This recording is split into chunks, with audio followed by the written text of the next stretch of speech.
Our first session this morning, as I mentioned, is kind of an interface, another harmonic convergence between water quality and natural hazard mitigation. We're going to be talking about maximizing co-benefits of NPS projects, and we have 3 presentations this morning. The first one is on emergency management, hazard mitigation, and non-point source programs, planning together for resilient community watersheds of tomorrow. And we have 2 speakers, Alanna Conley of USEPA Region 4 and Esther White from Kentucky.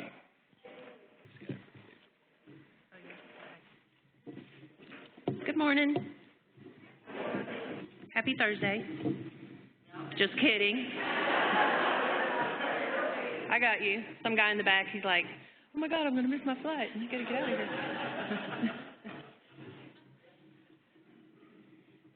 I am Esther White, and I'm a Hazard Mitigation Grant Manager for the University of Kentucky's Hazard Mitigation Grant Program. Our office serves as support staff to the State Hazard Mitigation Officer at Kentucky Emergency Management. This morning, Alanna and I are going to talk to you about some of the commonalities that we have noticed among the planning processes, objectives, and benefits of the FEMA HMA and the EPA 319 grant programs. And hopefully we'll get you thinking about how the 2 programs can maximize the co-benefits for your states. So briefly, very briefly, very quickly, I'm going to give a very brief overview of the Hazard Mitigation Assistance Program that we help administer for FEMA. So that's forward. The HMGP was authorized under the Stafford Act in 1988. It was later amended in 2000 to emphasize the importance of having the state coordinate very closely with all of the local communities in developing hazard mitigation plans. And these plans are required in order for a community or the state to get hazard mitigation funds through their programs. Essentially, our planning process is broken into 4 parts. Initially, you organize and plan your resources, you draw all your people together and begin the work on determining what communities need. The second part of it is assessing those risks and establishing your priorities for your communities. Then you develop a mitigation strategy. Once that's all put together, you send it to FEMA for review and approval, and then you adopt and implement the plan for your community. So in that first part of the process, Kentucky Emergency Management reaches out to all of the local communities and all of the various entities across the state within these communities who might be potential stakeholders in this hazard mitigation planning process. This includes members of the public. Then they bring them all together, they do brainstorming, they start identifying hazards in their communities that are priorities to be mitigated. Risk assessments are conducted, and then the communities rank their priorities. They develop potential alternative projects that can be implemented to mitigate those risks, and then they develop a strategy for their communities. This is all put together in a document that's sent up to FEMA for review and approval. Then each of the entities that are involved in the development of the hazard mitigation plan must adopt it before they can use it for implementation. FEMA basically has 2 funding programs for hazard mitigation projects. There's the HMGP grant program that it can be implemented in post-presidentially declared disaster settings. The grants are made available at 75% federal share. The other part of FEMA's funding program through hazard mitigation assistance is called the non-disaster grant program. These become available on an annual cycle. There's 2 components to that non-disaster program. The first is called pre-disaster mitigation, or PDM. This is a 75% federal share. The PDM program is primarily for non-flood related hazards such as installing safe rooms or seismic projects or critical facility generators. The second component of this non-disaster grant program is called Flood Mitigation Assistance, or FMA. All projects, all properties that are to be mitigated under FMA with FMA funds must be insured under the National Flood Insurance Program.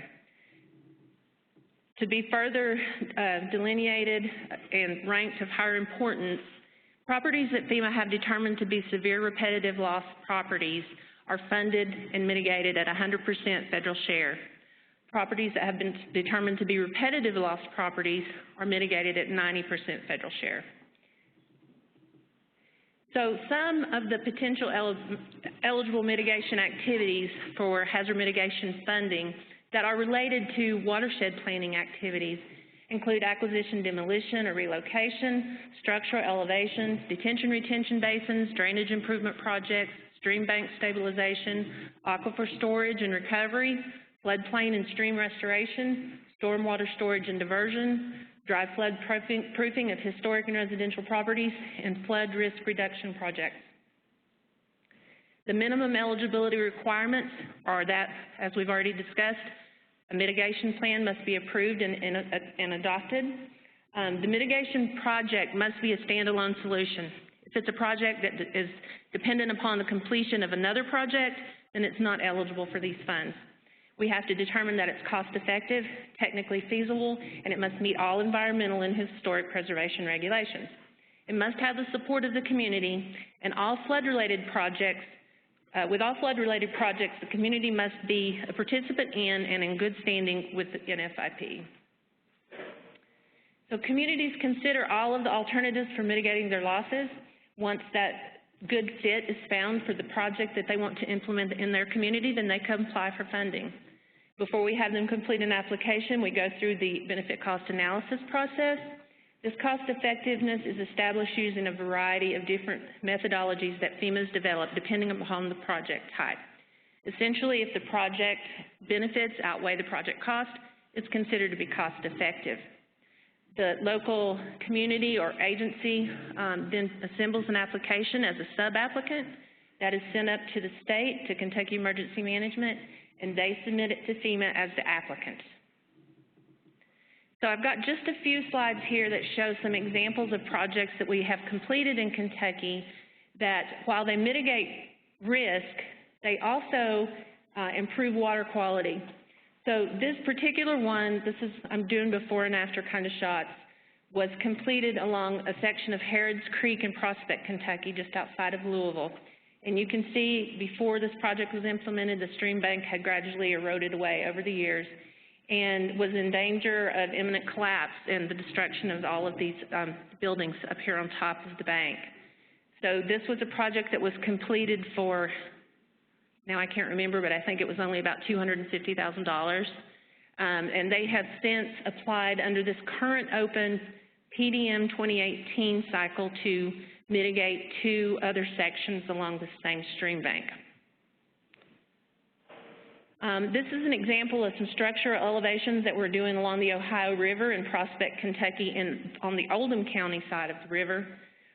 These several structural elevations that we're doing, this shows one in progress. At this point, there's been several completed, but they're funded through the FMA program. Most of them are severe repetitive loss, which means these are being elevated, some of them as much as 18 feet, with 100% federal funds, and they will be taken off of that severe repetitive loss list, and their insurance premiums are going to go down. Of course, any time that Ohio River runs through any of these structures, that's a water quality issue. Some of the other elevations that are going on in this area are funded as repetitive loss. Federal share is 90%. The homeowners are contributing to 10% towards the match. This is an example of a roadway that was elevated in Owensboro. This overtopped with even just a minimally heavy rainfall for years and years. This was funded with the post-disaster funding, which was a 75% cost share on the federal level. In Kentucky, the state kicks in 12%, so the local just has a 13% match on these post-disaster grant programs. This project is an example of a mitigation project that incorporated several different components, several different activities. This took place at the St. Mary's and Elizabeth Healthcare Hospital in Louisville. Okay, let me see if I can figure out this baby. Oh yeah, there you go. Portions of the parking lot were elevated, and then up here where the drainage stream entered at the head of the property, before the project, it was just kind of a drainage ditch that shot straight down to under the highway here. This shows the upgraded culvert that was installed during the project, but before it was very much undersized. In addition to the elevating of the parking lot, they developed a nice meandering flow for the stormwaters to follow and incorporated several elements of naturescaping. This was a really great project. It's hard to show how beautiful it really looks with these photos, but it's great to go out there and see this and see the ducks in the stream and all the nice little ecosystems that have developed as a result of this project being implemented. My last example, this aerial photo probably looks kind of familiar because Brad had a very close replica of this shot in his presentation yesterday. But this is a very large drainage improvement and green infrastructure project that took place at the University of Kentucky on the campus there. You can see the Commonwealth Stadium / Kroger Field in the background.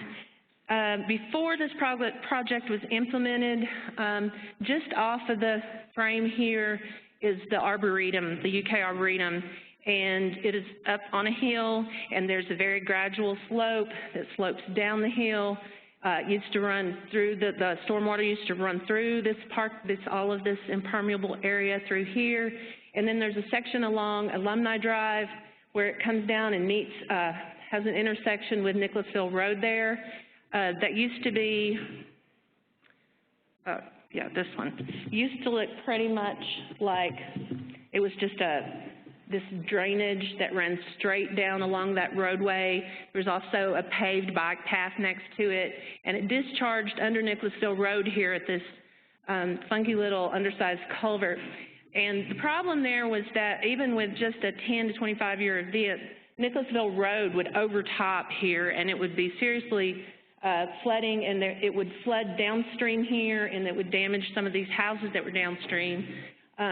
During one particular heavy rain event, there were also 2 UK students who were washed away and drowned.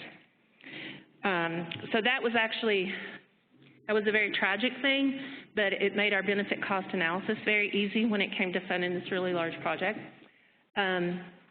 After the project was implemented, going back up to this area here at the Arboretum, the water then, it was also implemented, as you can see, this is the actual roadway and transportation patterns were also changed at the same time. So this was a large project that UK had already planned to do, and it worked out great that they were able to do the drainage portion of the project and the transportation portion of the project at the same time. But now the water comes down from the hillside there at the Arboretum, and it discharges very slowly through a series of detention and storage areas. There was also some additional storage incorporated under that section of the parking lot there that is set up to very slowly discharge into the stormwater system over a period of 24 to 48 hours. And then this area here really looks different now. They put in a nice they restored the stream that was flowing through there originally and had been straightened out into a drainage ditch many years ago. They have lots of nice native plantings there. Again, there's several different ecosystems and wildlife and habitats that are being built and restored there. And this is the area now that's right across from the stadium, very close to where that parking lot used to be that they removed, and it's a very great storage area. Another thing, let me go back and show you, that I think is fascinating that they incorporated into it. You can just barely see here at either end of this area, there are a couple of, there's one right on Nicholasville Road at the bridge there, and then there's one at this intersection right across from the stadium.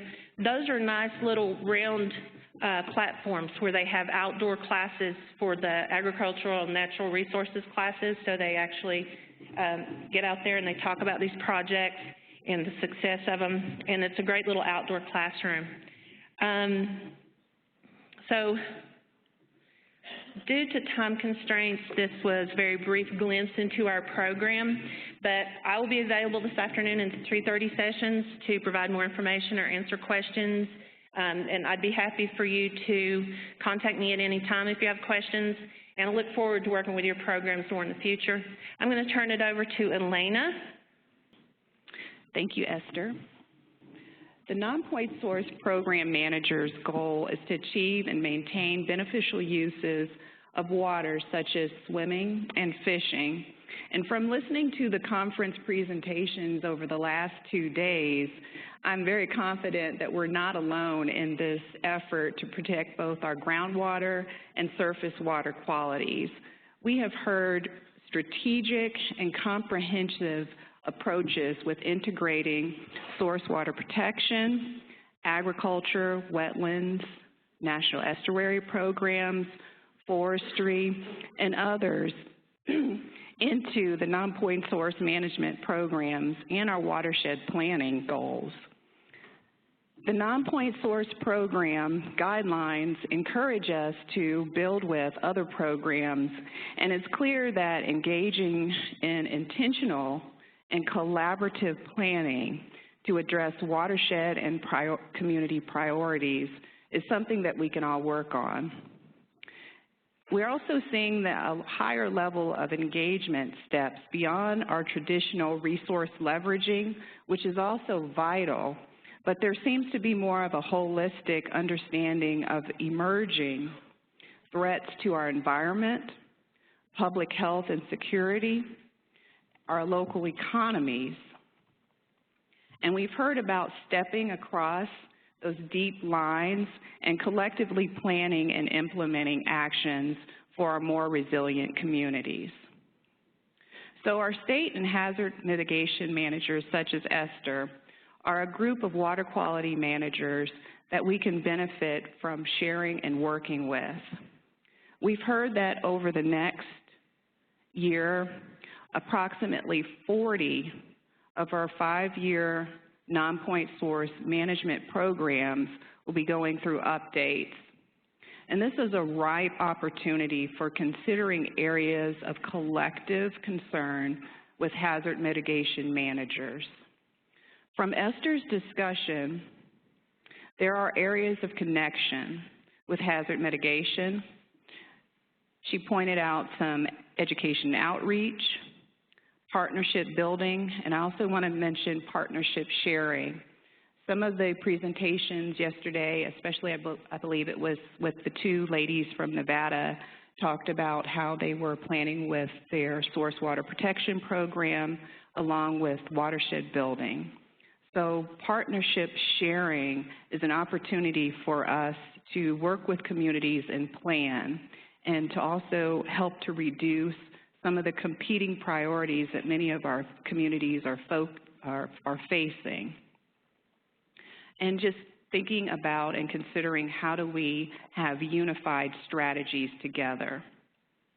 Along with our hazard mitigation planners and managers, we just again heard from Esther about how using naturescaping through green infrastructure combined with low impact development, there are projects that are eligible for 319 funding that we also saw are very similar to projects that are funded through the hazard mitigation program.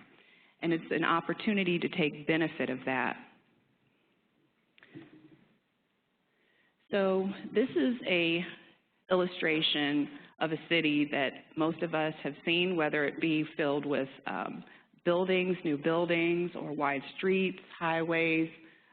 The question is, as our cities are growing and as our population is growing with the city and the need for supplying housing, roads, and so forth, what's happening under the ground? Is the infrastructure under the ground keeping up with the development that we see happening above ground? There's a joke that I'd like to share in Atlanta. It's also a community that's growing greatly. I mean, there's so many people that are moving there. We currently have 2 sport teams with birds that are the mascot. We have the Atlanta Falcons, and we also have the Atlanta Hawks. So some believe that the next time we have another sport team that comes to Atlanta, their names will be the Atlanta Construction Cranes. So again, with the cities that are increasing, how is the infrastructure below the ground keeping up with the ability to capture the regular annual precipitation flows, along with the superstorms that we're seeing coming more frequently now. So with the loss again of vegetation, ground cover, diminished soil health that we heard from, I believe her name is Lisa yesterday, who spoke about soil health, and the more frequent superstorms, not only is the quality of our water decreasing, but the ability for recharging aquifers and storing water, that is also diminishing. And we've got increased risk to the community livability, and as we just heard, loss of life.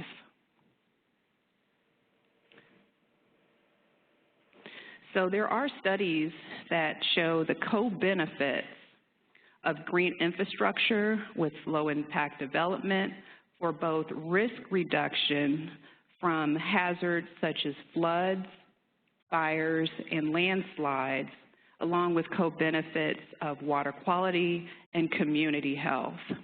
The full circles represent and indicate the strong overlap between mitigation of risk along with water quality improvements.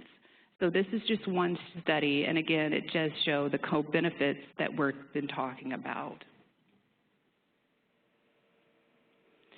Along with those co-benefits, you know, and again, with the focus on naturescaping and green infrastructure, this illustration does show how we go from a full vegetated area, which is the area on the far left with the trees, the natural stand of trees, the grass, all the way to the most extreme to the far right, which is the urban business district. And if you look at that, the relationship with the runoff between the two, you have 2.5 inches of your water, the precious resource of that water, now running off, which is almost an inverse relationship where you had the far end with the woods where you were capturing 2.4 inches back into your landscape. The other thing I'd like to mention here too is not just impervious surfaces that can alter our infiltration and runoff. Sometimes the way that we use the land, if you look at the middle, illustration here, the crop cover, there is no impervious surface, but again, the soil is not covered with your grasses, thus you're exposing the soil to heat, arid conditions for our soil loss, and you're losing that deep, rich establishment of soil with the root system and the biomass that is included with it. So also we want to consider the stream health. We talked about some of the loss of life, the loss of community livability, but with the increased impervious surfaces, we're also seeing a diminishment of our stream health, the health of the fish, just the overall health of the streams as well. So we know from several of the presentations yesterday, most notably I want to focus or highlight the presentation from Georgia EPD and Christine that talked about the work that's been going on across Georgia for green infrastructure. So we know that green infrastructure is an approach to stormwater management and flood mitigation that provides areas for infiltration or evaporation rather than surface runoff that leads to flooding. But we also have to recognize that green infrastructure should also be considered with low-impact developments, because again, with some of our growing cities, there isn't as much naturescape, there isn't as much area for infiltrating that water that we would like. So we do have to consider, along with green infrastructure, some ways to maybe hold the water where we don't have the soil availability to infiltrate the water.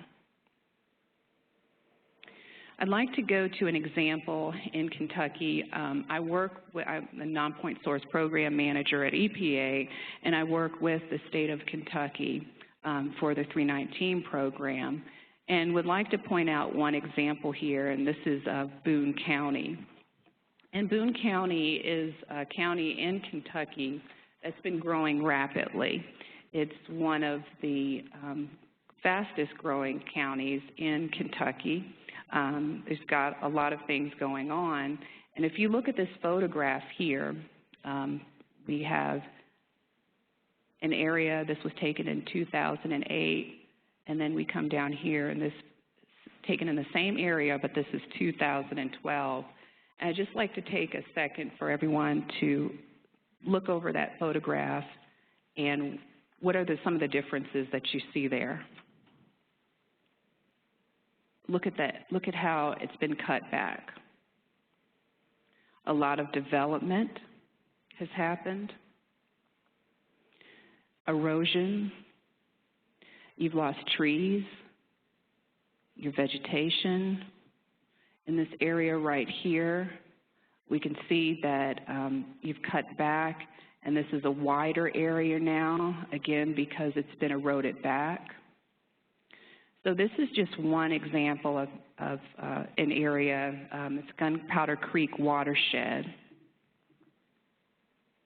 It's the largest watershed in the county, rapidly developing, and its continued growth is expected. So the Gunpowder Creek area, they have a watershed plan, and I wanted to, so this was a multi-tiered slide that's not functioning properly, but just to go through, their watershed group came together and thought about what they could do to help with the erosion, the risk of flooding. And in some cases, you'll find out that you don't always have a BMP. One BMP does not, I got the 1 minute mark, one BMP cannot be used across every situation. It's very important to pick the proper one.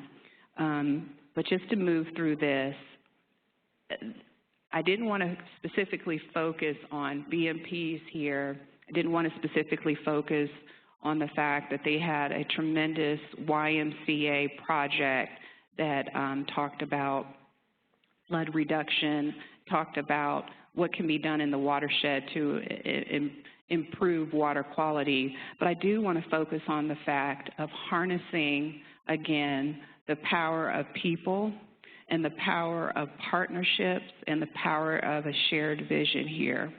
One of the main things that the group of people, when surveyed in this community, in this watershed, pointed out that their greatest concern was flooding.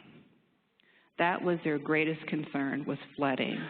So this is a perfect opportunity, again, to combine water quality, which is 319, what we do, along with the top priority in a targeted specific area of a watershed that's got flooding as one of their major concerns on the map, but also flooding as a major concern of the people that live in that area. So harnessing both the power of the people to get things done and also bringing in our mitigation managers. So with that said, we do have a few more slides that will be available, and as Esther indicated, will be available during the break to talk to us a little bit more. But we did put together a list of resources that is at the end of our presentation if anyone wanted to find out more about some of the topics that we discussed today. Thank you.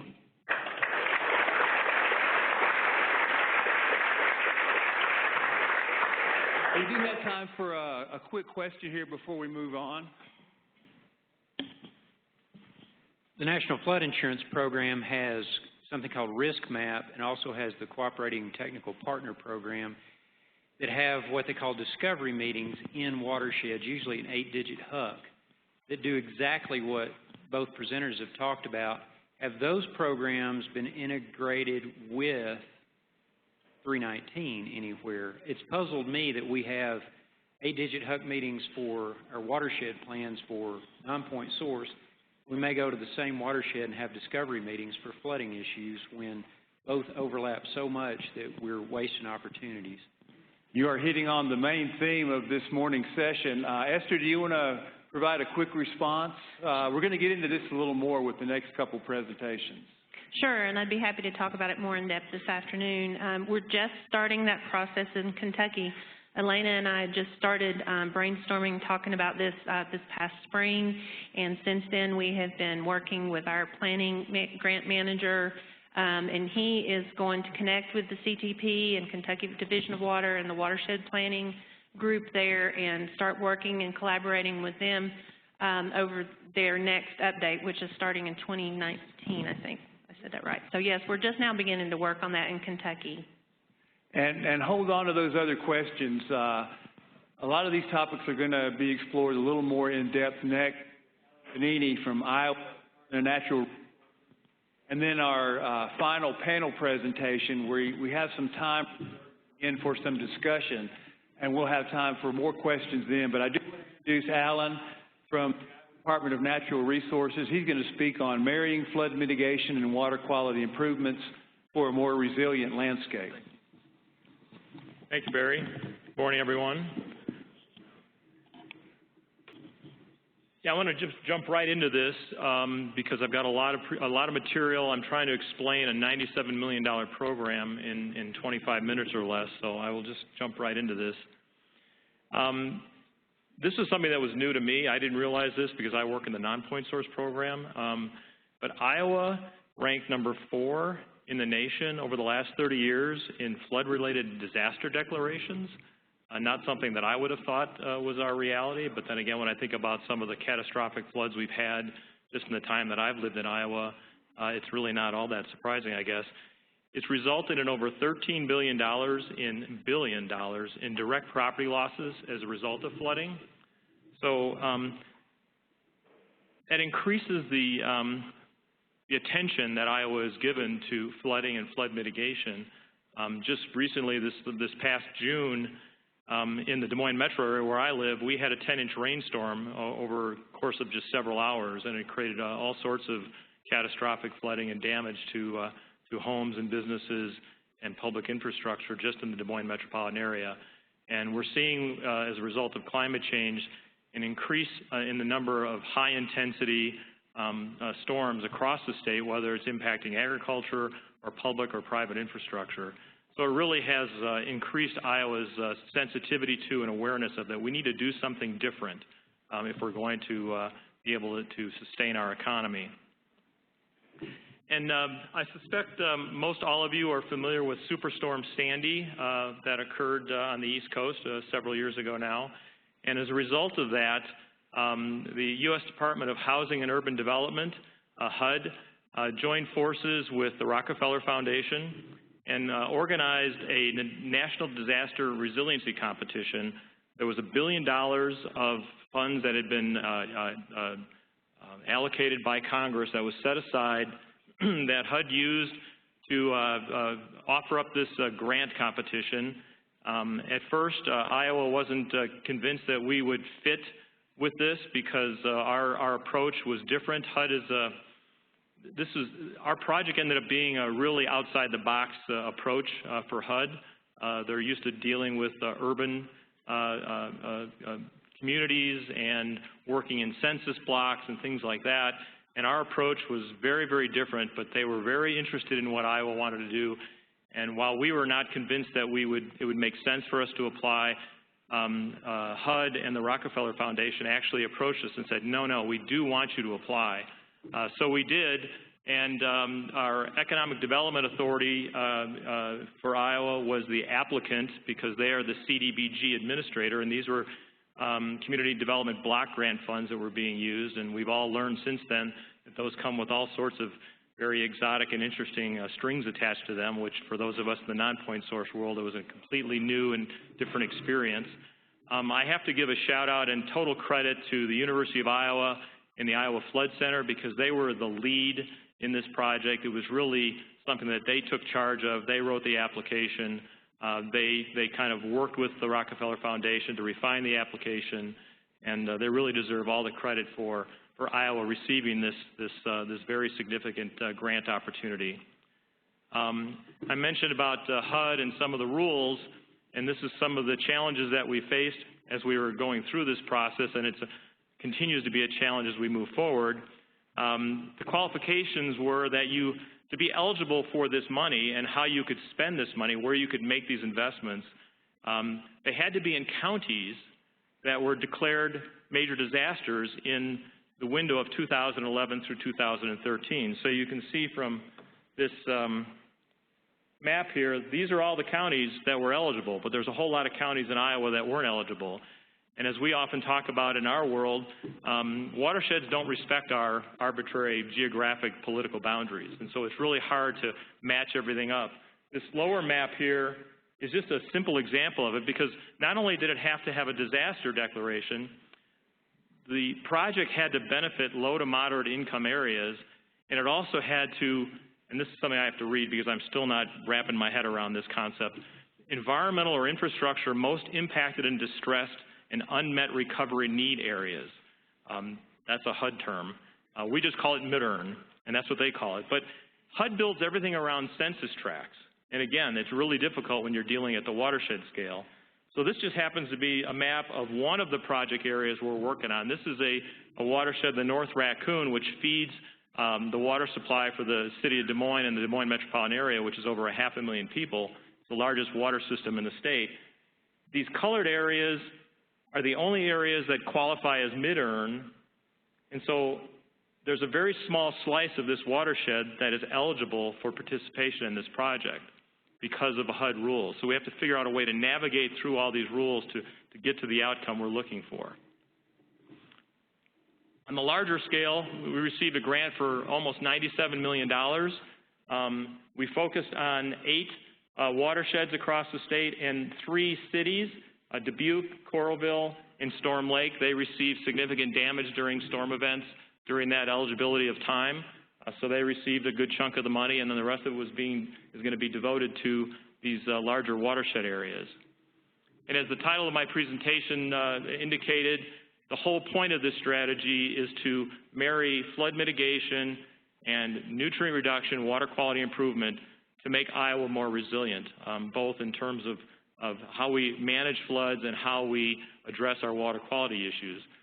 We have 6 major goals to this project. Obviously, reduce flood risk, improve water quality, increase resilience, and I've come to learn that resilience is kind of a generic word, and you have to ask resilience of what? You know, it could be the resilience of the people, it could be resilience of your economy, it could be resilience of your land, it could be the resilience of your built infrastructure. And so those of us who are not familiar with this universe are learning a lot as we go through this project. Engaging stakeholders, it takes people to accomplish these things, so we can't just have a bunch of state and federal agencies doing this. It takes people locally to want to get engaged and get involved. Assisting vulnerable populations, that's part of what HUD's mission is, so this has to be a part of this conversation. And the thing that makes me most excited, and I think is most attractive to HUD, in my opinion, is the fact that they hope that this can become a model that can be replicated across the Midwest and perhaps across the U.S. Whether or not we're successful with that remains to be seen, but that's part of one of our major goals. And one of the primary responsibilities of my agency, the Department of Natural Resources, is to report out to HUD on what we've learned and how we can maybe replicate this. So there are 6 objectives to the project. First, to establish watershed management authorities, generally built around the Huck 8 scale watershed, to hire people, project coordinators. Each one of the watersheds has a dedicated person, full-time person that is being paid for by this grant to do the work of actually talking to people, engaging people, working with landowners to try to build projects on the ground. There's a lot of science involved in this. The Iowa Flood Center is leading all the science efforts, hydrologic assessments, modeling. There's also watershed planning at the Huck 8 scale, and there's money for all of this in the grant. Obviously, building the infrastructure in terms of the agricultural infrastructure, building projects, whether it's ponds or wetlands or whatever, to try to hold back the water to allow it to respond more naturally to the landscape, to monitor and evaluate. You know, what are we doing? How well are we doing? And are we actually measuring getting any measurable improvements? And then just overall to assess the project benefits. This is a summary of the project budget. There's about 40% of the project is going to those 3 cities that I identified earlier to do actual infrastructure work within their communities to help them be more resilient for the next flood that will come along. About 30%, about $31 million, is going to design and construct rural practices on the landscape across those 8 watersheds that are identified. About $17 million is devoted to a variety of modeling and technical assistance and training and outreach across various different program areas within the grant. Almost $5 million just to administer the darn thing. I mean, this is a huge multi-headed beast to manage a grant of this size. And then $3.9 million has been devoted to the actual watershed planning process, the HUC 8 scale, as well as to pay for those local staff across 5 years. This is just a schematic of what the original plan was for how we were going to deliver this project. What's kind of important here on this is most of the watershed management authorities had already been created before this project came along, but there were 3 here at the top that still needed to be created. So we needed to allow space and time for them to get organized and to create their authorities, which are a governing body, and then they could proceed with planning and implementation. The nice thing about this project was the project implementation piece, the conservation practices, were not dependent on the HUC 8 watershed planning. Because of the HUD rules, it was pretty much predetermined where those practices could go on the ground, very small spaces within those HUC 8 watersheds. So we can go ahead forward and try to sell practices while we're doing the larger full-scale planning and capacity building. The planning is typically taking about 18 months. The hydrologic assessment and modeling is taking about 18 to 24 months. And all those things have taken longer than what we anticipated. We're just started last month into the 3rd year of this project. We don't have a single practice on the ground yet on the rural side. We have some work done on the urban side, but we've still got a long way to go, and the clock is ticking. As I said earlier, there's a very small targeted area where this work can be done. This map tries to reflect that. The yellow areas are the HUC 12s that were originally identified as being eligible for practice implementation in the agricultural environment. Originally, there were 29 HUC 12s. It has been increased by almost 50%. Additional 14 HUC 12s, and those are the orange ones on the slide, were added. The reason they were added was because we're having difficulty getting landowners on a voluntary basis to step up and be willing to take on some of this work. The agricultural economy is depressed right now. Commodity prices are low. Tariffs are impacting farmers in ways that create a lot of uncertainty. And so to go to a farmer and ask them to put in a practice where they may have to write a check for $10,000, $20,000, $30,000 for cost share is a really challenging situation that we face. Nothing that we could have anticipated when we put this application together. I'm going to briefly touch on the modeling. This is my weakest point here because I'm not a modeler. I might have some really smart people that work for me that are. And the Flood Center are geniuses when it comes to modeling. But this slide just kind of summarizes the modeling tools that they're using. They created their own model called they call it GHOST, and it stands for Generic Hydrologic Overland Subsurface Toolkit. And what it does is it breaks down the watershed at the HUC 8 scale into 40-acre parcels, and then they can run the model so they can determine how the landscape will respond to changes in what we do and what the current landscape is doing in terms of various rainfall events. At the HUC 12 scale, they can run this model in parcels that are 5 to 10 acres in size. So they can get really refined information about how the landscape will respond to practices that they put on the ground. The hydrologic assessment reports have been completed for 3 of the watersheds. They've got 3 more that are in the queue.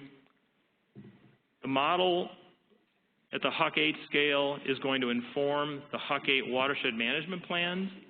The modeling at the HUC 12 scale is going to inform the practice benefits that are going to go in at the HUC 12 scale.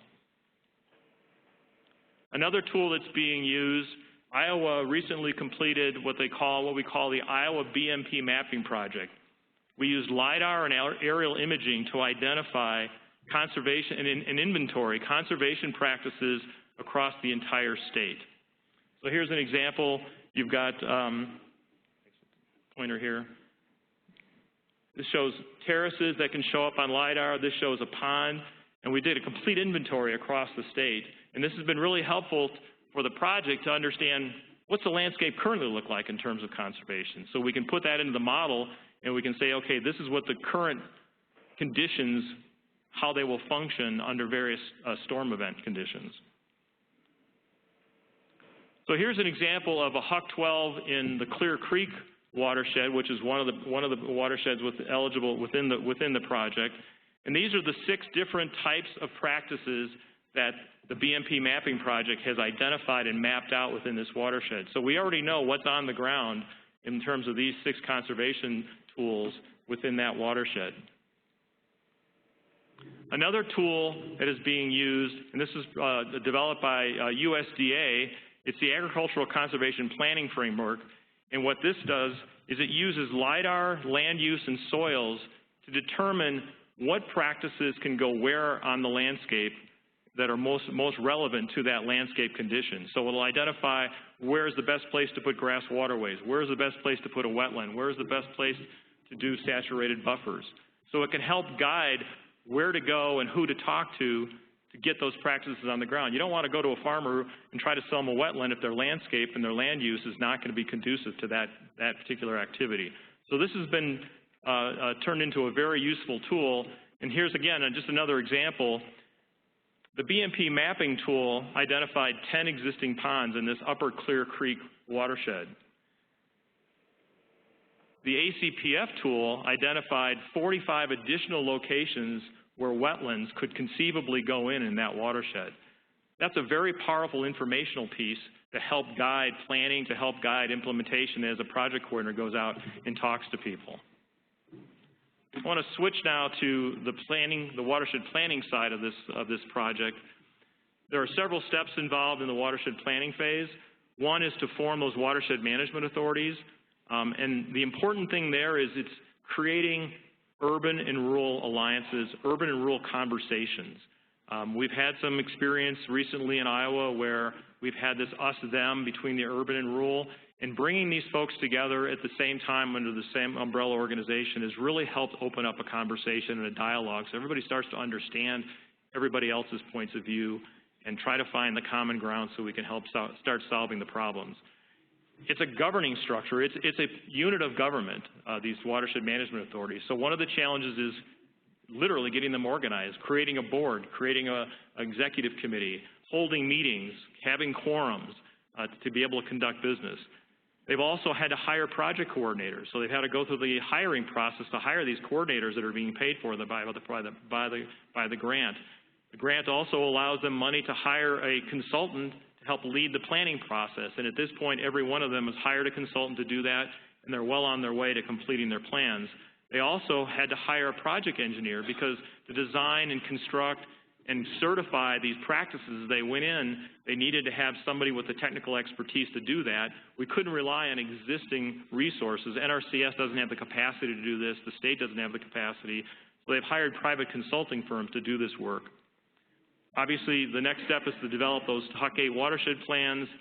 And we're also developing targeted Huck 12 9-element watershed plans in 4 of the WMAs. We anticipate up to 29 EPA-type 9-element watershed plans that will be born out of this project that we at the Nonpoint Source program can then hopefully use to help advance our Nonpoint initiatives across the state. This is just an example of one of the WMAs just to show the breadth and extent of this conversation that's going on. This one is the North Raccoon. It is controversial because some of you may have read in the past few years the city of Des Moines Waterworks sued the counties up here at the upper end under a Clean Water Act, arguing that they were impacting their ability to provide safe drinking water to the metropolitan area of Des Moines. Created a lot of bad blood across this landscape. But as a result of this new project, we have been able to bring all these communities and counties and soil water conservation districts together under the umbrella of this Watershed Management Authority. This map is already old. There were 36 original founding members to this WMA. They've since added Palo Alto County, and Adel, which is the community right there. And then just 2 weeks ago, the city of Des Moines joined the Watershed Management Authority, and the city of West Des Moines is pending to join. So we've gone from an initial group of 36 counties and cities and soil water conservation districts, soon to be up to 40. And that's pretty remarkable for those of us who have worked with these groups over the years. Talking about the practice level work in terms of implementation, it's all voluntary, like all of our other programs. We can't require landowners to take on these conservation practices, and as I said earlier, that's become a real challenge. It's been so challenging. The original plan was for us to have a 75% cost share with farmers. We had to go back and just recently got approval from HUD to up the ante to a 90% cost share. Some of these practices cost in excess of $100,000, and asking a farmer to put out a $25,000 cost share was just overwhelming to them, and it reduced the level of interest. There's also a lot of hoops we have to go through. We have to do cultural resource investigation and environmental reviews, and my agency had to teach some of our other state partners about the Clean Water Act and 404 permitting, and because some of these structures are going to be put into perennial streams and they're going to have to mitigate. And the project doesn't allow for us to use the federal funds to do the mitigation, so it adds an extra layer of cost that we have to come up with a solution, or we have to avoid putting practices in perennial streams because we just don't have the capacity to pay for the mitigation. These are all challenges that we're learning along the way and will be part of the story we tell at the end of this. If we're going to make this a model for the Midwest, these are some of the hurdles that we may have to overcome at the local, state, and federal level.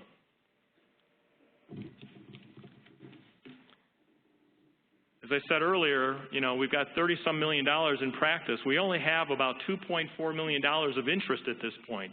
We have 240 practices that are being considered right now across these 8 watersheds, but that's will only consume about 2.4, so less than 10% of the total funds that are available for the conservation practices in the rural environment.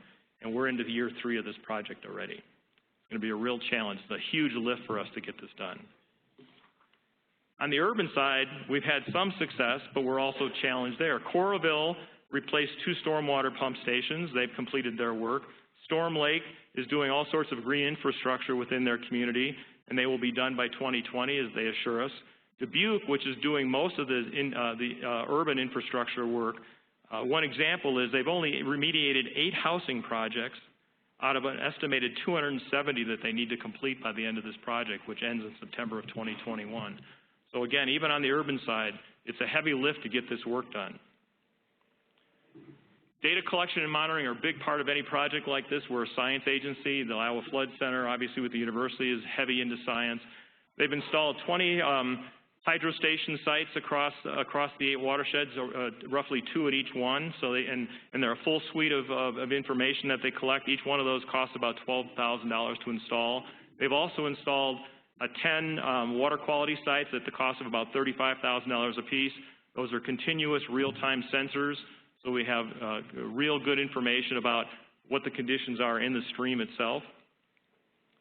Quickly going to shift to the last piece, which is the flood resiliency piece, and this is the part that I'm even less knowledgeable about than I was about modeling, but I'm learning as we go here, and that's probably one of the benefits of this project. We talked about getting people to talk and get past their silos. I'm learning a lot about FEMA, hazard mitigation, terminologies that I really don't even have a full grasp of what they mean yet. And I think on the reverse, our partners are learning a lot more about water quality and non-point source and conservation practices. But really, the important takeaway here is we've learned so far that these watershed plans, we envision the watershed plans to be able to become incorporated into and be part of the hazard mitigation plans. Unfortunately, hazard mitigation plans are community-based. They're county-based, again, not fitting to watersheds. What we're coming to realize is that these watershed plans will be FEMA-friendly as opposed to not necessarily FEMA-compliant, and that's an important takeaway from us so far. FEMA's plans focus on the built environment, and these watershed plans are going to focus on the non-built agricultural environment for the most part. What we're hoping is the resiliency piece, which is also being led by the University of Iowa, will create a connection between will create the connectivity to the local hazard mitigation plans. And so that's part of the goal of the resiliency team. I asked the resiliency team to give me a slide that would define what flood resiliency is, and they provided me with this slide. And as I mentioned earlier, it really, you have to further define resiliency depending on what you're talking about. And I've learned that along the way as well. I mean, people who are impacted by floods don't necessarily have to be flooded out. It can take a 5 or 10-minute commute to work and turn it into an hour-long commute. And if you're at a minimum wage job, that can be very impactful to you. And so those are things that we're learning, those of us who work in the Nonpoint arena, this dimension of reality that we don't really think about much. I don't know what resiliency means, but I know this is not what it is. This is a photograph taken by FEMA as a result of the 2008 floods in Cedar Rapids. This is a railroad bridge. We had a 500-year event, and this is the kind of impact that can happen with these kinds of intense storms that we're seeing in the Midwest and certainly in Iowa in the last several years.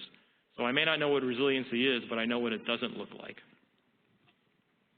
Last thing, to get into the resiliency on a drill down to a smaller scale, this is an example of the town of Vinton along the Cedar River. They're often impacted, I'm almost done, perfect. They're often impacted by flooding on the Cedar River, but they're also impacted by flooding on the creek that flows through town. There are over 50% of the community is vulnerable, and they're either old, young, or they're disabled. So when there's a flood in that community, it's really impactful to that community. What we've been able to do is use the tools. This shows the existing flood mitigation projects that are in the city of Vinton. Using those ACPF tools and the BMP mapping tool, we can also identify opportunities to put more practices on the ground that will at least help mitigate the impacts from flooding from the creek, not from the river, but from the creek. So this is an example of how we can make a community more resilient using the tools that we're developing through this project. And as I said earlier, the real long-term advantage of this project is bringing people together. This is just a group photo of the North Raccoon team after their annual meeting last January, when they got done organizing and embarked upon the process of hiring people and doing planning and stuff. And this is just remarkable for those of us in Iowa who have been a part of this North Raccoon program for the better part of 10 or 15 years, to see these people from all walks of life, all parts of that landscape coming together and working together to come up with a solution. To learn more about this project, we have a dedicated website that is hosted by the University of Iowa. Just go to www.iowawatershedapproach.org, and you can learn a whole lot more about what we talked about here this morning in a lot more detail, and I can put you in contact with people at the university, my staff, people at the local project level. You can learn about any one of the watersheds in much more detail. So I encourage you to go there for more information. And with that, I'm going to leave you with this slide. And what I find interesting about this slide is you could replace that phrase about topsoil we are losing with the words flooding or nutrients or climate change, and I think the same thing could apply. We all recognize how fearful some of that stuff is, but if you told that story around a campfire, it wouldn't be a scary story to most people. And we've got to find a way to change that dynamic if we're really going to be successful at making any progress in these major areas in terms of protecting our natural resources and our environment. All right.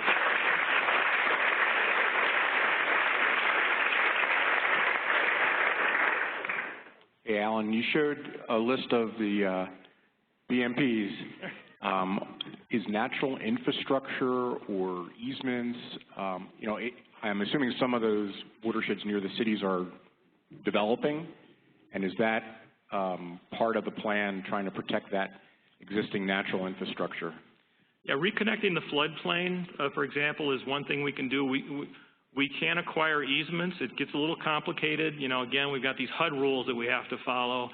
And again, I'm so glad we have our CDBG administrator that knows these rules inside and out, because as they constantly warn all the rest of us that are partners in this project, and there are more than a dozen active primary partners in this project, that if we mess up anywhere along the way, HUD could elect to take the entire $97 million back. And so we're really sensitive to making sure that we follow the rules. I know we've had some discussions about, we wish we could do in-field management practices like cover crops and stuff, but we can't. The grant doesn't allow for that. It has to be infrastructure-based. But if we can reconnect a floodplain, somehow that's considered infrastructure in terms of the agricultural conservation practices. And in Storm Lake, they're doing a lot of green infrastructure. So they're doing wetlands, and they're doing bioretention and all the classic green infrastructure tools. I mean, and I'm sure you're familiar with, like, NRCS has PL 566 as which could supplement some of the other practices that you're not allowed to fund. Yes, yes, and that's where the larger scale watershed planning comes in. I know the East and West Nishnabotna, which is in the southwestern portion of the state, they're actually working with the Omaha District of the Corps to try to get them, the Corps, to provide some supplemental grant funding to do some of the work. The other challenge, and it showed up on the one map that I had, and if you paid attention and looked at it carefully, where we can do this work is subject to all those conditions. In some cases, like in the North Raccoon, is great. They're telling us to do the work in the headwaters. That's where you want to start doing flood mitigation and water quality improvement. You want to start at the headwaters and work your way down. The East and West Nish, which is in the southwest corner of the state, the impacted zones, the mid-urn areas, are at the bottom of the watershed. We're not going to see much benefit by fixing the bottom of the watershed when you've got this huge multi-million acre watershed draining down into the area that's being impacted. But again, we've got to deal with the rules of the game, do the best we can, that's where I think this Watershed Management Authority infrastructure and scheme is the best long-term benefit of this, because it creates the relationship to solve the problem long-term. This is a generational challenge that we have. So this is just one small sliver to help inform the outcome. So I have two questions. One is about the Watershed Management Authority, if that's a creation of the state or part of the program. And then the second one is, have you approached the cities and towns to maybe provide some of the landowner-based portion of the cost share? Two good questions. Yes, in fact, I gave a presentation last week, 45-minute presentation just on watershed management authorities. They were born out of legislation that came as a result of the 2008 floods, a recognition in Iowa that we needed to rethink how we approach this, that doing it jurisdictionally just doesn't connect. So the legislature created this law that allows for cities, counties, and soil and water conservation districts to join together at up to a Huck 8 scale. It can be smaller, but no larger than a single Huck 8, and form this intergovernmental cooperative arrangement to oversee the planning and implementation for flood mitigation and water quality improvement. The first ones were formed in 2012. We, as of last week, are up to 24, and we have 2 more pending. And that's been something that's really been exciting for my program and for my department, because we have been the lead promoters of these watershed management authorities. And so, in fact, part of my job description is to go out and promote more and more of these growing across the state. And so we're really excited that in the course of 6 years, we've gone from 0 to almost 26 watershed management authorities, and we hope to see more and more. To your other question, yeah, I mean, we're trying to leverage every dollar we can. In this middle Cedar, they've been able to get some corporate funding to help offset and to buy down some of the farmer cost share. Some of the commodity groups are helping out. The Soybean Association in particular has been a very proactive partner in helping to work with us. So it is really all hands on deck to try to make this work. But those of us who work in that arena, and in the Midwest in particular, we know it's a really heavy lift to get practices on the ground. We've got only certain times a year where we can get in there and do the work, and if we get a heavy fall like rainy fall like we did this year, it's difficult to construct. We get a drought year, it's difficult to construct. So it's going to, every month that passes, it's going to be more and more challenging us to get that $31 million on the ground. Kind of related to the last question, have you considered doing away with the cost share requirements for some of those practices that really have a greater benefit for folks downstream than necessarily they do for that landowner? We've certainly talked about it. Again, to do that, we would have to get HUD to agree to it, and there's a very formal process. They have to have a public notice time and public comment period. It took several months just to get to the point where we got the authorization for the 90. And we also find ourselves challenged with the dynamic, the cultural dynamic of what we create in terms of messaging. Because oftentimes, most of our programs on the non-point arena, when we work closely with NRCS and USDA, we cap out at 75% cost share. When we give 90% cost share, the farmer down the road who's not in the eligible area goes, you gave him 90%, I only get 75, what's the deal here? I'm not going to do it if he got 90. You put it up to 100%, you create even more of a challenge going forward with trying to sell practices, because the word gets out really quickly that, well, so-and-so got the whole thing paid for, or got 90% of it paid for. So we have to strike a balance there. I know with the 319 program, our attitude is, our job is to improve water quality in impaired waters. We are not opposed as a program to go to 100% if it's a critical piece of solving a water quality problem. And EPA, fortunately, has been very supportive of that in the past, when we've been able to demonstrate through modeling and other tools to say, without this happening, we can't achieve the water quality improvement that is our mission. So we have to be very selective with that. And with the HUD, the problem is I can't make that decision unilaterally. We've got to go through this very protracted process with HUD to get that kind of an approval. All right. Thanks again, Alan. We're going to move on. Hopefully we'll have time. Yeah, thank you. That was very good. Hopefully we'll have time after this next session for additional questions, and you can catch these folks during the break if we don't. Our final presentation here, and this is going to be a short presentation followed by some Q&A and discussion time. Watershed planning and green infrastructure are hazard mitigation. And we have Lisa Hare and Robert Gu from USEPA headquarters, and Mark Thompson from the Colorado Division of Emergency Management. And thanks to Mark for stepping up here in the late stages to cover this topic for us here today. Okay, thanks, Barry. It's really fantastic to be able to be here to talk to you guys about this really important opportunity to work in this program. First, I'd like to introduce you guys to Laura Backel. She is a planner at EPA in our branch, and not only has she been a fantastic mentor to me, she has been doing a great job providing the leadership for this up at headquarters. And if you have any questions, you can also turn to Laura. Second, to support your efforts in all of this, we've prepared some fact sheets up at headquarters and some summary tables of some of the best BMP examples today that exist today. So we want to get those out to you if you're interested in them. Please sign up. There's a sign-up sheet at the registration desk, and it's also going to ask if you'd like to be part of a network to get more information on this topic. And remember, Linda Hall said that the federal program leveraging will be emphasized more in the next state non-point source management plan guidance. So by signing up, this can help you get more prepared for that. Third, I'd just like to note that FEMA's new policies demonstrate that hazard mitigation is not just about disasters anymore. It's also about resilience and sustainability. And this year, they even renamed their office that they work under with this program to the Office of Resilience. Okay. So I'm going to talk about some of the things that we've been doing at headquarters. Going to give you some quick examples of what can be done in some plans, what we've seen in some of the best ones.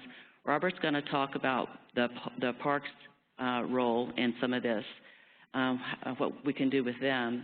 And Mark is going to give us the perspective of a real live state hazard mitigation specialist. He's from the state of Colorado. And this graphic just shows for the state of California to give you an idea of how flood risk, one hazard, is managed in California. It's managed 35% through local planning and regulation, 5% by public awareness and education, 48% by structures, and a lot of these are things like dams and levees, and only 8% by natural systems. And so FEMA has shown that they want to get this percentage higher, and that's the ultimate goal here. And in the process, will help meet our non-point source goals.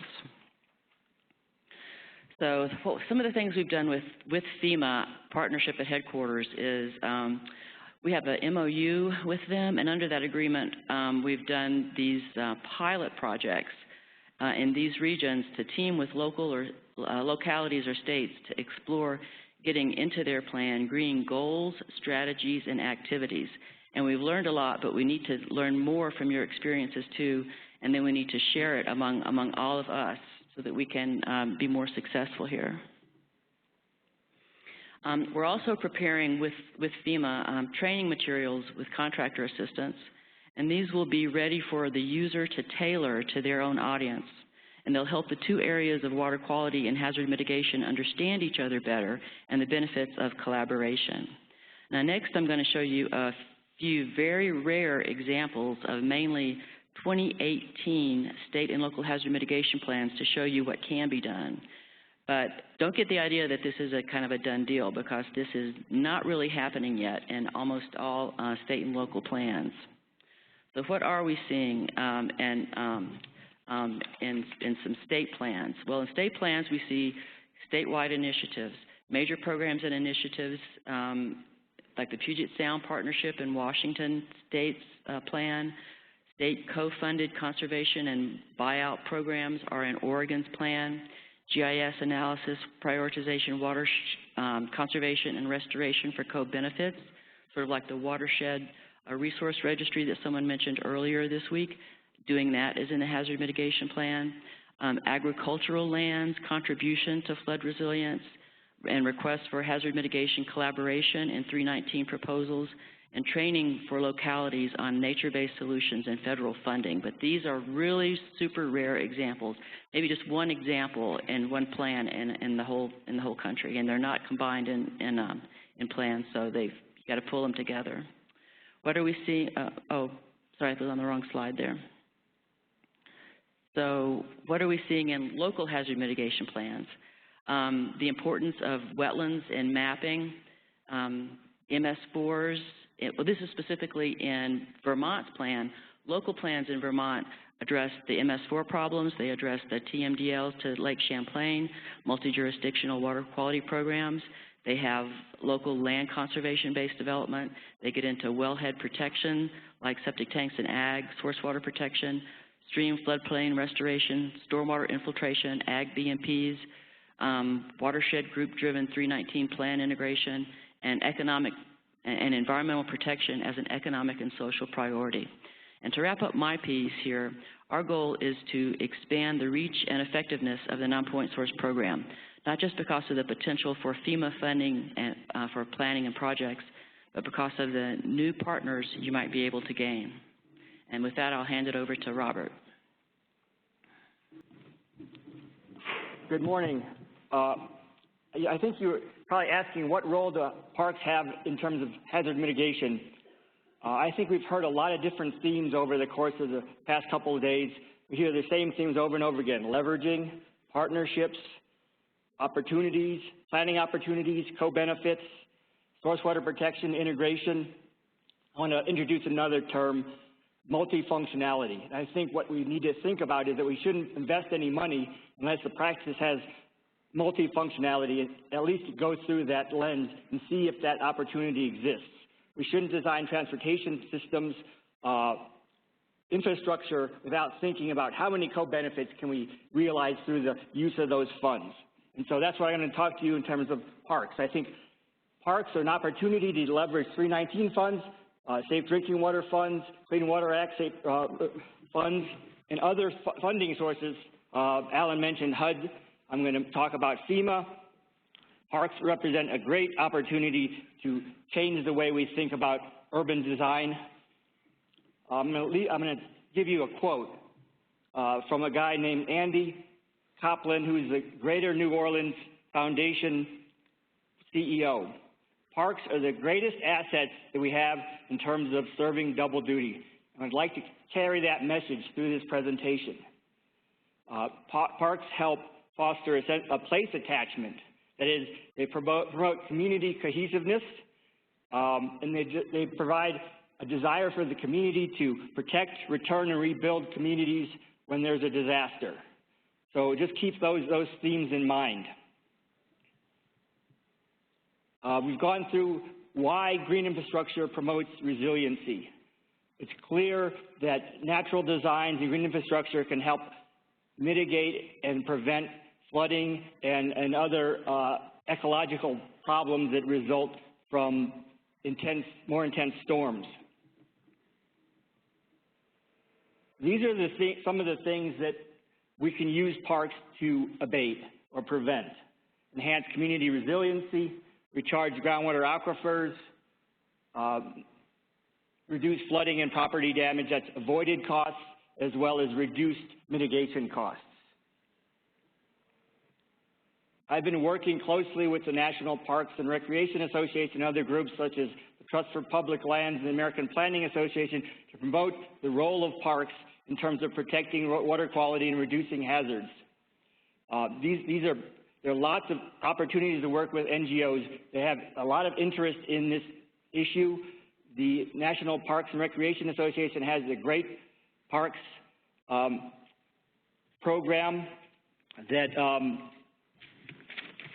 Great Urban Parks Campaign, which invested $175 million for projects to demonstrate green infrastructure resiliency and hazard mitigation. This is just, it's like seed money. 319 is seed money. So that's an opportunity that people should consider. And I think you're seeing examples of this across the country, and I'll go through some of those in a minute. Victoria Craw talked about the historic Fourth Ward project. I'm not going to talk about it anymore, but it represents a growing number of projects across the country that are providing green infrastructure to mitigate flood hazards and drive reinvestment in communities. And I think that's a really important thing. Create a sense of place, you get reinvestment, you get some displacement, but we're trying to work out those problems. So I want to pitch this resource. Some of you may have seen it. It's called the Parks Playbook. We worked with the National Parks and Recreation Association and Trust for Public Lands to create a playbook that walks you through the process of collaboration. How do you design or create a park, redesign a park to benefit water quality and reduce hazards, flooding, et cetera. Parks have a huge opportunity to be used for floodplain storage, for infiltration, recharge groundwaters, to enhance community cohesiveness. On that point, I want to just talk about how FEMA recognizes that hazard mitigation plans, the role of parks in hazard mitigation planning. And there's a resource called A Whole Community Approach to Emergency Management Principles, Themes, and Pathways for Action. And that would include the use of parks to promote recovery and resiliency.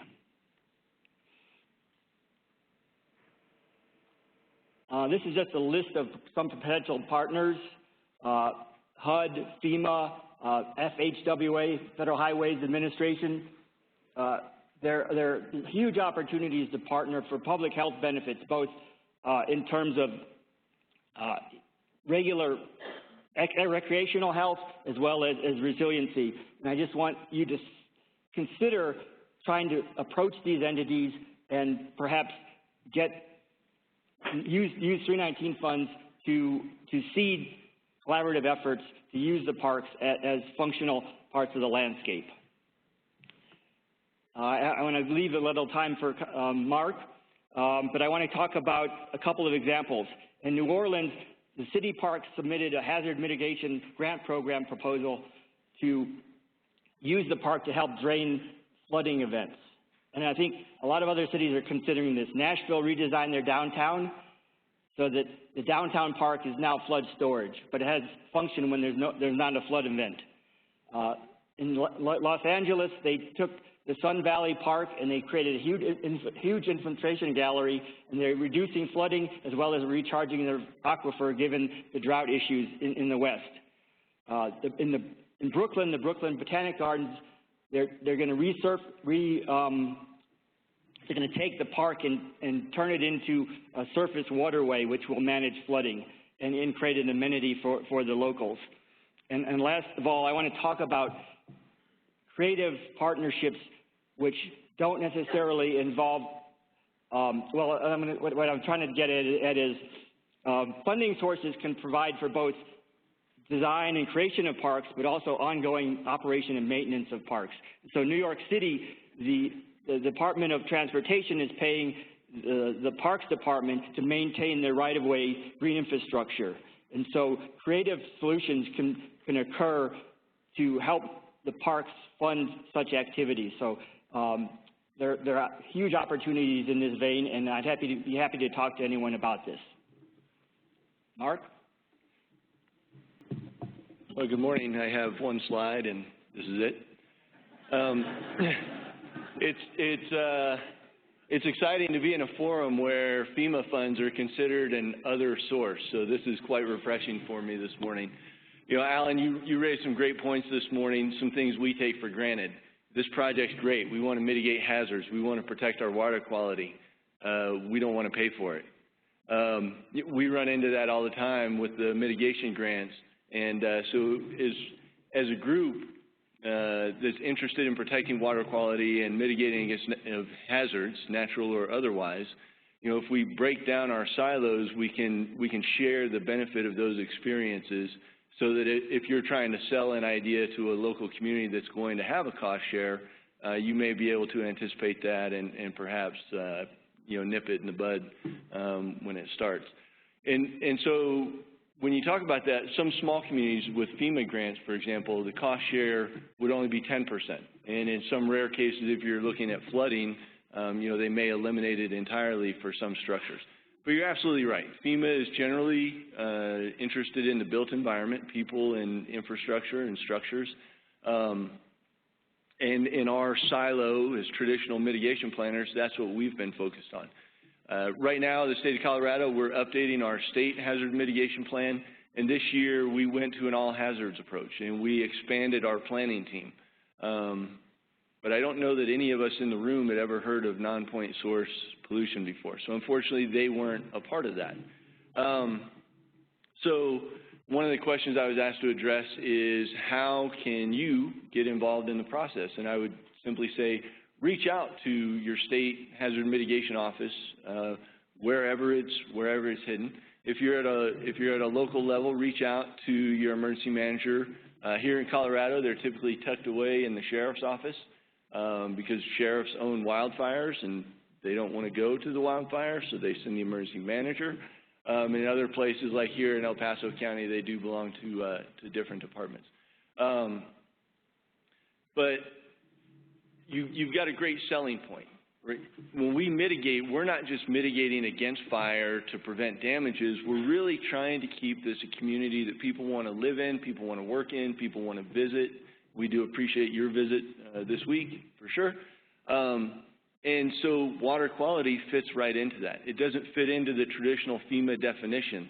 Well, water contamination isn't a hazard. It's the result of some other hazard. Here in Colorado, you know, we do have 4 universal hazards, 3 that directly affect water quality and water quantity, and that's drought, wildfire, and flood. And no water flows into Colorado. It all falls in Colorado. And then it flows out. We have the Arkansas River. It does a detour as the Arkansas River, and then it becomes the Arkansas River again. So, you know, that's just one example.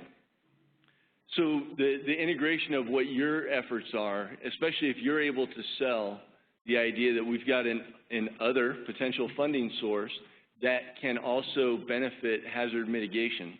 You know, that is going to get our interest, and the fact that you would want to participate in the planning process would get our interest, and we'd be happy to have you. You know, FEMA does set caps on the amount of money they'll give to a project. Under the pre-disaster mitigation program, for example, it's $4 million this year. Under flood mitigation assistance, I think it's $10 million.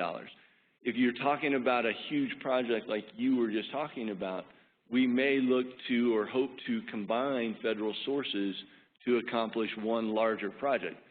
The locals are still going to pay their 25%, unless the state's willing to pay some or all of that. We're not. But you know, then we can try and get these cascading benefits. You know, in hazards and disasters, everybody talks about cascading impacts, cascading effects. Well, let's cascade the benefits before a disaster happens.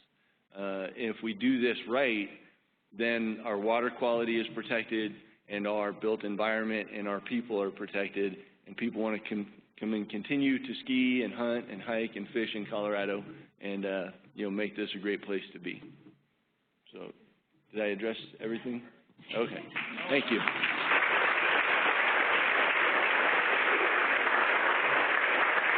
All right, we do have the benefit of the long break, so we're going to take a little time here and see if we have some other questions. I saw a few hands up before, but for all of our presentations this morning, does anybody have any questions or comments about that? We've talked about quite a few things. This is a new area, I know, for a lot of people in watershed and non-point pollution, but hopefully the wheels are starting to turn a little bit in terms of opportunities. Okay, this is for any speaker who cares to answer, but particularly the last speaker, the hazard mitigation specialist. In Louisiana, we have a couple of small watersheds that are experience regular flooding, and it's increasing. But they also have water quality impairments that we're trying to address, some of which are hydrologic modification, reduced flow. There are dams that need to be, little weirs that need to be removed. How would I begin when engaging stakeholders and starting the watershed planning process? How would I begin to get involved with FEMA and other partners, federal partners, to handle both the flood issue and a water quality issue? Like, where do I even start? So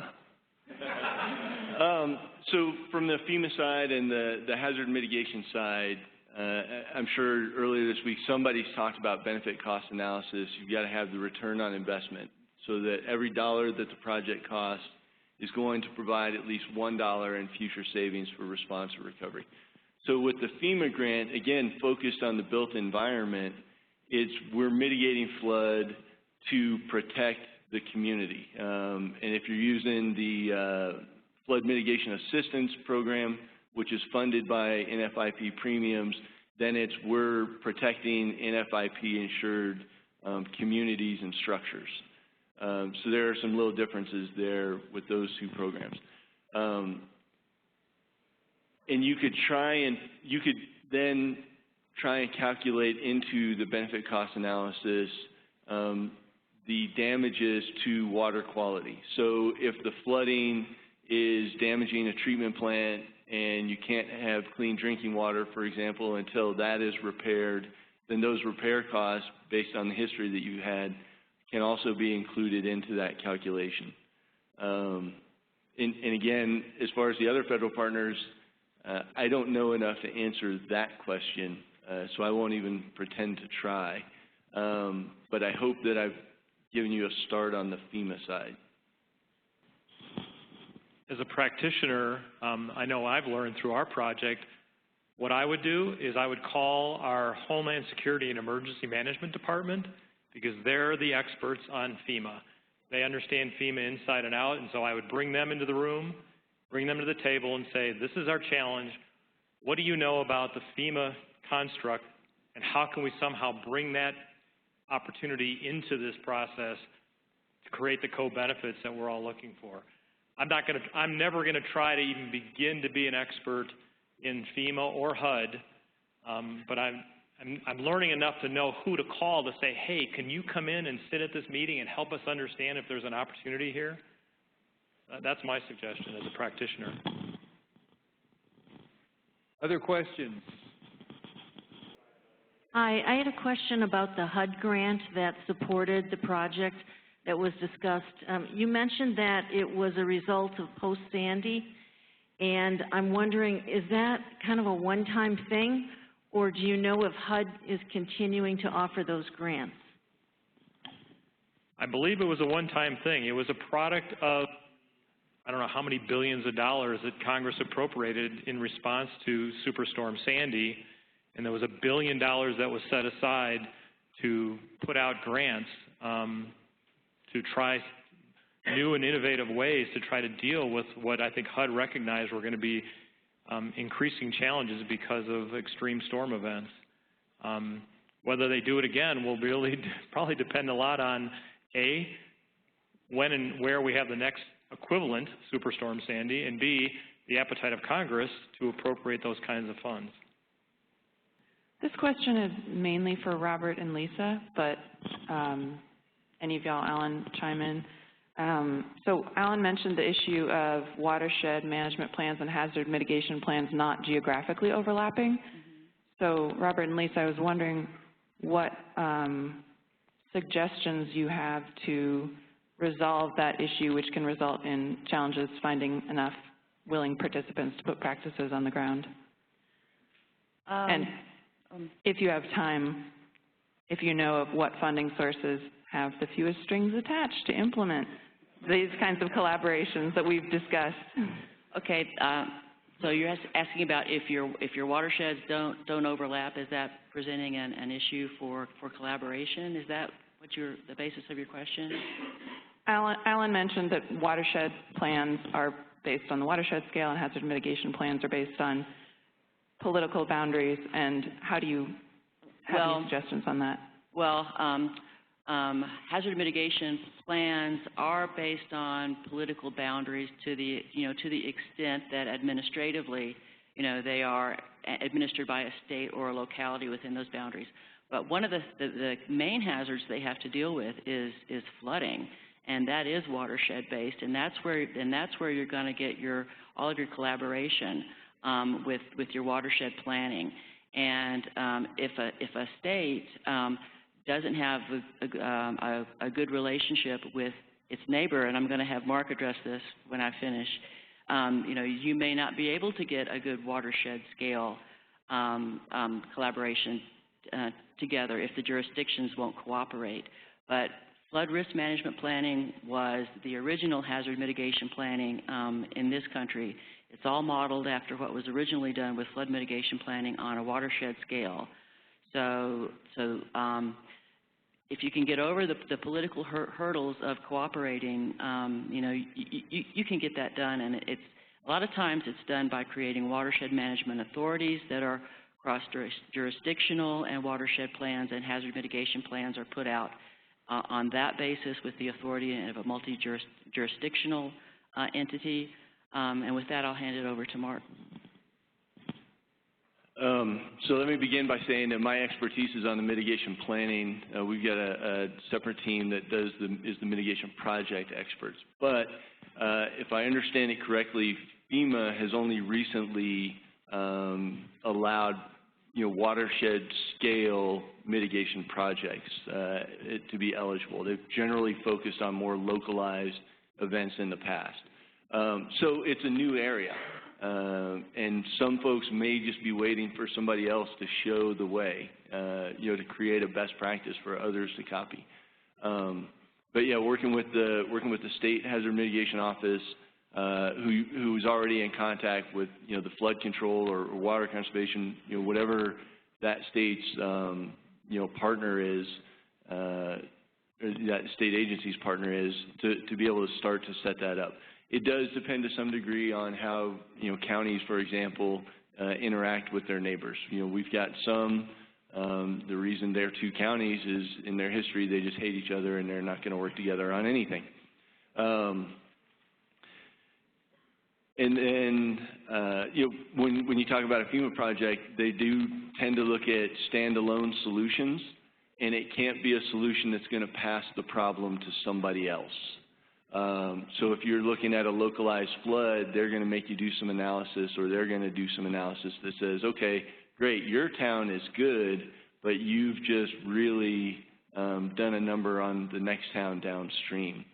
As far as our relationship with our neighboring counterparts, I think my team leader has one, but we are definitely focused locally within the state of Colorado.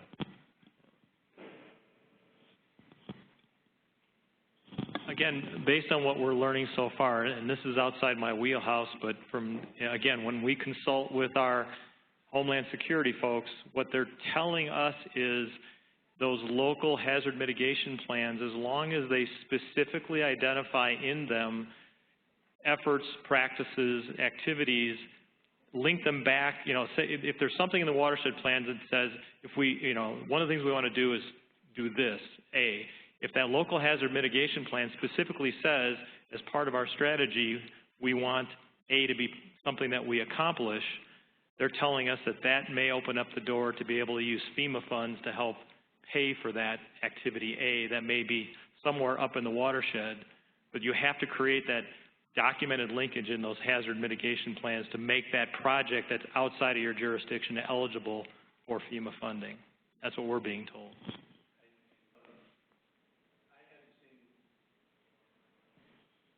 had the same understanding that the specific action you would like to take has to be in your plan.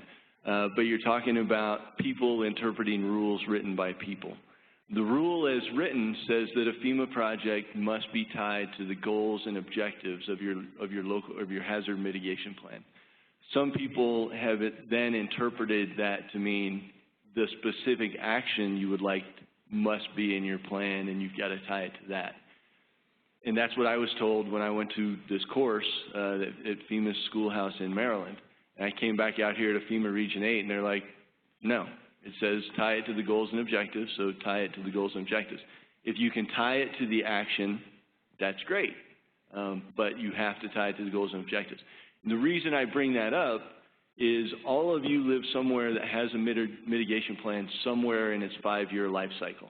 And if you weren't in the planning process to begin with, it doesn't mean you have to wait until the next plan to pursue a project grant.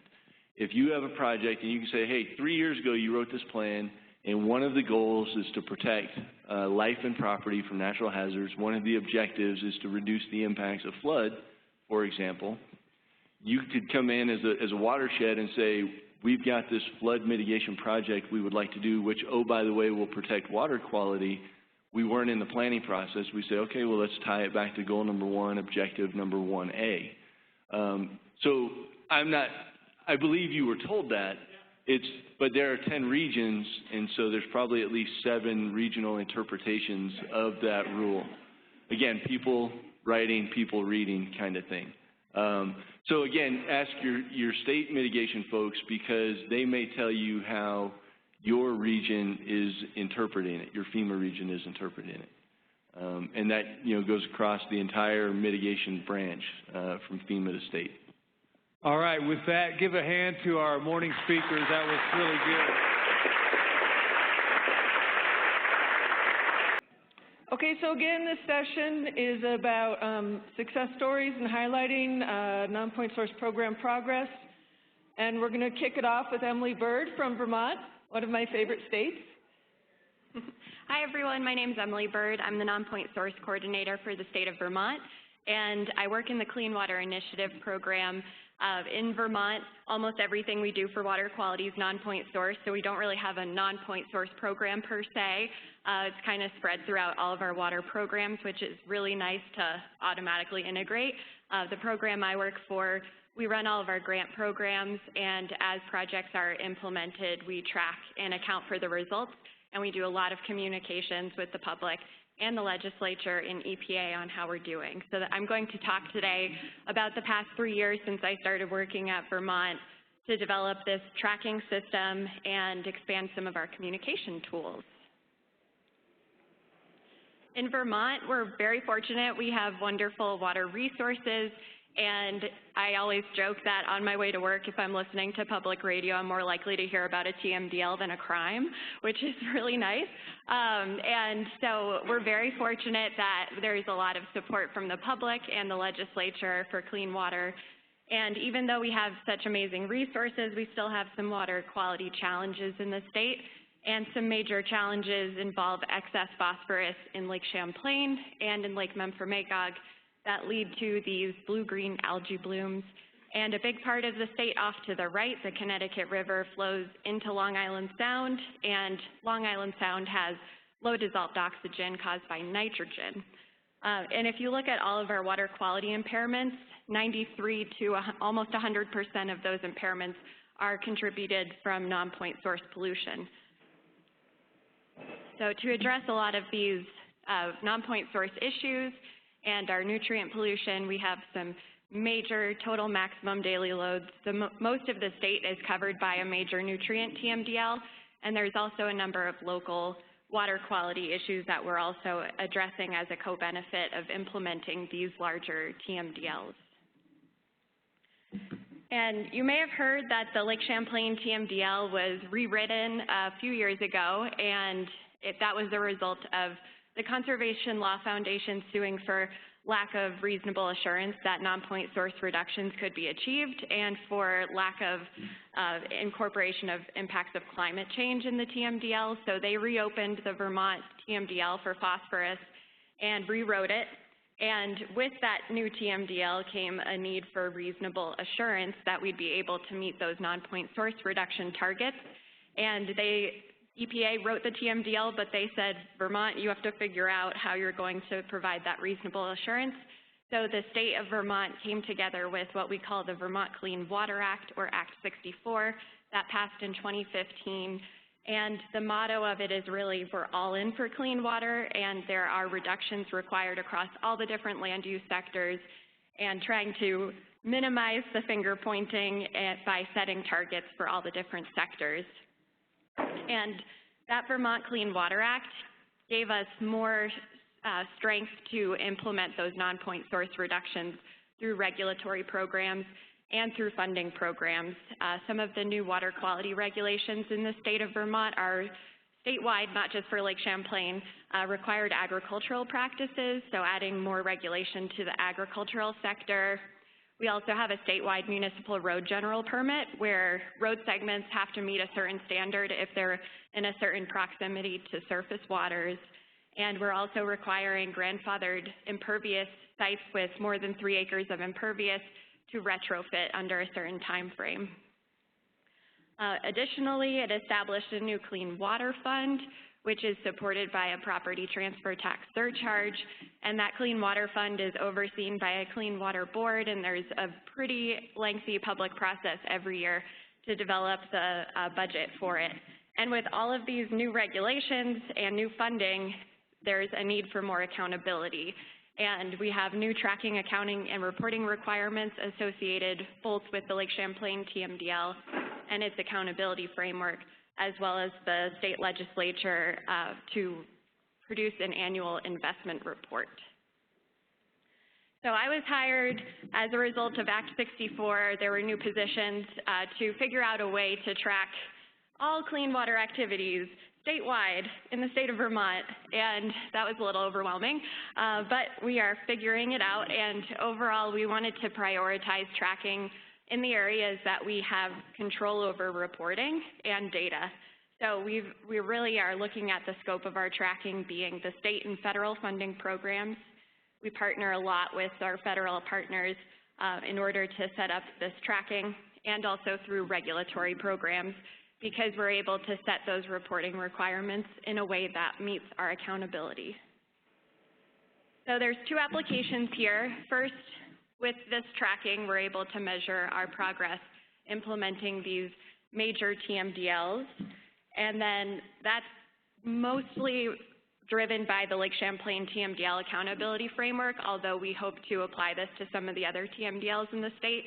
And to simplify it with this graphic, the TMDL accountability framework, we have the TMDL, and that establishes our phosphorus targets. And then we have what we call tactical basin plans for each of our 15 major river basins in the state. About half of them are in the Lake Champlain Basin. And those river basins have tactical basin plans that serve as our phase 2 implementation plans for TMDLs. And they identify our interim 5-year targets and identify priority actions to meet those 5-year interim targets. And then as those actions are implemented, we're tracking them and we're estimating the pollutant reduction associated with those actions. And once we roll it all up, we're measuring our progress relative to the TMDL baseloads where we started from and the targets of where we need to be. And within that 5-year rotating planning cycle, EPA is going to be issuing report cards to us. There's going to be an interim report card halfway through the planning cycle and a final report card at the end of each 5-year cycle. And that will help us with adaptive management, obviously, understanding where we should target more financial and technical assistance, but it could also boil down to the need for more regulation and to go after more reductions on the point source end of things, which is much less cost effective. And then the second application of all of our tracking is the Vermont Clean Water Investment Report. This is a legislative reporting requirement for the state legislature, and they said that we need to report on all clean water restoration activities statewide regardless of funding source. And I'm going to talk a little bit more today about the investment report because we're in the middle of our 3rd year, so we have a lot more experience on this piece of it, and then I'm going to get into some of our next steps for our tracking. So the investment report, our first one was published in December of 2016, covering state fiscal year 2016, and this is our second report that we published earlier this year, and we have a draft FY18 report currently. And we use 4 different accountability measures in this report. We start, before we even talk about investments, we talk about outreach and technical assistance. We really want to make sure that the legislature understands the need to continue to support staff and partner capacity to do outreach and technical assistance, because this is what leads to really good projects. And it also helps the public better understand their different options for financial assistance and to prepare for meeting new regulatory programs. The second chapter is on the investments, and we summarize statewide how we're investing in clean water across different funding sources, geographic distribution, project step, you name it, we summarize it. And then the final 2 chapters address the results of the projects that the state has funded. And we have first the project outputs. These are the sorts of things you can better visualize or hold in your hand, like acres of buffers that are restored or municipal road miles improved based on these projects. And then the final chapter summarizes where we're able to quantify the pollutant reductions associated with these projects. And the first step, of course, is to make sure that they know what a clean water project is. So we've boiled it down into these different land use sectors and explained how these projects are really important for water quality, but you can see on the right-hand side that a big part of our communication is reporting and sharing information on the co-benefits of these projects so that you're more likely to get that ongoing support for this work. And just to give some examples of what the measures look like in the report, this is from our draft FY18 report, and you can see the level of investment is increasing substantially over the last 3 years. We're up to $54.8 million of a state investment, and that does include SRF loans in the dark orange, but it has been a substantial investment, so you can understand why there's a real need for transparency here. We also report on the results of these projects. This table summarizes the conservation practices implemented in the agricultural sector with some important highlights about how we're doing from one year to the next. And some exciting news is that we've doubled the acres of agricultural conservation practices that we funded from last year to this year. And then finally, we've been working on how to best communicate the estimated pollutant reductions. It's sort of a difficult thing to communicate, but this year we have a new database that's driving a lot of this reporting, which is really nice, and we're able to track these projects over time based on their anticipated lifespan. And we, of course, do verification. I'll get into that later. But this shows the pollutant reductions that were achieved by state-funded projects, and then you have the dotted line that shows projected continued reductions based on the lifespan of projects. So those projects that will be in place longer are inherently a little more cost-effective because they have a longer performance. And just some lessons learned. We have to be really careful when we're presenting this information to the public and to the legislature that these are modeled estimates of pollutant reductions, and it's really helpful to provide project-level accountability. It also provides some interim measure of progress when it takes a really long time for these big water bodies to respond, and it shows us the relative magnitude of increased action over time, but it has to be complemented with monitoring data. And once we get to a point where we're rolling this up at the TMDL scale, we're going to be working to integrate those other indicators into the discussion, including how change in land use and extreme weather events could set us back in meeting our targets. One other thing that we also, I would recommend if you're looking into this, is to report the extent to which you were able to quantify pollutant reductions. As you set up a tracking system, there's obviously going to be a lot of gaps when you have older projects. There just might not be enough data available to quantify pollutant reductions, or you might not have a sound method in place to be able to quantify pollutant reductions. So we make a pretty good effort to try to quantify the extent to which we were able to quantify those pollutant reductions, and a lot of the time we're probably underestimating the total reduction. The investment report also has what we call a watershed summary, where it drills down the statewide investment report to any of our 15 river basin planning watersheds. It helps to show the political boundaries, how they overlap with watershed boundaries, and how we're investing within any given watershed and the results of projects completed in that watershed. And we've created an online dashboard that allows users to drill down to the project level if they'd like to learn more. This is an example of a database-driven project report that you can download into a PDF. We use it all the time when we're communicating and responding to information requests, and just this fall we finally have integrated 5 different agencies' databases into this one system, so that we'll be able to incorporate all the state agencies that fund clean water into the dashboard. And the fun part that we're also working on now is the data visualization. So it's making a lot of the graphics in the investment report more interactive. And backing all of this up, we have a tracking system database that we developed in-house. It's on our SQL server. And this database is used by our basin planners all the way from project identification and prioritization. And as projects are funded through the different stages of design to construction, we're tracking all of those results. And it also houses a BMP accounting and tracking tool that we use to estimate pollutant reductions. And just to boil it down, probably oversimplifying, the BMP accounting and tracking tool, or BAT, it takes the practice location and references a big table of different pollutant loading rates based on land use. And so you enter in the acres treated and the land use characteristics, the practice type, and some of the practice characteristics, and out comes the estimated pollutant reduction. And I'll just show you an example of how this works. We have here a gravel wetland in St. Albans. So we know the location, so we know what pollutant loading rates to reference. We put in the different land uses that are being treated by the practice and the acres. You multiply those acres by the pollutant loading rate, and you get your estimated pollutant load coming off of the land treated by the practice. And then you add the practice. In this case, it's a gravel wetland, and you enter in some of the specs. You can't see it here, but you enter in the storage volume. And storage volume relative to area treated gives you your treatment depth, which indicates the annual average performance or efficiency for that practice. So that is, in a nutshell, what we've been working on over the last 3 years. We got the database framework set up. We've built in our accounting methods.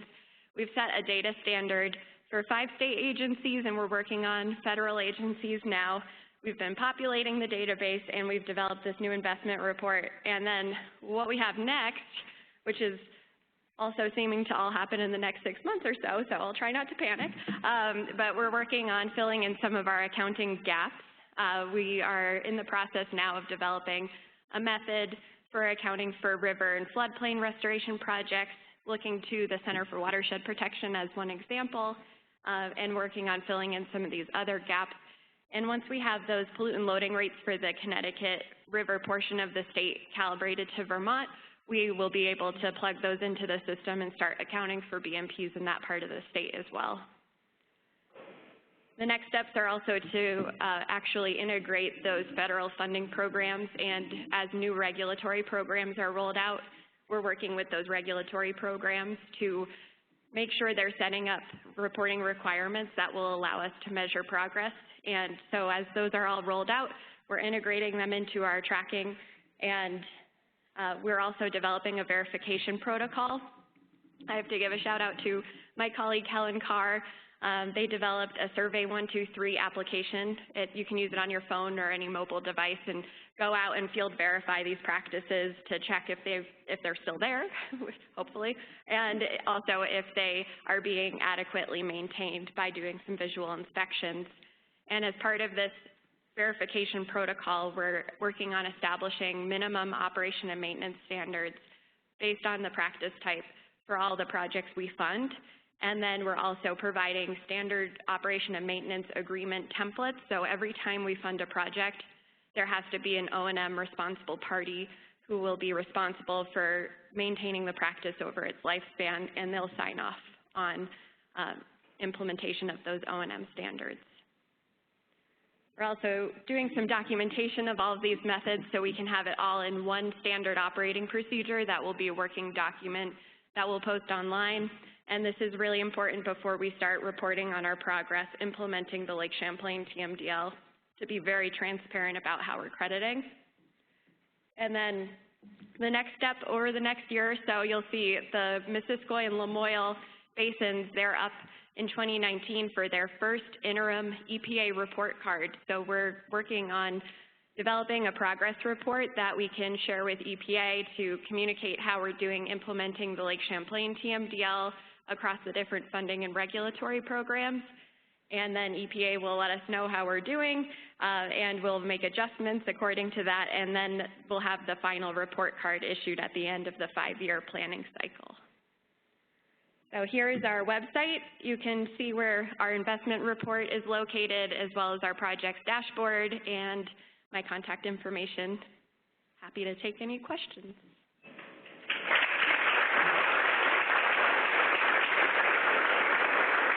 Thank you, Emily. So do we have any questions? Yeah, I'll start. Oh, there we go. A lot of good analysis in evaluating what you've done versus models, what they predict. Is there a concurrent effort to actually, say, expand your water quality monitoring network to see if the projected results, the model results, are actually showing up on the landscape? Absolutely. We have a long-term monitoring program in the state of Vermont for especially the Lake Champlain Basin, where every single major tributary has extensive monitoring, so we can over every other year update the actual loading going into Lake Champlain and see how it compares to the estimates that we are getting through our modeling. And we've also been funding a small grant program for local partners to do BMP effectiveness monitoring, so we can kind of verify some of the efficiencies that we are using for these practices and demonstrate actual water quality improvements. Thank you. Oh, right here. Hopefully they match. Yeah. If not, we'll adjust. Hi. So this is very impressive, and I'm wondering, I have 2 questions. Have you encountered any resistance to the data entry from staff? And, yes. And how have you dealt with that? And then also, this investment report, is this in addition to the WQ10 success stories, or do you do those separately than from the investment report? So the first data resistance to data entry, everyone jokes that I am really good at giving constant gentle pressure in my agency, and not just within my agency, we also had to get Agency of Transportation, Agriculture, Commerce and Community Development, and Vermont Housing and Conservation Board all on the same page in terms of what we're tracking. And it's definitely a little bit of, okay, if you don't want to play the game, then we're not going to be able to communicate the results of your projects. And the program I work for, we really offer, I feel, a service to those other state agencies where we're out there communicating on their behalf, helping to explain the benefits of their projects. And I think it was more difficult at the beginning once we were just getting them set up with their own tracking systems, but now it seems like it's starting to flow a lot better. And that interagency clean water reporting framework that we've set up, this interagency database is really helping to streamline that. And then we do separately report for success stories when we have water bodies that go from an impairment to meeting standards. We do that separately in coordination with EPA Region 1. And we use the BMP accounting and tracking tool to estimate pollutant reductions that we then plug into GRITs. So we still have our GRITs requirements, but we use this methodology to report pollutant reductions there. Okay. That app that y'all created seems really interesting. Is that something that y'all is free? Is that something that could be applicable to other states and that we could kind of piggyback off of? Yeah, I don't know all the details, but I'm pretty sure Survey 123 is an off-the-shelf application, and I think it's pretty low cost. We just worked with our A&R IT to link it up to our database, and we can now, within my program, maintain the application all on our own. And I'd be happy to do a little more investigation in terms of the actual software and what I think we have a subscription to it agency-wide, which is why it was so easy, but it's pretty accessible. Hi, Emily. Hi, Jane. Just wondering, you mentioned that your estimates of pollutant load reduction were likely underestimates. Wondering what led you to make that statement. Thanks. I guess what I meant there is, since we aren't quite able to quantify the results of every single project we fund, that we're probably missing some projects because we're still in a stage where we're having projects completed that were funded years prior to all these data standards being put in place, so we might not be capturing everything. We do try to err on the side of being conservative with our efficiencies and estimates because we don't want to paint a too rosy of a picture. And in addition, with Agency of Ag, they do have caps on how many acres they'll pay for. And so a lot of farmers, we know for a fact, go above and beyond those caps, but only report on what they got paid for. So that's another example where we're probably underestimating. Emily. Hi. Andrew from Wisconsin. We're developing a similar type of tracking system that you've done, and you have many more bells and whistles than we have with respect to estimating the load reductions. My question, though, relates to the IT and the support staff that you have. How many do you have? Are they dedicated? Because without that, this tracking system really won't work. Can you expand upon that, please? Yes. So we're so lucky. My colleague, Tim Pricer, he is a database developer, but he's disguised as an environmental analyst. So we keep that kind of a secret from the IT agency. And it's really nice because when I started, we had a very short time frame to develop this system. And we would joke that we were building the ship as we sailed across the ocean. And he really was able to get embedded with our business process and is always available to help make changes and improvements to the system, where if you were relying on an outside consultant or even on an IT agency, you would probably have to wait for them to become available and have resources to do it. So we're very fortunate that we were able to pull that off. Okay, so we have time for maybe one more question. Are there any other questions for Emily? Okay, excellent. Everyone. Well, thank you very much.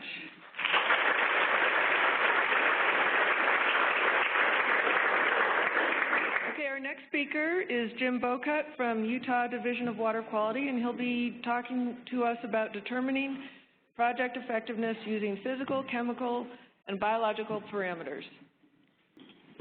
Okay, well, I appreciate the opportunity that I have to come and speak with all of you here.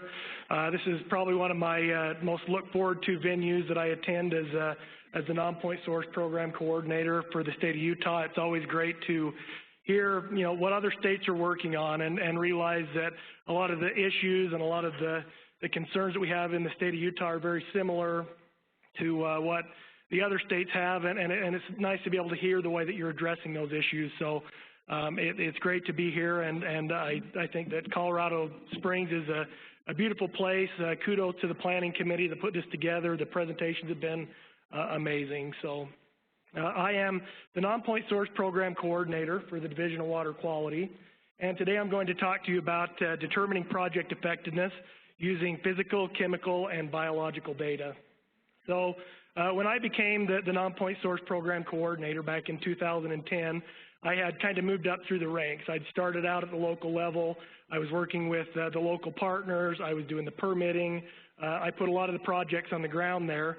And when I became the Nonpoint Source Program Coordinator and saw the way that the state of Utah was doing the assessment and measuring the success of the programs that were there, it was a little bit discouraging to me because I think a lot of us here, we realize, if we were to identify what a perfect project was for us, we would develop a watershed plan, we would go out, we'd implement said watershed plan, we'd go out, we'd pull water quality samples, we'd meet water quality standards, everyone would put us up on their shoulders, and it would be our finest hour. And I think, as we go in and you see the real life and the way things are working, Not all projects end up that way. And as somebody that put a lot of blood, sweat, and tears at the local level trying to get good, successful projects on the ground, it was discouraging to me that you know, all they looked at were the chemical parameters and seeing if that project was listed or not, and that was how they determined if it was a successful project or not. You know, they'd look at, you know, where they were going to monitor for those chemical parameters. They'd look at the frequency in which they were going to pull those chemical parameters, but they didn't look at a lot of the other things that told a lot of the story. And so that's kind of what I wanted to present on today, talk to you a little bit about what I've done in the state of Utah from 2010 on to try to capture the whole story and be able to identify the other parameters that have improved through the projects that we've implemented in the state of Utah. By the raise of hands, who attended the Nonpoint Source Monitoring Conference that was held in Utah a few years back? Okay, so we've got a few of you there. One of the options, if you were there at that conference, was to attend a tour to the Wallsburg Watershed, and that's where I'm going to focus my efforts in on, and kind of the presentation today is Main Creek. So Main Creek is a fairly small watershed, at least for the state of Utah. It's about 45,000 acres. It's located in Wasatch County. It's in the mountains right up above the Wasatch Front where the majority of the population resides. It was listed on the 303D list of impaired water bodies for dissolved oxygen, E. coli, temperature, macroinvertebrates. It was also a concern to us because it was a tributary to Deer Creek Reservoir, which supplied the majority of the drinking water to the population along the Wasatch Front. And the nutrient loading had increased in Deer Creek Reservoir to the point where we were starting to see algal blooms occur in those reservoirs. And so it was a real concern to us at the Division of Water Quality. It was a real concern to the people along the Wasatch Front, and it was also a concern to the local conservation district. And so they decided that they were going to go ahead and take action. The main land use up there was grazing and agriculture and things like that. So they actually began developing a coordinated resource management plan. And they worked with many of us at the state level to be able to develop this. And as we developed that CRMP, they sent it to me and said, we'd like to have this meet the required 9 elements of a watershed plan. And so I was able to come in and give them a checklist and say, okay, you're close here, you need more here. And when it was done and completed, we had a 9-element watershed plan that was actually a coordinated resource management plan. Now, this management plan, it identified that the major issues that we had out there were grazing related, and it was impairing the overall riparian health. It was hurting water quality, and so they went and the management plan addressed how they were going to fix those issues out there in the watershed. So the management plan was completed in the spring of 2012. And this management plan was done the right way. We had landowners that were just sitting in the wing that were really excited about the implementation of this management plan. We were able to get landowners implementing projects in the fall of 2012. And to date, we've spent over $1.6 million. Out of that, it's $500,000 of it has been Section 319 and state non-point source funding that we put towards the project. It has been an RCPP project with the NRCS. The entire watershed only consists of 3 HUC 12s. 2 of those 3 HUC 12s were identified as NWQI watersheds, and it was just a really good fit as far as all the partners go. We're looking to start the final phase in 2019. We have another $728,000 worth of project work that's going to go on the ground. And just a real quick summary, we have restored about 7.5 miles of stream within that watershed.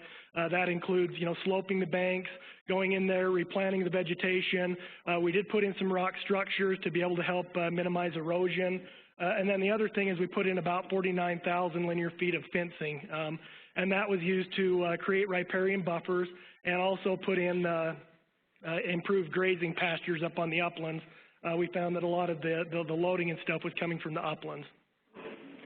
Now, with that being said, obviously, at the Division of Water Quality, we wanted to make sure that we captured the chemical parameters that were being monitored, and we saw some really good things that were coming out of it.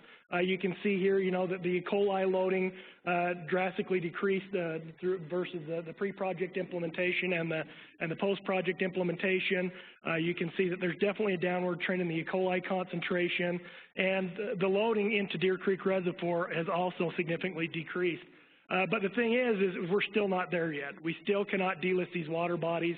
The E. coli is not where we need it to be, and we still have not met the endpoints that are being required by the Deer Creek TMDL from this watershed.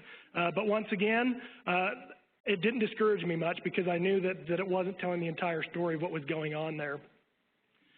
So just a little bit of Watershed Management 101, and as I mentioned before, one of the major impacts in the watershed was grazing. And I took this picture down here on the bottom. I thought it's not in the Wallsburg watershed. It's actually in Otter Creek watershed, but it's a very good representation of, riparian areas that are overgrazed in the state of Utah. And so just real quick, if you go in and you overgraze a riparian area, specifically in the state of Utah, what you're going to have is that river is going to widen. You're going to have cattle crossing back and forth in that riparian area. You're going to have them extend the overall width of the stream, and as a result, you're going to see the river become much shallower as well. The other thing that you see is the erosion that's here. You see a lot of bare soil that becomes exposed. Once again, the hoof shear from the cattle going in there, it is conducive to a lot of erosion, and you start to see a really big increase in the fine sediments that are present. This is downstream from a restoration reach that we have up there in the Otter Creek watershed, and it was amazing to me that the reach up above that had been restored was basically crystal clear, and I got down into this section here that had not been treated about 100 yards, and you could already see that the turbidity had increased and the fines were just much more present in that reach of the watershed. The other thing that you start to see is there's less pools that are present. This right here is a really good example of that. You still have pools, but as this picture shows, you have really long, continuous pools, and the depth of those pools is pretty constant, and it doesn't provide much habitat for the aquatic life that's there. And you see the same thing with the riffles. The riffles are very long, they're very, very shallow, and it's not conducive to the macroinvertebrates or the fish that are present in that river. The other thing that you start to see is once you go in there and the cattle start grazing, and we call them ice cream plants, the ones that the cattle go in there. It's a species, the plant species that they want to target and they want to feed on. Once they're gone, they start hitting the other species that are less desirable, and some of those species are the woodies. And you can see in this picture there's no willows, there's no woody debris to speak of, and a lot of that has to do with the fact that they had grazed the stuff that they wanted to graze, and the only thing that they could turn to was the willows and the woody vegetation that was there. And then the other thing that you can see is it affects the plant species diversity. You start to see more invasives that come in there. You get to see basically a monoculture that begins to be developed. You can kind of see a light-colored plant up there. That's an invasive thistle, and the cows didn't want to graze that. And the hummingbirds loved it. It was probably the neatest thing I ever saw going out there. There were hundreds of hummingbirds, but unfortunately, as water people, we weren't really concerned about the number of hummingbirds present. But these are just, in a nutshell, some of the things that you'd expect to see if a water body is overgrazed. And so at the Division of Water Quality, we wanted to come in and we wanted to find a tool that we could use to be able to measure the overall watershed health as we went in there. We wanted something that we could go in there. It's one thing to go in there and say, yeah, we reduced the erosion by X amount of pounds and stuff like that. But we wanted to be able to say, put a better number on it than that. We wanted to come in and have a number that indicated, how much the riparian vegetation had improved. And one of the things that was recommended to us was maybe the Stream Visual Assessment Protocol. For people that are familiar with that, it's from the NRCS. I was not a big fan of that for this. We still utilize it in our watershed planning, but it was very qualitative. It was something that, if one person went out there and did an SVAP, another person would go out the next day and possibly get a different result because you were just going out there and it was your opinion. It was, are the conditions good? Are they bad?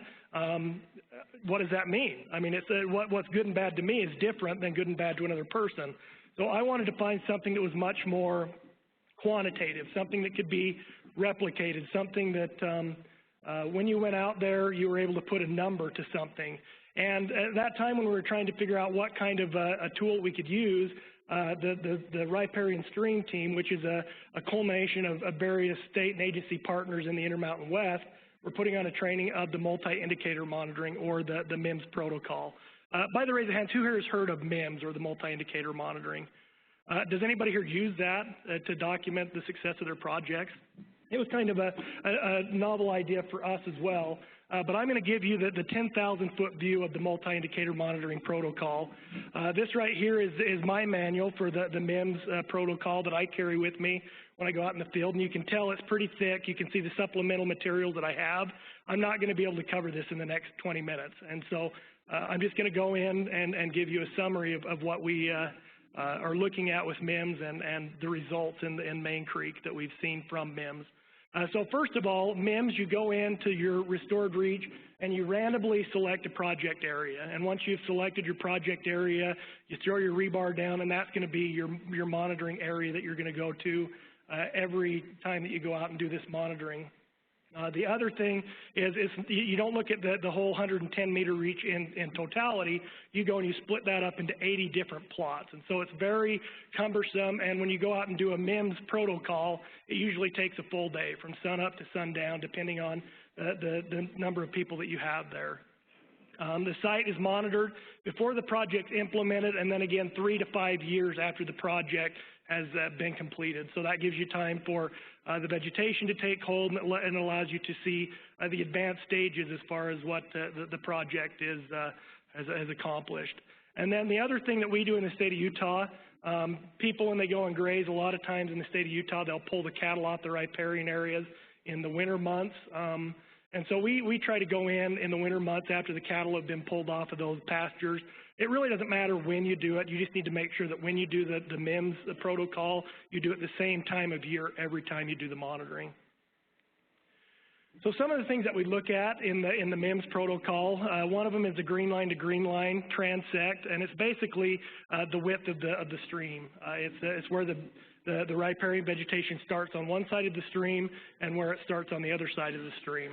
Now, once again, ideally, if you go in and you put in a project like this, you're going to see the width of the stream decrease as the grazing pressure is reduced. The other thing that we look at is the plant species and the plant diversity. You look at the ice cream plants, and this is something that the producers really wanted to see. When we go in and we fence off the riparian corridor, we just simply treat it as another pasture. We ask those landowners to stay off of it for 2 to 3 years, allow the vegetation to be restored, and then we develop a grazing management plan that says, this is how many cows you can put in there, and this is how long you can put them in there. And so they're really interested in the amount of feed that's there, but we're also wanting to make sure that the species that we want to see are present within that watershed. The other thing that we look at is the D50 of the substrate present, specifically looking at the fines that are there. Once again, as you go in and you heavily graze a system, you're going to see a lot of fine sediment that is present. If you're going in and you've got an affected project, hopefully the amount of fines that are present in the watershed are going to decrease. The other thing we look at is woody species present. We look at the quantity of the woodies that are there. We look at the height of the species that are there. And we also look at the species if they've been bitten or if the cattle are starting to utilize them. Once again, that's one of the indicators that you've probably left your cattle in there a little bit too long if the cattle are focusing heavily on those woody species. We also look at the stream bank the conditions. Are they vegetated? Are they unvegetated? Are they eroding? If they are eroding, what type of erosion is it? Is it slumping? Is it sloughing? Is it fractured? And those are the other things that we look at in all 80 plots within that 110-meter reach. And then we also look at the pool riffle sequence and the pool depth there as well. So hopefully, if you go in and you implement the project, you're going to see more pools, you're going to see deeper pools. So I just wanted to go over real quick the results that we got off of the Main Creek up there in the Wallsburg watershed. And I know that you look at this and you think, oh, well, it's been decreased by 0.73 meters.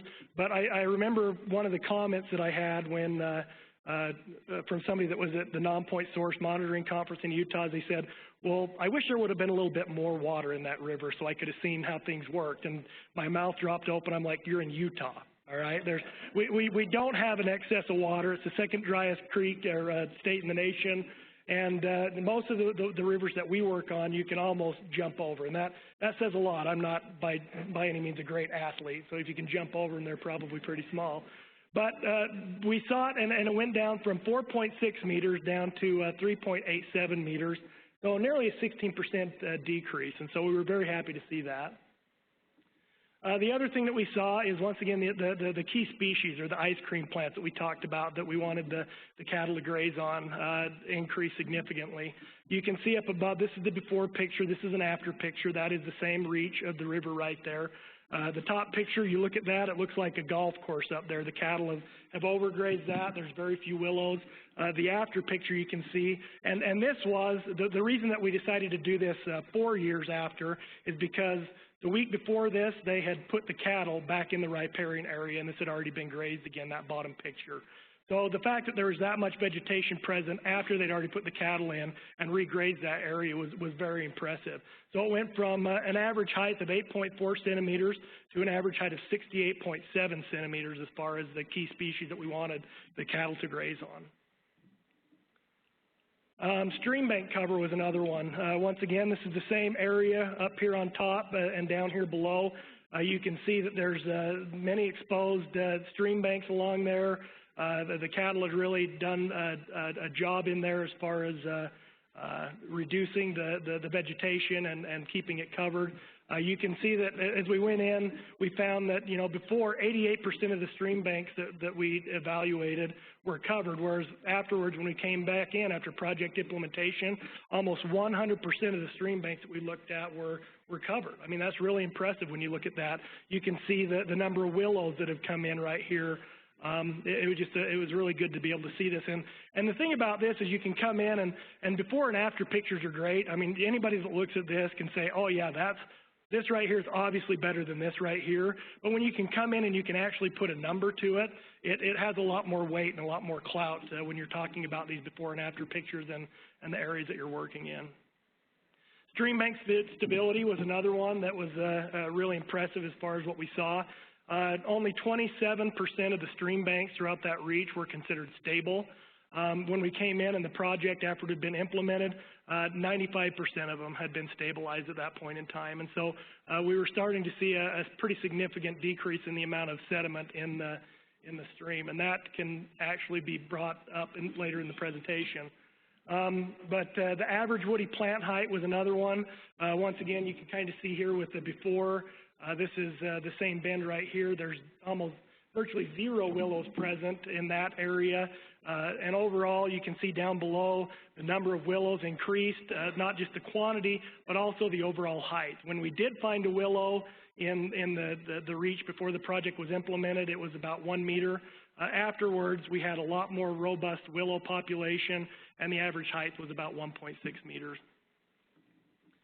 The other thing is that we looked at is the fines. We went in and throughout that 10-meter reach, we did 20 pebble counts through there. Anything that was smaller than, I believe it was 4 millimeters, was considered a fine sediment. And so as we went in there, we saw that the fines decreased from being 54% of the substrate that we collected down to 37%. And this was a big deal because one of the reasons that the partners were interested in the Wallsburg Watershed project was because they wanted to get cutthroat trout to begin using that river as well. And anybody that's familiar with trout and the way that they spawn, they need to have a bed that is sandy or has cobble in it so that they can create a red. And if you have a lot of fines in there, their reds go, they get plugged up, the eggs get covered up, and it just doesn't work out well for the trout in that stream. So to be able to see the fines decreasing like this, we were excited about it because it had a real water quality benefit, but the Division of Wildlife Resources was really excited about it as well because it was an indicator that showed them that we were kind of moving in the right direction as far as getting it to be a cutthroat fishery again.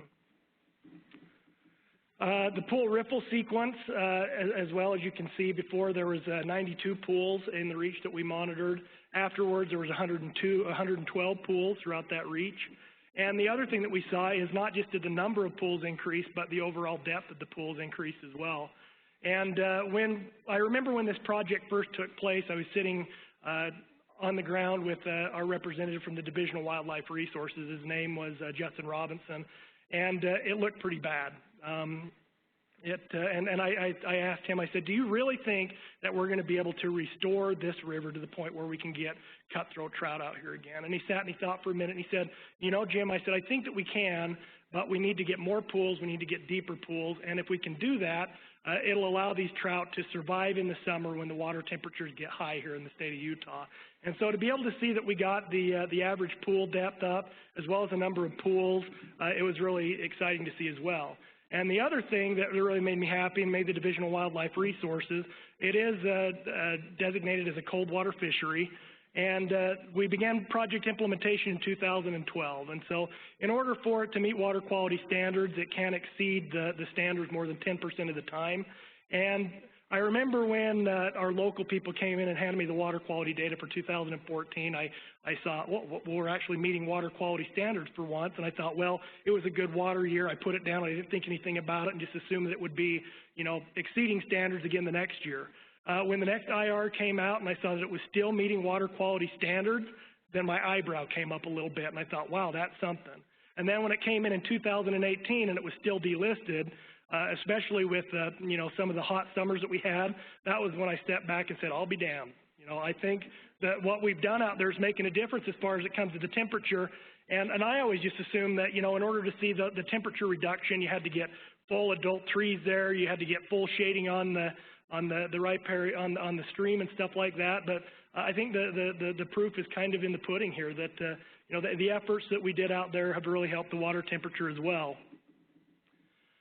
The other thing that we always make sure that we monitor at all of our restoration reaches is the fisheries data that's there. And we're lucky to have a very supportive partner in the Division of Wildlife Resources, and they're the ones that usually do most of the fish surveys in our restoration sites that we work in. So they went out there, and we did not see any cutthroat trout. There is an active population in the upper end of the watershed, but we started to see German brown trout coming up out of Deer Creek Reservoir. And anybody that's familiar with trout, you know, German browns are much more tolerant of more polluted waters. They can sustain the warmer temperatures, but it was a really good indicator that we were getting to where we needed to be. And then the other thing that we saw was a really big increase in the southern leatherside chub. And this is a native species. It's a species of concern there in the state of Utah. And not only did we see an increase, but we saw the population increase 8 times what it was pre-implementation versus post-implementation. And you know, if there's one thing that I would encourage you, if you're not collecting fish data in your restoration reaches, people love fish. It doesn't matter if you're a legislator. It doesn't matter if you're a sportsman. It doesn't matter if you're a landowner. People love fish. And if you can go and show people that you've improved the fishery by the project that you put on the ground, you're going to have a lot more weight to throw around when you're in your partnership meetings or when you're going to the legislature looking for funding as well. With the results that we saw, the Division of Wildlife Resources is very optimistic that they're going to be able to get cutthroat trout in that watershed again in the next few years. The other thing we looked at was macroinvertebrates. When we do our macroinvertebrates, I'm sure similar to what you guys do, we do a control reach up in the upper end of the watershed, and then we go and monitor where the project is taking place. I didn't see the results in the macroinvertebrates that I was hoping to see, but we did see a positive correlation between pre-project implementation and post-project implementation. I think part of the reason maybe why we didn't see the numbers go up the way that we were hoping to see is we pulled the last sample about 4 weeks ago, and we just came off of probably one of the hottest years and driest years on record in the state of Utah. And so they were kind of struggling anyway with that. But it's very, very good to see that the macroinvertebrate numbers are going up as well. So just real quick in summary, since the project was implemented, we have seen water quality improve within that watershed, but we've also seen the channel narrow, there's more pools, there's deeper pools, the woody vegetation there, it's more robust, it's taller, there's less fine sediment in the system, the desirable vegetation that's present is much taller, and the banks are covered with vegetation and it's much less prone to erosion. And once again, what does that mean? It means that we're going to be able to start sustaining some of the aquatic life that we're hoping to see through the projects that are being implemented there. And with that, does anybody, oh, and this is another fellow that came into our project reach there. If you're not monitoring for moose, I'd recommend that you monitor for moose. It's a great indicator that your project's working out for you. So.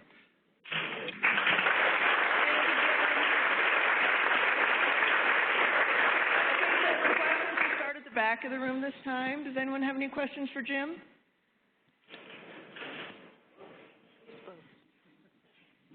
Hey, Jim, thanks. Great presentation. Really exciting to see all the progress that's happening. You mentioned reference reaches for the taxa. Did you also look at reference reaches for substrate or pool depth? You know, I'll be honest with you, we didn't. That's something that we could look at in the future as far as doing a multi-indicator monitoring.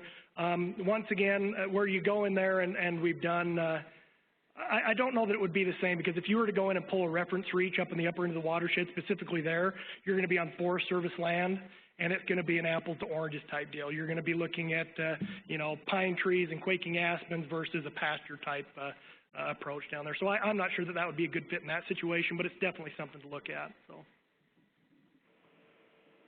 Okay, any other questions? All right, Jim, I may have missed it, but did you at least submit for a partial success here for the temperature? It's coming in this year, so I'm not going to let that go by. They don't happen every day, so.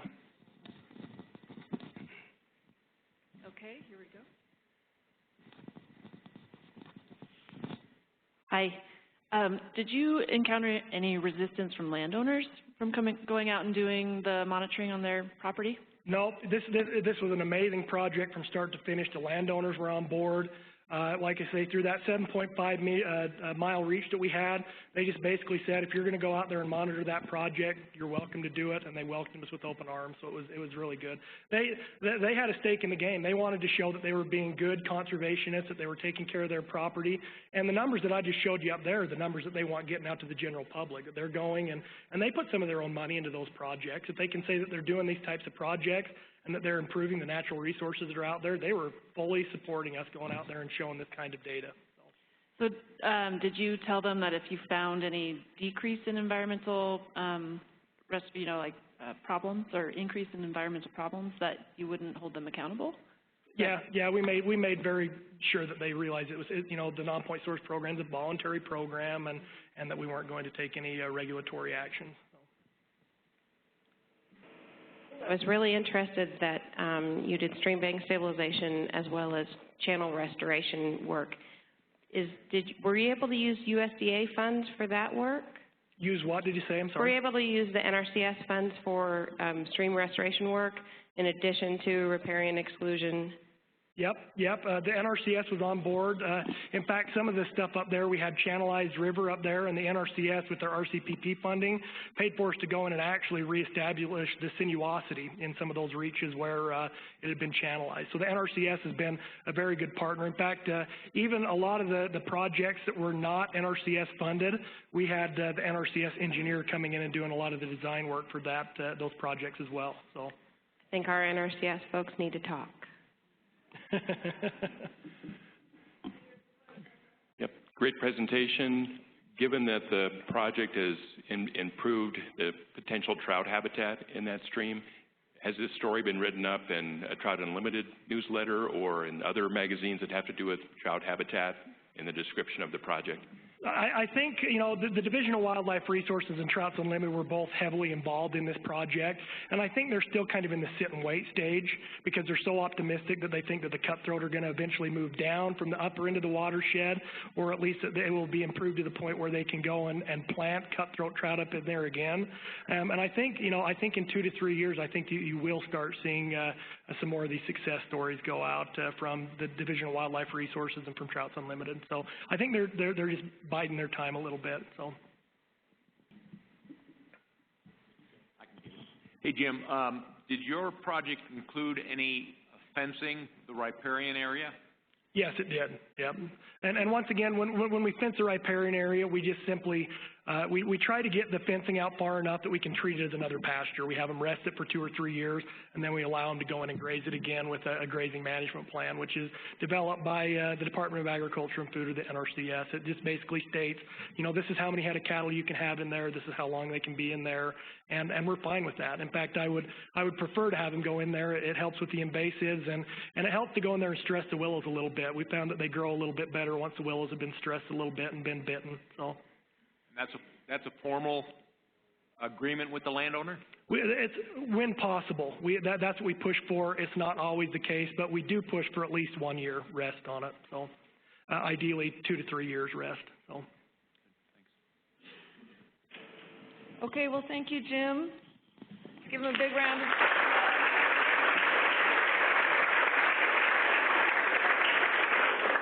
Okay, so next up we have Nicole Sandberg and Kelly Meadows from the Virginia Department of Environmental Quality, and they'll be presenting on increasing Virginia's 319 program efficiency, a journey through lean and process improvement. Right before lunch, we're talking about being lean.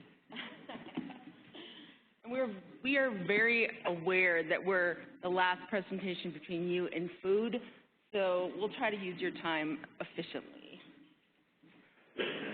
So Virginia has a long history in evaluating our process and evaluating our programs in order to be more effective and efficient.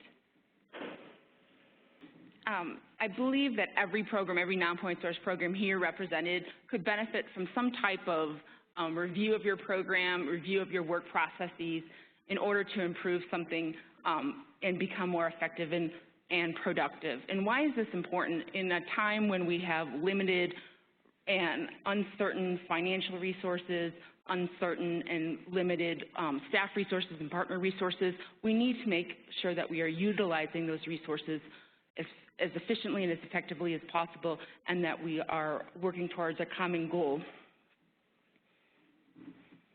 So when Virginia started doing some of our process improvement activities, we kind of stepped back and looked at our program goals, and were reminded of what our program goals were. So clean water, we want to, sorry, need to find a little, we need to get cows in photo A away from the stream so that they are happy cows away, out of the stream. We want to make sure that we are looking at these are all of our completed implementation plans, watershed-based plans in Virginia, and our goal is to have clean water. And the reason why that's important to understand what our goal is that when we're assessing the different processes and activities that we do in order to accomplish those goals, we can identify areas that and activities that perhaps are not helping us accomplish those goals. Are there anything that we're doing that that we could eventually not do? If, for example, is it taking us 10 steps to do something that eventually we can maybe do in 5 steps, and then we have a 50% reduction in staff time and resources. So just a little history. For the last 4 years, Virginia has done a variety of different activities related to process improvement. So starting back in 2014, we did what I would call a program self-assessment. We're looking at our program performance. We looked at various metrics of our implementation projects, our performance by our grantees and our staff.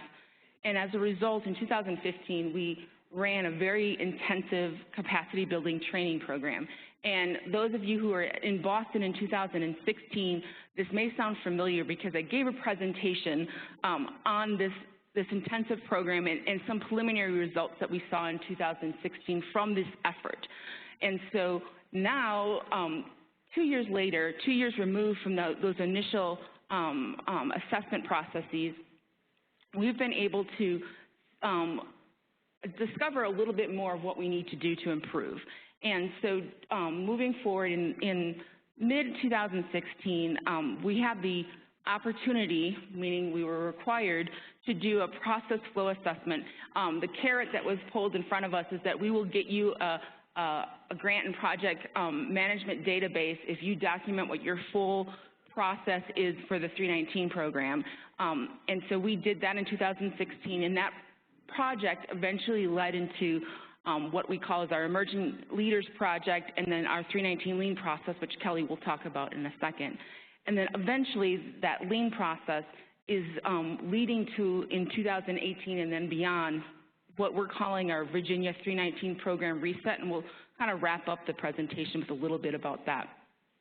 So I want to quickly describe what this process flow assessment is. And essentially, we created an entire flow diagram of our entire 319 grant program, all the way from the grant award, development of the work plan, the budgets, working with EPA, getting it awarded, through project selection, project award, through the closeout. And through this process, we were asked to identify our different program areas. We identified 7 program areas related to our 319 program. And we were also asked to identify our stakeholders, who we were working with in those different program areas. And then within each of the program areas, if we identified different processes or workflows within each of those program areas, who are the people that were involved in each of those processes. So we identified basically 6 groups. Some of them were internal, so some of our other divisions are finance and procurement. Some of them were external, our grantees, our other state agencies, and EPA. And all of these members, all of these partners had a role to play in all of these processes and program areas. And as can be expected, the 319 program in Virginia is pretty complicated. You're lucky that my animation isn't working, because you basically see about 5 of these same slides. I think when we documented our entire process, it was 12 feet long and wrapped around my office. And basically, it was quite enlightening. I mean, it wasn't surprising that it's complicated. It wasn't surprising that it was exhausting just to look at everything we do. But how often do you actually document on paper or electronically every step that you do, and be able to determine each decision point, each touch point for every program, whether or not that was really needed to be done? It's not often that you're required to do that. And we learned a lot from this process. And we identified some areas through this process that we could have for improvement. So one of the things we decided was we needed to simplify our process, especially some of the internal processes for like grant award or grant selection or soliciting projects. We were making it way too complicated, and we don't think we were necessarily getting anything better out of a more complicated process. We also were feeling that because it was so complicated, the amount of staff time and resources, and grantee times and resources, and partner times was not being effectively or efficiently utilized. And we could possibly do much more. That we always had a full list of things that we weren't able to accomplish, and we felt that if we targeted some of these areas, we would be able to accomplish a little bit more. Oops, sorry. And so we developed some recommendations from this process flow assessment, and we presented it, and that information was basically filtered up through our management, our department management, and ultimately it was decided that our program would benefit from some outside intervention. So basically some assistance in kind of working through these processes. And the division leadership team decided that they wanted to recommend that our 319 program participate in this Emerging Leaders program, and Kelly's going to talk about that. All right. I guess this is sort of the latest chapter in the story of Virginia's history of process improvement. Just a show of hands, are folks familiar with what a lien is? Has anyone participated in a lien? All right, well, good. Does anybody need a nap after staying up late watching election coverage? I think I'm in that category. And so really a lien, generally speaking, is just a systematic, iterative process to review some process to identify opportunities for improvement. It got its start largely in the manufacturing sector, but it's certainly relevant for IT projects, the corporate world, government. And so there's always lots of opportunities for looking for bottlenecks, looking for repetitive steps, redundancies, waste products, improving the quality of your throughput or the quantity of your throughput. So those are all things that a lean is looking for. And so a little bit of history on the Emerging Leadership Program. It's a program that DEQ has for training their leaders of tomorrow. And so it's open to senior staff. It's every 2 years this program opens up. And the centerpiece is kind of one of these long-term group projects. The class of 2018, there was a project for outreach related. There was one for groundwater. There was one for human resources for on employees. And then obviously our 319 grant project. So. The purpose of the ELP project was, at this stage of the game, was largely sort of undefined. I mean, Nicole's lead-in sort of showed we had a number of ideas floating around, but part of the lean process is going through those, doing detailed data gathering and interviews and things with your team, seeing what makes the most sense, where would you best spend your time, where can you get the best return, and so a lot of that will be driven by the lean process itself. And so here's some of the candidates, I guess you could say, for the topics of what the lean was going to do. So our applications that the grantees for our 319 funding, overall program efficiencies, how we award our contracts, even a sort of an IT project for a grant management database. This sort of lays out the big picture process for the lean.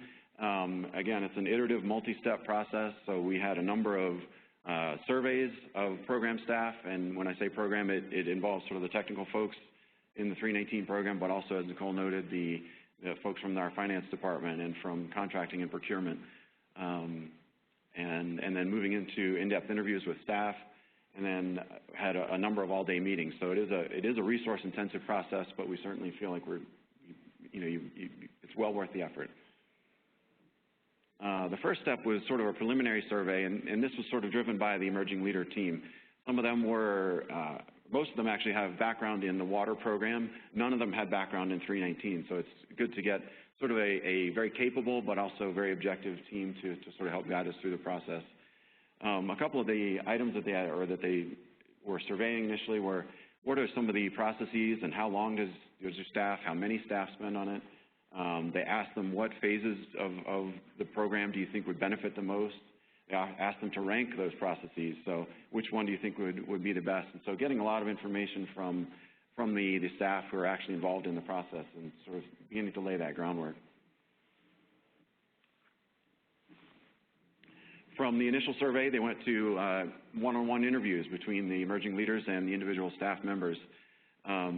That's a critical process because there may be people who are too shy to speak up in some of these meetings or other things. So you want to be sure that you get buy-in. That's one of the critical pieces from a lean. If you're going to ask someone to implement changes in the way they do their job or the way they handle things, you need to be sure that, A, you're getting the perspective from everyone, from all different sides, but also that buy-in that they're actually going to be excited about making those changes.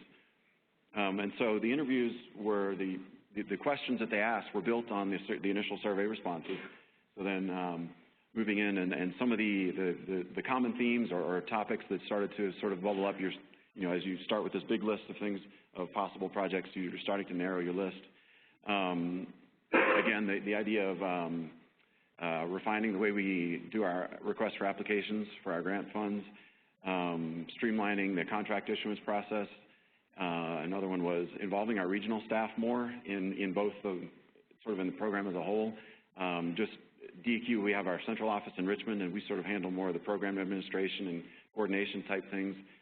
We have 6 regional offices, each of which have Nonpoint staff as well, and they're kind of more of our boots on the ground implementation. So making sure that we're improving that connection between them was another topic. And then another topic was training, sort of at all levels, sort of for internal staff, for our grantees, for our potential applicants for grant funds. So these were all things that again, are coming up as possible topics. So then we move into the next stage of a lot of these all-day meeting type activities. So one of those was a charter development. So there was a smaller sort of core group got together to figure out, okay, what are we actually going to work on? So they took all that information from interviews, from the surveys, from all these other data collection, and tried to narrow the scope because, as you know, the 319 program is very broad and has lots of nooks and crannies, and you can really get lost in there if you, sort of creep out of scope. So they eventually settled on focusing on the process for how we issue our requests for applications and award those. So now that you have your full scope, then we moved into the mapping project. So this is sort of the mapping exercise is basically a visual depiction of the process. We pretty much burned through our sticky note budget for the entire year in a couple days. You take every single step that's involved in going from point A to point B, you slap it up on the wall, and you can start to visualize where you have repetitive steps, where the lines cross, where they connect, where you have circular loops, all those sorts of things. So, and this is where the ELP team, they had some training in lean processes and management and meeting facilitation, so they were very helpful in keeping us on task, make sure we don't go down rabbit holes, and also reminding us of some of the results that had sort of gotten us to where we were. This is sort of a simplified version of what that giant wall, that 30-foot wall of sticky notes came to be. Sort of tasks were color-coded by who was involved, central office, regional office, all the different pieces of staff, and it sort of culminated in 5 different categories. So from, there was a phase of developing the RFA, then you have issuing the RFA, reviewing the applications that come in, running it past EPA for approval, and then executing those actual contracts. And the other sort of key element here is there in the middle. Touch time and wait time are 2 of the important aspects to add to that diagram. Touch time is how long it takes you to do a task. Does it take an hour, a day, a week? Wait time is how long it takes from moving from when you complete it to actually moving to the next step. So if it takes me an hour to do something, but then I send it to someone else for review, it takes them 3 or 4 weeks, then you start to see, there's some opportunities for efficiencies there. And so that was sort of gets us through the end of the lean mapping, and I'll pass it to Nicole for sort of where we go from here. So I think I only have a few minutes. I will try to wrap up the last year in about 2 minutes and then talk about the future in 1 minute. I can do it. So we're calling this the 319 program reset.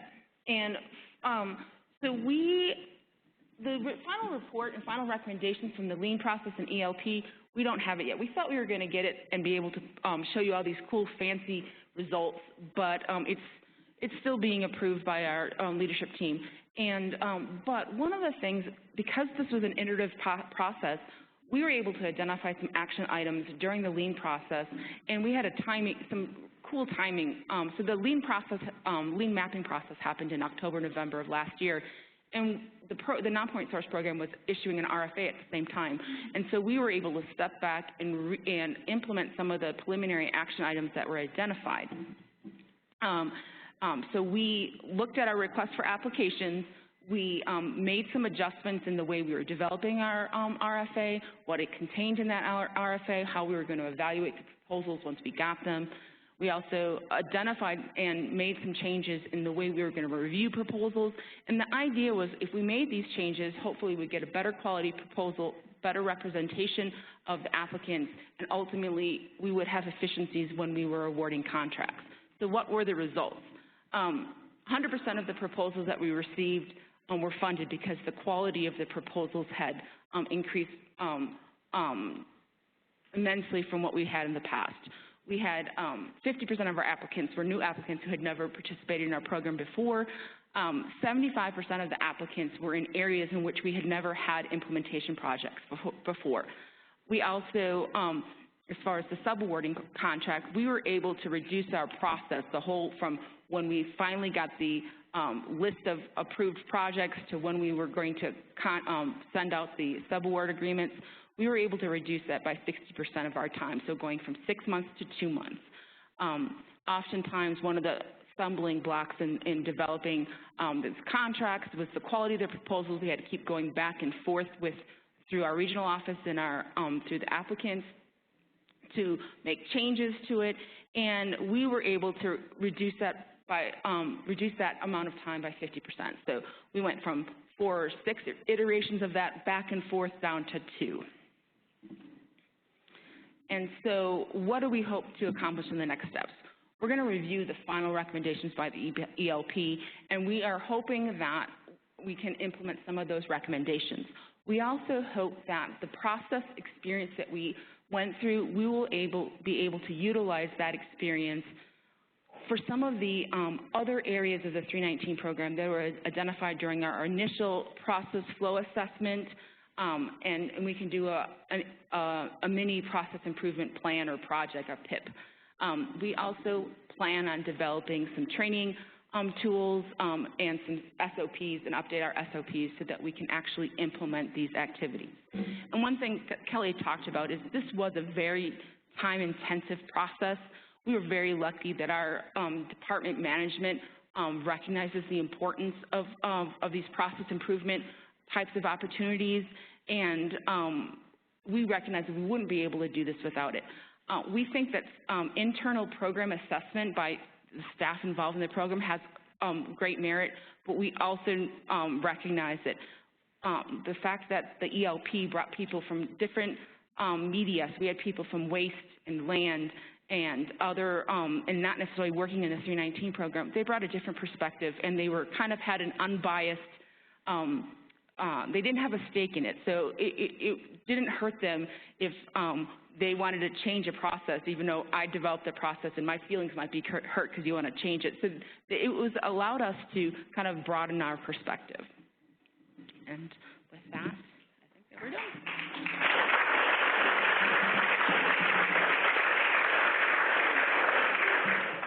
Okay, any questions?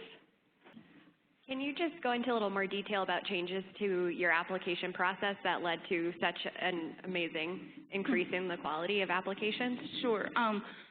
So as Kelly mentioned, we always developed our applications through our central office staff. We had one or two people, and we didn't really involve our regional staff on it. It was mainly doing it because of time and efficiency. Sometimes developing a feedback loop takes a lot of time. And so we may not have been appropriately addressing some issues. We have a lot of geographic differences. Our constituents in the southwest part of the state of Virginia, in the coal fields, are very different than up in the DC area. And they're going to have different levels of experience. And so we try to make changes in our RFA to address that. We spent a lot of time on our evaluative criteria, updating the evaluative criteria. And just so that we communicated to our grantees what the expectations of them were, and then we better communicated to our review team what their expectations were for evaluating it. In addition, we just made it easier.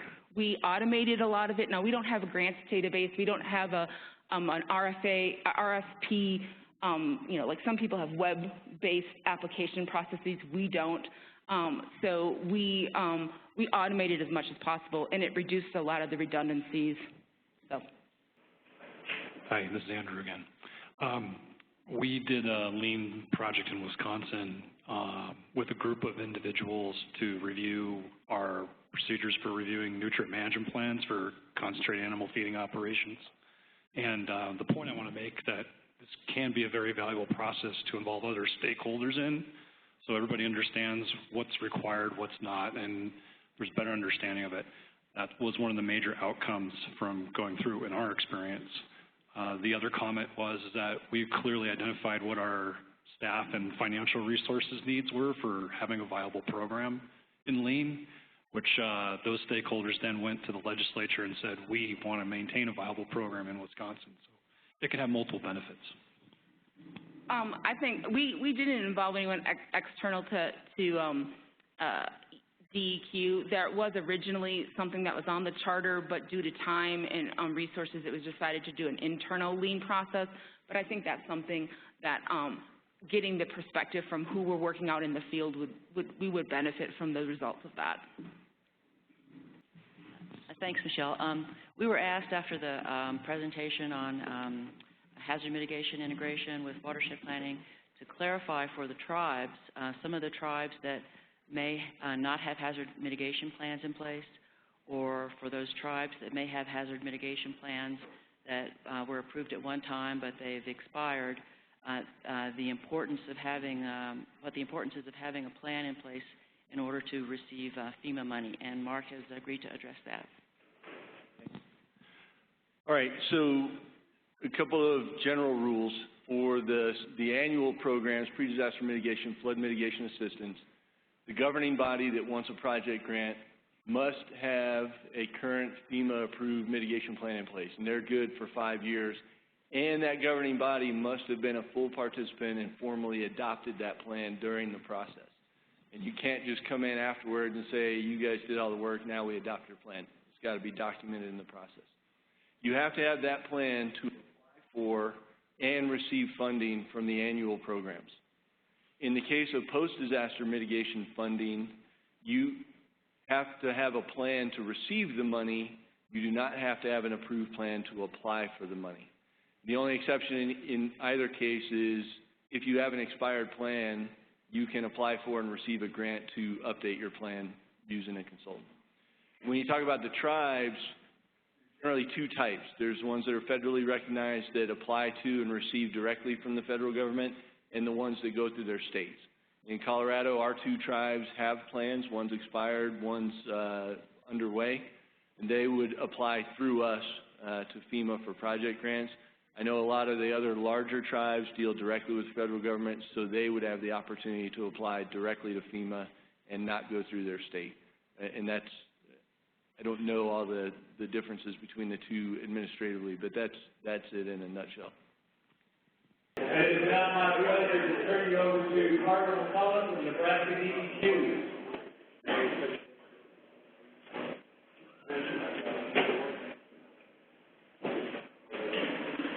Hello, and welcome back. I'm pretty excited about this session because I think this is something that Nebraska could use some more information about. So we're going to talk about strategic approaches to place a value on environmental investments and find out about innovative funding opportunities to support a non-source project. So how we're going to structure this session is the first half hour. We'll go to Fred and Ellen from USEPA, Region 3. Then we'll have a 20-minute presentation, about 10 minutes of Q&A. The last hour, Don Waye coordinated, we call it a panel, but mostly it's going to be in more or less the same format. We'll give a brief introduction about how to integrate clean water as our program, the state Nonpoint program. And then he coordinated Steve Malone, Terisa, Thompson, Wendy, Garland, to all talk about their state experiences with, and they're all kind of different stages. So, my kind of theme when I'm introducing people, I'll start with Fred and Ellen. I've asked them all the people on the panel today, who's the most famous person that they ever met. Fred has met Al Stewart, musician. And Ellen Bryson has met Joe Biden and was dancing on the same dance floor at the same time, but not with Joe Biden.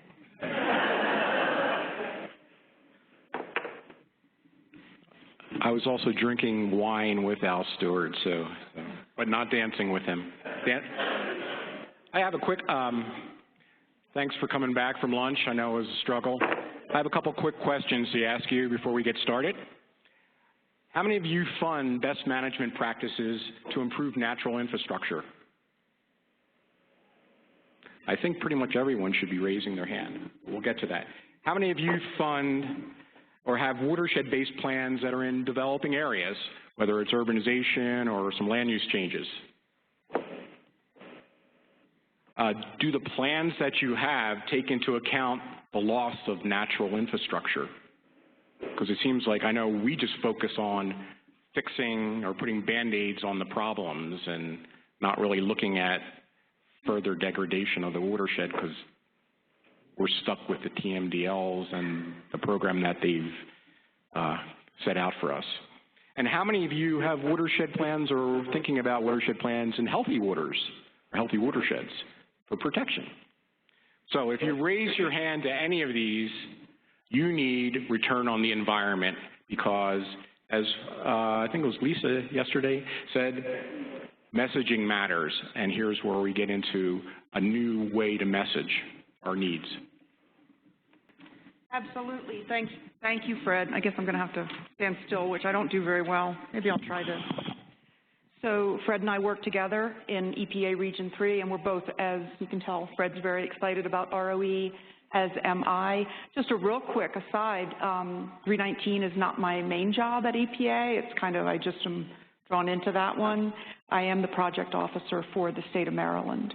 And Fred, of course, is the manager of the program in EPA Region 3 and also the project officer for the state of Delaware. So I'm going to start off with some terms, and hopefully in just a few short minutes you'll understand what we mean when we say ROE. How many of you have heard that term before? Okay, good. So I think there's enough that, and some of you haven't, so that's good. We hope that it has a lot more application in the non-point source world. Okay, so the first thing we're going to talk about as an intro to ROE is ecosystem services, and I'm sure that a lot of you have heard this term. Raise your hand. Excellent, good. So this is specific work that the natural environment does that benefits human beings. And some examples are, it does remove pollutants, it increases groundwater recharge, and in parentheses, specifically the benefit that humans get from that ecosystem service. The next step as you're moving towards ROE is going to be to create a biophysical measure, and that's where we're going to actually quantify that ecosystem service. We're going to take it from whatever the good was done, and we're going to actually measure it. So those are some examples of how we went to a biophysical measure. And of course, in the non-point source world, we're talking about nitrogen, phosphorus, sedimentation, and some other things that get removed. So we can quantify that, and we do quantify that. The thing that is now new for all of us is to attach an eco price to that. And we've been very fortunate in Region 3. The state of Maryland has done an awful lot of work. They've hired a PhD person that is environmental economics, and if I was younger, this is what I would be doing, actually figuring out the dollar value of those ecosystem services. And they use a lot of different techniques to do it. I'm not an expert by any means. If you are interested in doing ROE, try to find somebody who is. But what they can do is attach a dollar value to that biophysical measure. So what is it actually worth if we can remove 1 pound of nitrogen? And there's a lot of different ways to do it. Sometimes markets do exist, but for the most part, markets don't exist. But you can get some real-world examples, like how much does your local water company have to pay to remove sediment, for example. So that's the key piece in return on environment. And then we can actually come up with a return on environment value. So working from left to right, we start out on the left with the ecosystem service, kind of just, words. And then we come up with the biophysical measure, so we know how much. Whatever it is we're evaluating, it might be a current land cover, it might be a BMP, but we go ahead and calculate the biophysical measure, and you'll notice in that column all of my units are per acre. We want to make sure that we're looking at the same thing. And then we attach an eco price to that, and then we come up with the ROE, return on environment, per acre. And this is all for one category that happens to be a land cover we're looking at here, but again, we could be looking at a BMP, specific thing that you're going to do, perhaps in a stream. And of course, the really wonderful thing is now we can add up all those ecosystem services that you get out of that 1 acre of forest. I want to say real quickly, these are sample values. I made them up. Some of the other numbers you're going to be looking at are real numbers, and I'll try to clarify that so it's always clear. So we now know that from this analysis, just looking at those 4 ecosystem services, 1 acre of forest is going to produce about $741 a year per acre in eco value, for example, if you want to call it that. So we now are at the point where we can talk about return on environment. The top example I just kind of went over, you sum up the eco prices for a given land cover or a given land use, and then this is the really neat thing you can do with it. I'm working with some folks in Pennsylvania. We did an analysis. They've done one for 6 counties in Pennsylvania, and they have totaled the total return on environment for their natural system as it exists today. And this is Carbon County, just for those of you maybe not familiar with Pennsylvania. We have about 67 counties. This is neither large nor small. It's about an average size county. and that is producing $800 million per year, the total value of their natural system. So that's an eye-opener. That's a real eye-opener. This was presented to the Carbon County Chamber of Commerce, mostly Republicans. They loved it. They're going to really start using it in a lot of their work. I do want to point out on the lower left corner, I'm not sure you can make that out, but those are the average dollar values per acre per year. They did, they'd mostly looked at land cover. They looked at things like if it's near a stream, if it's an urban wetland, if it's a rural wetland, et cetera. And the top values, the deepest blues, are about between $5,500 and $6,600 per acre per year. And you'll notice that you can probably make out in that map, it's following the stream pattern. So the most valuable areas are our riparian buffers. Actually, the wetlands are the most valuable, but you can't even really make them out on the map because it's so small. This is probably the thing that I get most excited about. Why are Fred and I excited about ROE? Why do we hope you'll get excited about ROE? We want and need to change the conversation. Ecosystems are provided for free by Mother Nature. She doesn't ever send an invoice. They're just theirs for us to take. And as you all know, whatever's perceived to be free tends to get overused until it's gone. And then we say, oh my gosh, that really was a good thing. Second thing is we think it provides a common language that everybody speaks. Everybody speaks dollar. If I say to you, if we remove that wetland, we're going to have to find $10,000 somewhere else every year to replace what that is doing for us, everybody knows what it takes to have, to create $10,000. So again, everybody speaks dollar. But I think this is the one that's really close to my heart. We want to challenge the perception that we have about environmental programs. The perception is, we use words like taxes and fees and costs and losses, and we're all a burden to the citizenry, and they just, well, naturally, if that's the way we look at it and that's the way we talk about it, I begrudgingly support my taxes. I do it, I love it, but I begrudgingly support it. How many people jump up and down with joy, to pay taxes? So we either begrudgingly support it or we actively oppose it. You're just wasting our money. We don't know what you're doing with it. It's just a waste. All government's waste. So that's the perception. If we start talking about things in terms of return on the environment, then they are very different. They are investments. They are capital preservation. And I had to go Google around a little bit because I'm used to thinking, I think the old school. But we all need to start thinking about these as capital preservation. Some people use the term natural capital. This is our natural capital. And if we lose it, it's gone. And we have to replace it because we need it. So we're talking about asset restoration, and we're generating wealth. We are generating and recreating wealth. That is what we are doing every day. And that's how I want to start thinking about what I do. I take my salary, all of us take our salary, and we are multiplying that out and regenerating wealth for the American public. So we are, natural capital income producers. So that's my goal, really. If you get that message, I think you've gotten the most important thing. We want to start thinking about ourselves a little bit differently. Just an example here. This is, again, I'm really trying to learn to think more like accountants think, because that's what we need to do. So financial return is defined as your gain divided by your initial investment and then divided by the time period. That's a standard calculation on your return on your investment. So here's a sample project. This is a restoration project. We spent $225,000 to go clean up a stream.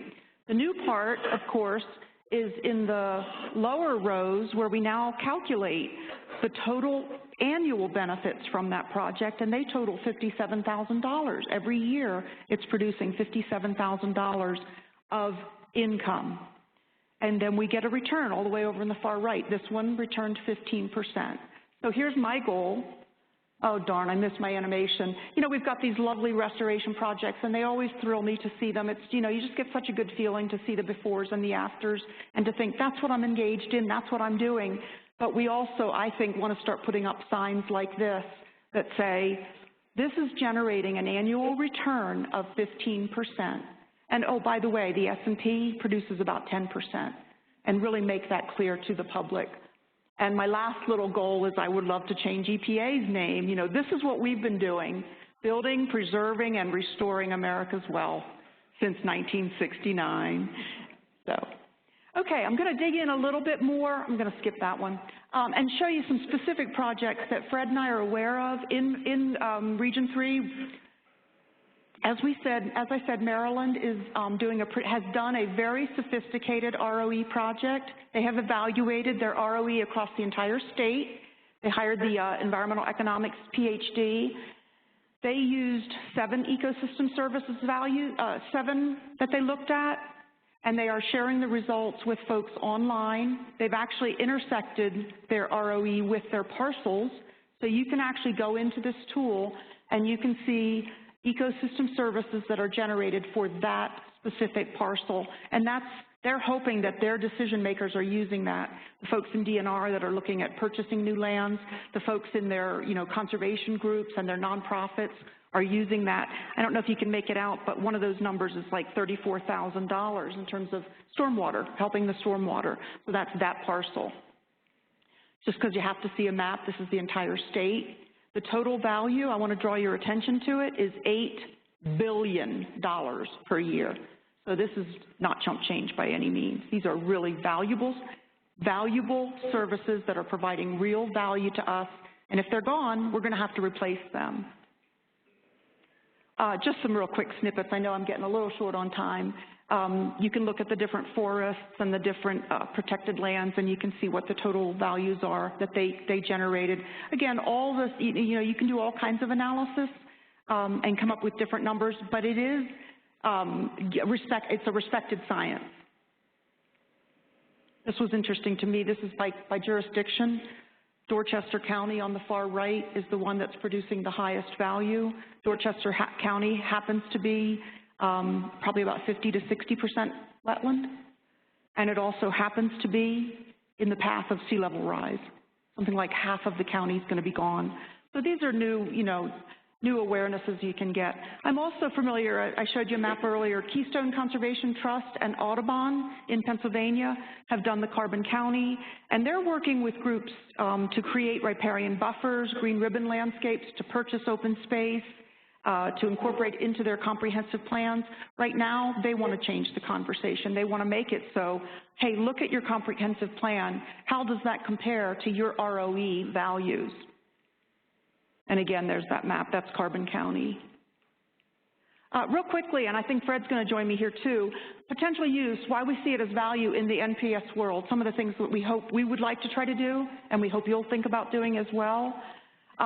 Obviously, the ability to fully value and communicate the benefits of your projects, to be able to say, this one's returning about 10 to 15% per year, very safe investment.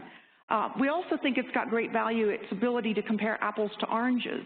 If you look at sulfur and you look at nitrogen, how do you really know which of those is most valuable? Well, if you do ROE, you can compare that. We think it's got enormous value if you're looking at restoration versus preservation. We think maybe, you all probably have a sense of this. Preservation is sometimes deemed as the most effective. It's better to save it before the fact than fix it after.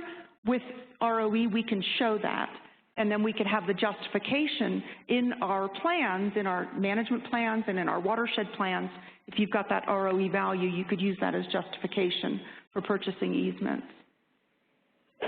I'm going to skip over this, but I just want to mention that the point under preservation, we all focus a lot on restoration. We sort of just assume that the things that are doing good stuff is going to stay, and it isn't necessarily. Just another example. So just for me to summarize, and then Fred and I are going to chat together with you guys, people don't value what they think is free. If we apply ROE in the NPS world, we think we can really improve the public perception of what we do. Methodologies do exist. We have some examples, and I know there are more over the country, for attaching values, for ROE values to specific land covers. We want to develop some methodologies for BMPs so that we can do a lot more of that, and we think ROE can be used to really guide NPS decisions. And then we came here with an ask. We would love to solicit your engagement, your help, your thoughts on this. Action items, we want to, again, develop ROE calculators for BMPs, and so that might be something that you all could help us with, and then use them to evaluate our restoration projects. I want to see the ROE posted on a lot of our brochures and at the individual sites so folks start to understand what we're doing. I think the other ones are kind of obvious, and then I'll invite Fred to So as I kind of said in the opening questions, you know, we're chasing TMDL implementation in our region with our watershed-based plans, and the guidelines say, you know, that's the minimum requirement that you have to do. What we're trying to say here now with ROE is we want to go beyond the minimum requirement. We want to change the language a little bit, as Alanna was talking about, by bringing in a whole different host of stakeholders and people that think a lot differently than we think. And you know, we want to keep those watersheds restored that we've restored, and the only way to do that is to protect that natural infrastructure that's there. And the only way to protect that natural infrastructure is to put a value on it, put a value on the benefits that it's accruing. And I know in my local township, we've used this process to both pass a $3 million bond issue at our small township level, and we're now, within the next month, closing on a 66-acre tract of land that we got a $1.5 million grant from the state, from the Feds, Fish and Wildlife Service, and we're matching it with about $700,000-800,000 of local bond funding that we have, which was a piece of this whole effort and process. And now we're kind of moving on to look at other tracts within the township to do similar actions on. So this has been a really powerful tool for us. I think it's going to be a real powerful tool for all of us as we kind of change the language. One right over here on the side. Yeah. I just worry about, over here. I just worry about putting the values together, and if you're not opening yourself up for more questioning and debate on how you came up with the numbers. Absolutely. We will definitely get debate on how you come up with the numbers. The folks that are really experts in that have a lot of references. If you go Google ROE, a fellow named Costanza, I think it's like George Costanza, but not George. You know, it's a well-developed science, and there's going to be debate because it's new, but we have to move forward regardless of that debate. I mean, you could face the challenge, presumably, that, you know, from a developer or something, of the cost of developing the property, or if you have oil and gas underneath the land. You know, I just don't know. Yeah, I think one answer to that is we currently have a pretty good handle on how much the costs are and the benefits outside of Mother Nature. They know how much gas they're going to get out. You know, the schools in land development, they know how much value they're going to get. When you're farming, they know that. They've got that quantified. We don't have the nature's value quantified.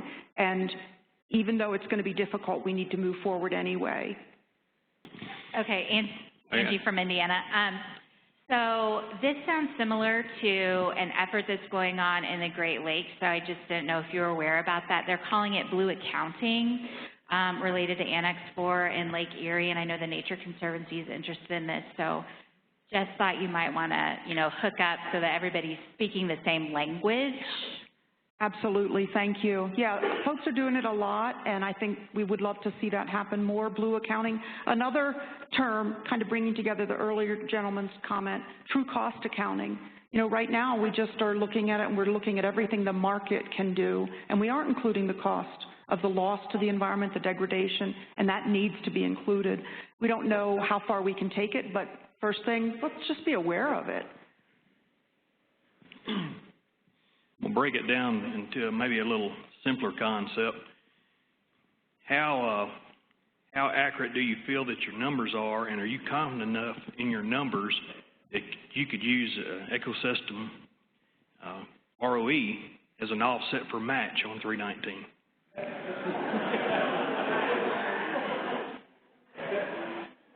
I'm going to let Fred answer that one. You know, where I thought you were going with that was, you know, the Corps has all kinds of permits, and they're really trying to focus on how much they should be requiring. especially in lieu fee program, and they're looking at functional lift. They're trying to quantify this. And so, yes, it would have huge applicability in that world. I was also going to say, like as Alanna was saying, we've heard several presentations throughout the last couple of days, even this morning with the flood mitigation planning and cost benefit. So this whole concept isn't new. I mean, applying it to natural infrastructure and going beyond just like the nitrogen and sediment cost of that, going into looking at, like the basis for a lot of this, the basis for a lot of the work that's already been done is U.S. Forest Service, the iTree model, if you're familiar with that, and that has substantial amount of documentation and backup, and they've included, asthma, public health issues, recreation, greenhouse gases, CO2.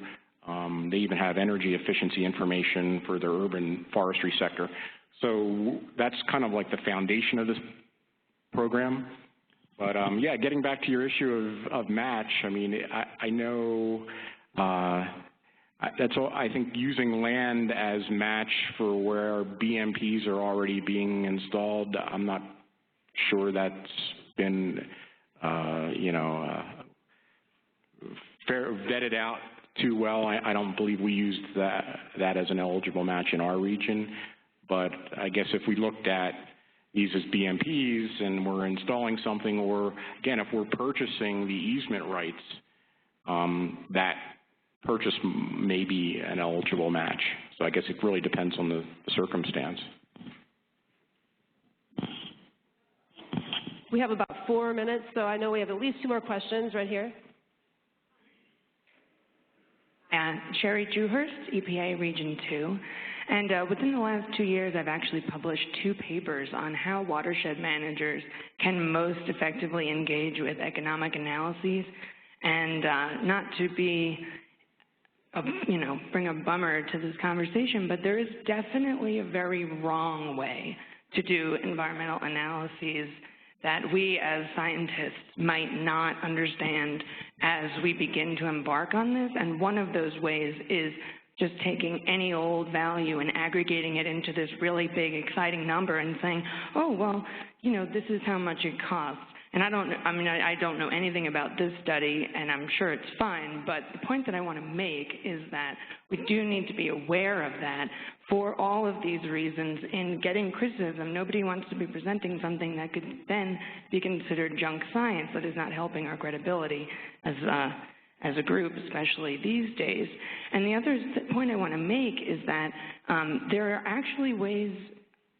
What a lot of this methodology does is allows us to have a communication tool that says to people who don't care about your BMP exactly what this ROE is saying is that, well, I can put that into a dollar value that makes sense to me. And there's actually ways to get that dollar value as our communication tool, as our common language, that are based on easily or, maybe on accessible information such as revenues from water-dependent businesses, things that are actually calculated by local, like town boards and places that are measuring economic activity in regions. So just be aware that there's many ways to get to that dollar amount, and it's not always going to be based on ecosystem services, but it can accomplish that end goal of giving us that dollar amount and can be more scientifically defensible. Yeah, excellent points. Thank you. I know that both of the analyses we mentioned, the Maryland one and the Pennsylvania one, looked at some of those kinds of numbers. So absolutely. And I'd love to chat with you more. We actually wanted to, we're going to send around a form, one for each side of the room. And if you would like to join an ROE NPS work group, please add your name, and Fred and I will be reaching out to you after this conference. We would love to have people to help us with this and maybe to take it into your own regions and states. Hey,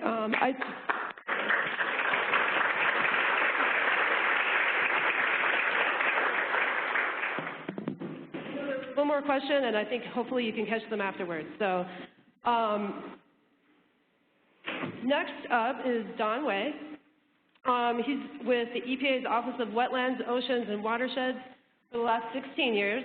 Lately, amongst many other things, he's been investigating ways to leverage clean water SRF investments that strengthen state non-point source programs.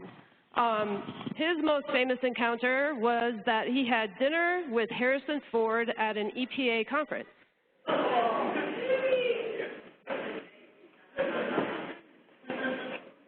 Okay, so I was in the same room with Harrison Ford. He was eating with Calista Flockhart. So I don't know if he was just trying to find out what we're up to or just getting a little too nosy or pushy, but he was well behaved. He did not ask for our autographs or anything, so that was good.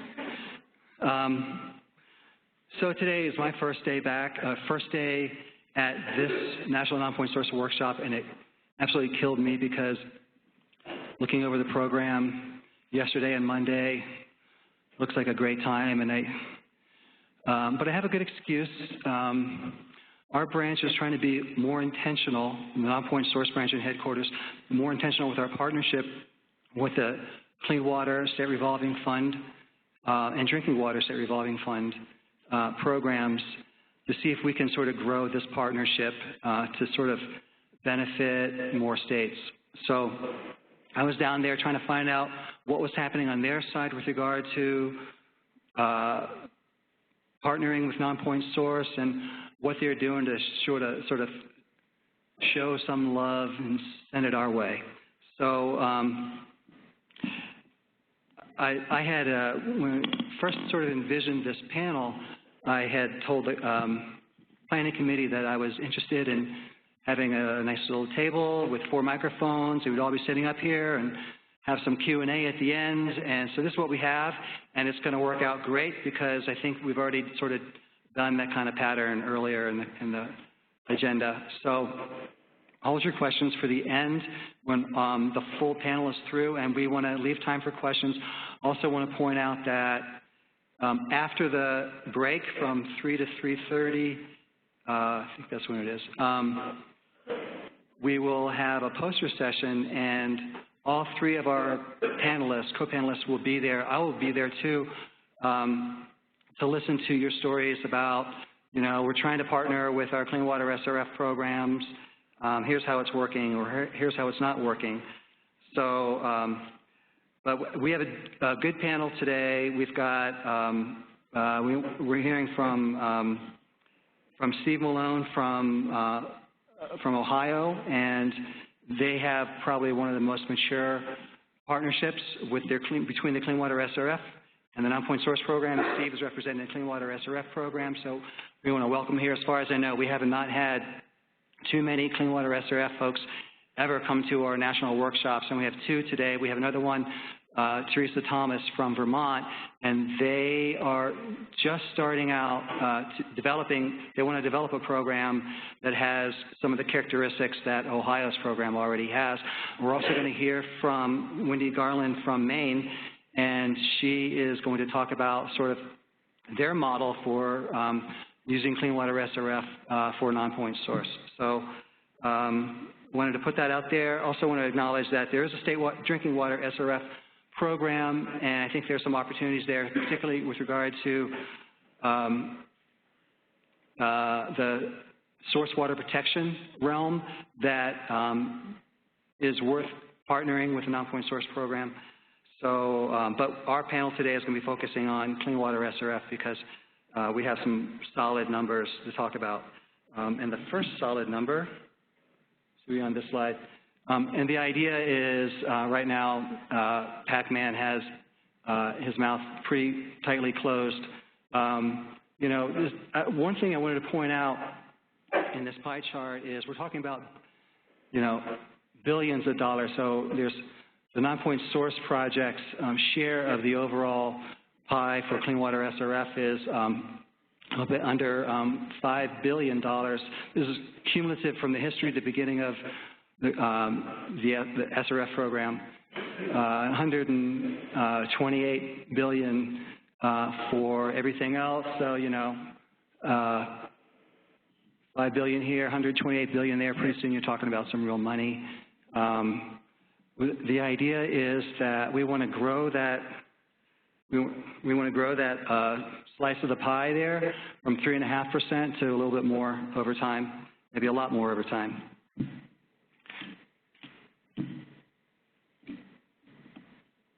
So by show of hands, how many of you, at least on the state non-point source program side, have a strong partnership with your state clean water SRF folks? Well, very, very good. And by similar show of hands, how many of you wish you had a stronger partnership with your state clean water SRF folks? All right, very good too. It's all good to know. Over time, the share of clean water SRF funding for non-point source projects has fluctuated over time. It was a high water mark in the mid-1990s, but even that, take a look at the y-axis, we're only talking about 9.5% of the overall pie. And in the past, the trend has been fairly flat over time, and over the past decade, it's actually slightly dropped. So national picture drilling down. There are 15 states that have used at least 6% or more of their clean water SRF money for non-point source projects, and there are a lot of creative models out there. And the idea is that we want to learn what's working and be able to sort of present them as ideas for those states who wish they had a stronger partnership. We want to sort of present these ideas as some models.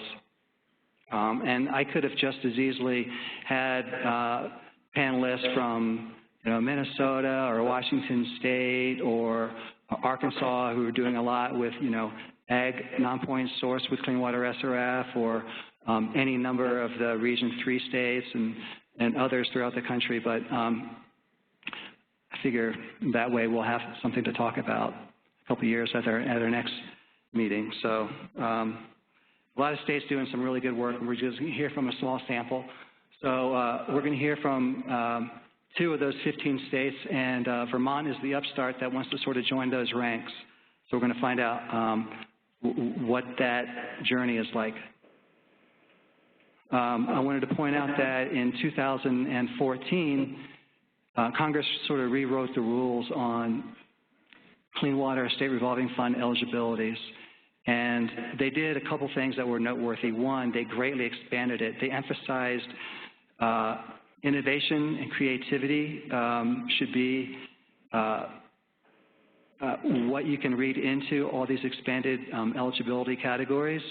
And they also had a chance to tinker with the 319 eligibility, and they left it alone. So they reasserted the importance of allowing clean water SRF dollars to be used to help implement state non-point source management program plans.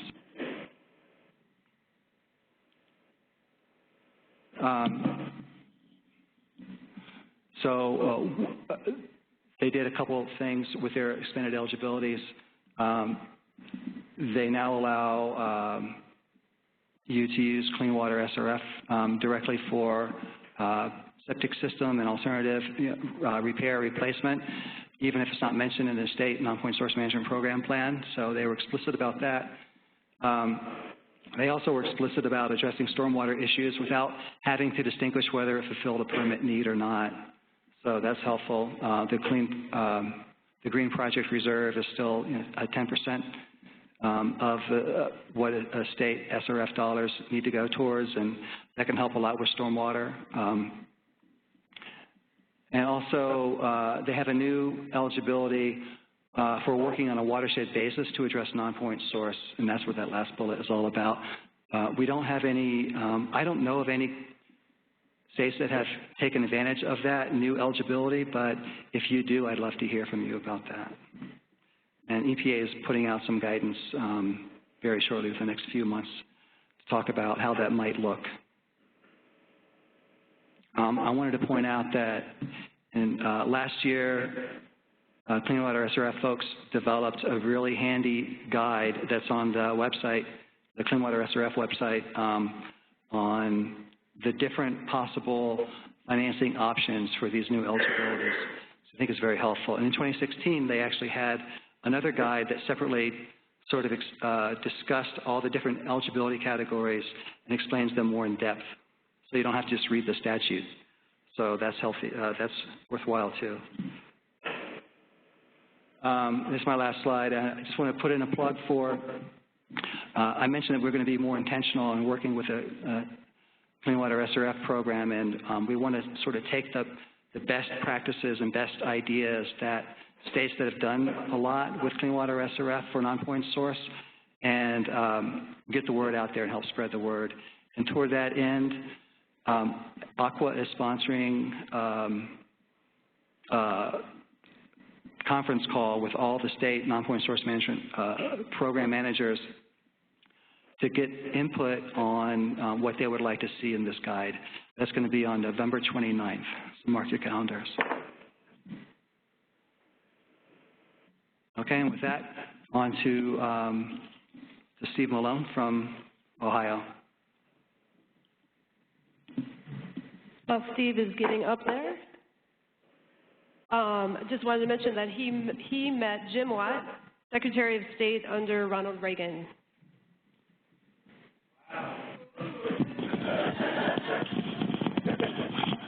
Let's clarify a couple things here. I think he went by James, he preferred that, and he was Secretary of the Interior. And when you said famous, I wasn't sure if you said famous or infamous, so I went with the latter. The gathering also included then Vice President George H.W. Bush and Congressman Mo Udall, who I consider the real environmental hero, but I'm still sticking with James Watts for answer to your question. So, I'd like to clarify a couple things about this title slide here, because you may notice that it's a little different than what you've got in the program. One, I updated some numbers. They've changed all to the good for the special sponsorship program I'll be talking about for part of the program. And I added another portion because when I first talked to Don about participating here, it was like, yeah, we do have this special unique program in Ohio, but there's a number of other things that we do in our SRF program that might be of benefit for the non-point source folks, and if they're not familiar with this, then I definitely like to include it. And maybe most importantly, I had my eye on that prize of longest title for a presentation, so I figured that might give me a shot here. But anyway. So, who are we? In Ohio, the Ohio EPA is responsible for our state revolving fund programs, our Division of Environmental and Financial Assistance, which I understand is a fairly large program compared to what a lot of states have. We essentially have 36 folks working in that program, and we do most all of it in-house. We do the engineering and permitting, the environmental reviews, the loan applications and approvals, and I'm fortunate to manage the engineering and environmental planning group there. So that's who we are. And what we do is we manage two very substantial revolving loan fund programs. As you can see there by the title, is the one on the left, as Don said, is the one we'll be concentrating on, but we do manage both our clean water and drinking water programs. And of course, we're a government entity. We love acronyms, so you'll be seeing lots of acronyms in the program. So, in case you're not familiar with them, what are they? What is a state revolving fund program? Where do they come from? Back in 1987, when the Clean Water Act was amended, Title VI created state revolving fund programs. And the idea was pretty simple. The federal government wanted to get out of the business of making direct construction grants for improvements that states were responsible for, and they thought it would be a good idea to instead invest the funds with each state, capitalize these revolving fund programs that would lend out monies for these infrastructure improvements, bring the money back in, and have a perpetual system that would be state-run and that would take care of addressing these problems. I highlighted in that some of the text there that you can kind of get the gist of this was kind of intended to be a point source program. There was this eventually non-point source thing thrown in there. Well, eventually is today. And as I was describing it, federal capitalization grants would come in each year for, I think it was originally estimated maybe a 5 to 7 year period. State matching funds would be added, monies would be lent out, loans would be repaid, and if, like in Ohio, you wanted to put more money in the fund, you could leverage bonds and add that to the mix. Now, keep in mind this was supposed to be a 5 to 7 year federal capitalization program. Here in 2018, the feds are still providing federal capitalization money. And in Ohio, we're not turning it down, and I doubt anybody in any of the other states is either. So, the shameless plug. Our programs, as you can see, have been in existence. The Clean Water Program for 29 years, the Drinking Water Program, which the Safe Drinking Water Act created 10 years later, for 19 years, and we have a very substantial program. We kind of vie, I think, with Texas and Florida for anywhere from the 3rd to 5th largest SRF program in the country. California and New York seem to be so far out in front we can't quite catch them. But for little Ohio, it's quite an impressive program, and it gives us a lot of flexibility.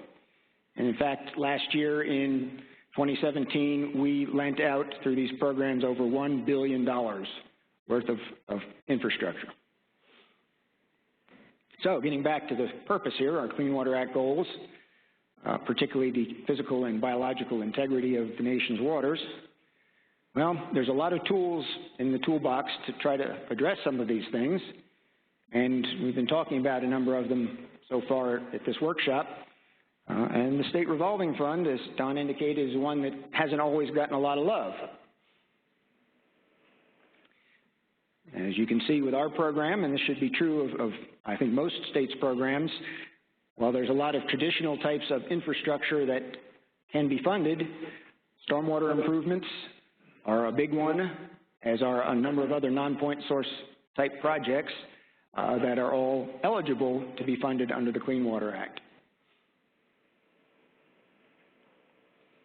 And there's a number of different ways this can be done, and this is the SRF portion of my title that I wanted to kind of focus on before we get to that special sponsorship program that's also of interest here.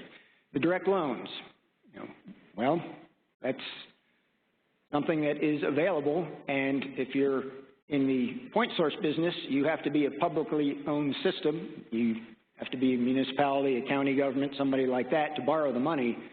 But in the non-point source arena, that's not a restriction.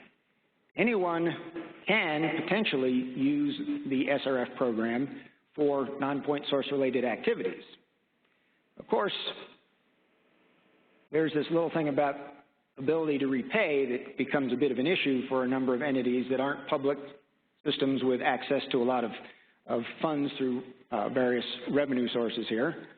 But as you can see by the laundry list, there is a number of different things that are eligible and that you could fund with a direct loan. Some of our borrowers are kind of mixing and matching. While they're borrowing money for wastewater projects, they're also adding green infrastructure components, and some are doing straight up stormwater borrowing to make all kinds of stormwater improvements. So direct loans certainly are not to be overlooked when it comes to non-point source activities. Now, another interesting mechanism that we hit upon back in the 90s was what we call a linked deposit program. And the idea here is to look at locally generated types of projects, and we started in the agricultural and the home sewage treatment system world, where private borrowers were not likely to be able to use an SRF program directly, but working with their own local banks and other funding sources, we could assist those entities to borrow money at a below market interest rate. We essentially were using the SRF program to buy down the rates that they might be able to get for their exclusion fencing for their cattle issues, or for grass waterway implementation, or maybe for borrowing no-till equipment or something along those lines. And using local institutions and using entities like Soil and Water Conservation Service and extension services, we were able to generate watershed-based plans for some of these activities. Later, we also generated a similar program for forestry BMPs, and I believe that Wendy will be talking a little bit more about that when her turn comes up here. Now, this was successful, but only for a limited time, because if you do the math, when interest rates bottom out, as they did about 10 years ago, there's not much to buy down. So unless someone absolutely positively has to implement something, there wasn't a lot of incentive for folks to be using our linked deposit program the way we had it structured. Principal forgiveness. How many of you have heard this term? Okay, a lot of you. We are a loan program. We don't make grants. We aren't allowed to make grants. We can't make grants. So what do? We offer people loans they don't have to pay back. Principal forgiveness. Not surprisingly, this was something that Congress came up with during the American Recovery and Reinvestment Act, during, the bottom of the Great Recession. And they liked it so much, they've included it in each of these annual capitalization awards that they provide to states. So one of those benefits of continuing to get money from Congress is that as long as they keep doing that, we will have this principal forgiveness available to us. Once they stop doing it, that disappears. And in Ohio, we've used principal forgiveness because it's supposed to be targeting entities where their economic need is great.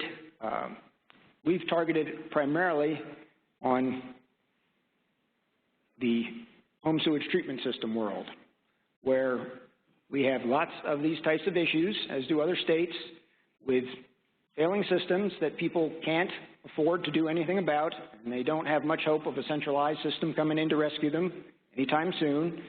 So we use this money through our county health departments to basically anywhere from 50 to 100% of the cost of the work is subsidized with principal forgiveness.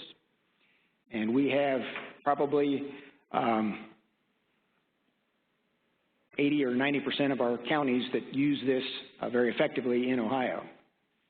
So, getting on to the main part of the agenda here, this $80 million, what if you had this money available? Well, what that's referring to is our Water Resource Restoration Sponsor Program, WRRSP, another great acronym here. We developed this in 2000. That was our first year of implementing that, and the focus was to restore and protect, as we've been talking about, high-quality resources in the state. And you can see how much money and to what extent it's been used. Some pretty impressive numbers, I think, for our program here in Ohio. Why did we create it? Well, we recognized that point sources weren't going to solve all the water quality problems because many of the underlying causes of water quality impairment were non-point source related, and in the case of things like wetlands, where 90 or more % of them had been destroyed, we stood to lose even more of our existing resources. So, the problem with the loan program is that if someone wants to borrow money, they can do that and repay it through sewer bills, but if you want to protect something like the wetlands on the right, you don't have any source of money to do that. So how do we connect one with the other? Our solution was sponsorship. Make them into one project where the borrower of one sponsors the protection of the other. Again, we don't make grants. What we do here is we take a portion of the interest rate that one of these big borrowers is repaying to us when they borrow to put in some regular gray infrastructure project, and we direct that money, instead of putting it back into the fund, we direct it to fund these WRSP projects. That's a bit different than some of the other sponsorships. The idea is similar, but the mechanism is a little bit different there. We've got a borrower who voluntarily sponsors the project. They enter into a formal agreement to do so. They get a bit of a discount on their interest rate. There's not a lot of downside for the borrowers to participate. By the way, some of our WRSP team will be appearing in shots as we go along here. The implementers, the ones that actually put these projects into place, can be park districts, they can be nonprofits, they can be municipalities. and they're responsible, as you can see, for basically implementing the projects that they're getting the funds for. In a typical year, we make $15 million available for this. We try to split it between restoration and protection projects. Restoration and protection here, as you can see, generally defined, but we have a lot of variations on those.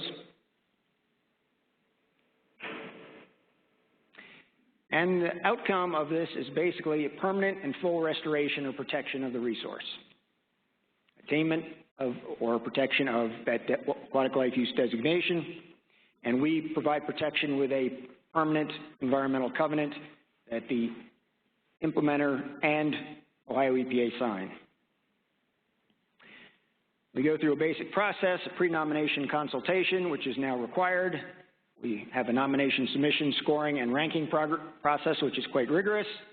We review and approve the projects, just like we do all our SRF program projects in the year one, and that sponsorship, award, and the funding and implementation occurs in year two. Then we have post-monitoring and reporting requirements. That also is the period when we may make changes. If someone wants to add trails or do something else to a property, then we work with them afterwards to deal with that. Pre-nomination site visits, as I said, is something that's a new requirement. We found it very helpful to be on the same page with people that are going to nominate a project long before they get involved in that process. We learn more about it, and they get more successful project nominations and hopefully awards, because this is a very competitive process, as you might imagine, when we're talking about free money for these types of things. We've done a lot of dam removals. Some of them have been restoring the one and only cause of impairment in streams. Restoration work, your golf courses are a favorite target, and post-implementation monitoring. As I mentioned, it can involve any number of different types of things here, both making sure they're in compliance and dealing with potential changes. You can see some of the common challenges, whether it's dealing with urban settings, whether it's dealing with mineral rights that people may want to hang on to. We try to address all of these things while we review and approve the projects. Now, as I said, we have a very large and robust program. Each state is a bit different.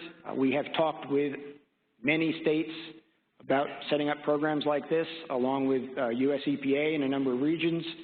Everyone's needs are different. Everyone's SRF programs are a bit different, so we try to tailor these things and help you to choose what may work best for you.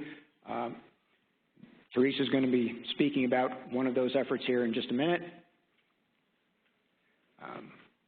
We have 4 people basically dedicated to our program now, and they spend a lot of time on this because it's such a big program and so popular, but it's worthwhile. There's the list of the team. Full disclosure, this is not a WRSP site, but that is a state endangered timber rattlesnake there, quite alive and healthy. And we'll be saving questions, so we can kind of skip this slide for now, but hopefully this wasn't too quick a primer to go through some of the things that your SRF folks may be able to help you with as we try to implement a lot of these neat non-point source things that we're talking about here at the workshop. Thank you.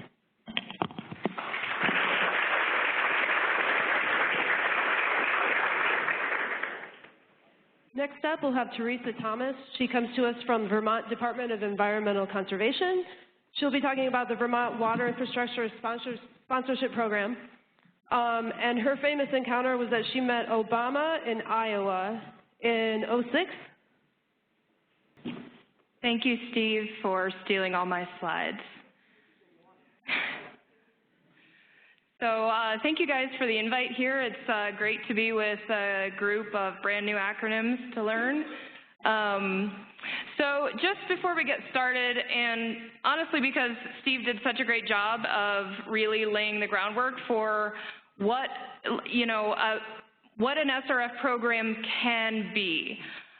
What I want to show, and what I think I'll kind of bob and weave a little bit what I was going to present, because it was so good, Steve, is that Ohio is special, right? There are 2 or 3 states that from a small state SRF that's less developed, I look up to, and Iowa is another one. Where's Iowa? Here. There you go. So there are some states that just have these supercharged programs, and the rest of us across the country, I think, are in varying stages of waking up and getting to know you guys as non-point source programs and trying to figure out how to bring our 2 worlds together. So if Ohio is like George Jetson, Vermont might be something more like Flintstones, I guess. So, but we're going somewhere. So just to back up where Iowa is, Steve mentioned that back in the day, 30, 40 years ago, our program was truly created as a point source program.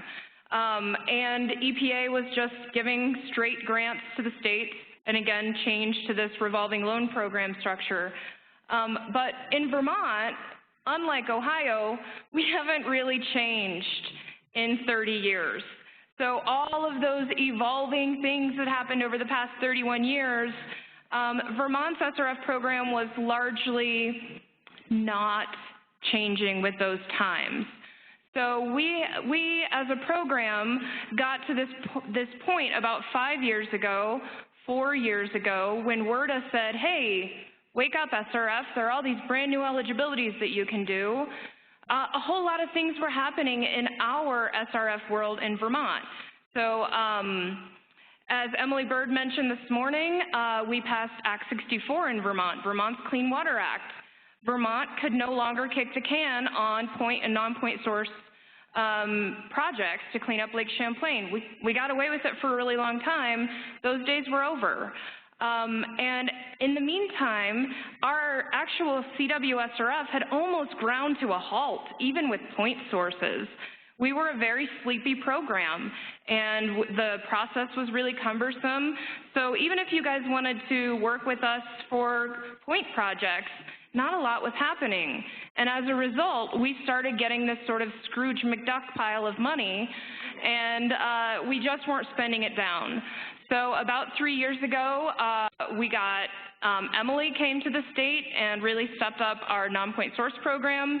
I started as the manager of the SRF programs, both the clean water and the drinking water program.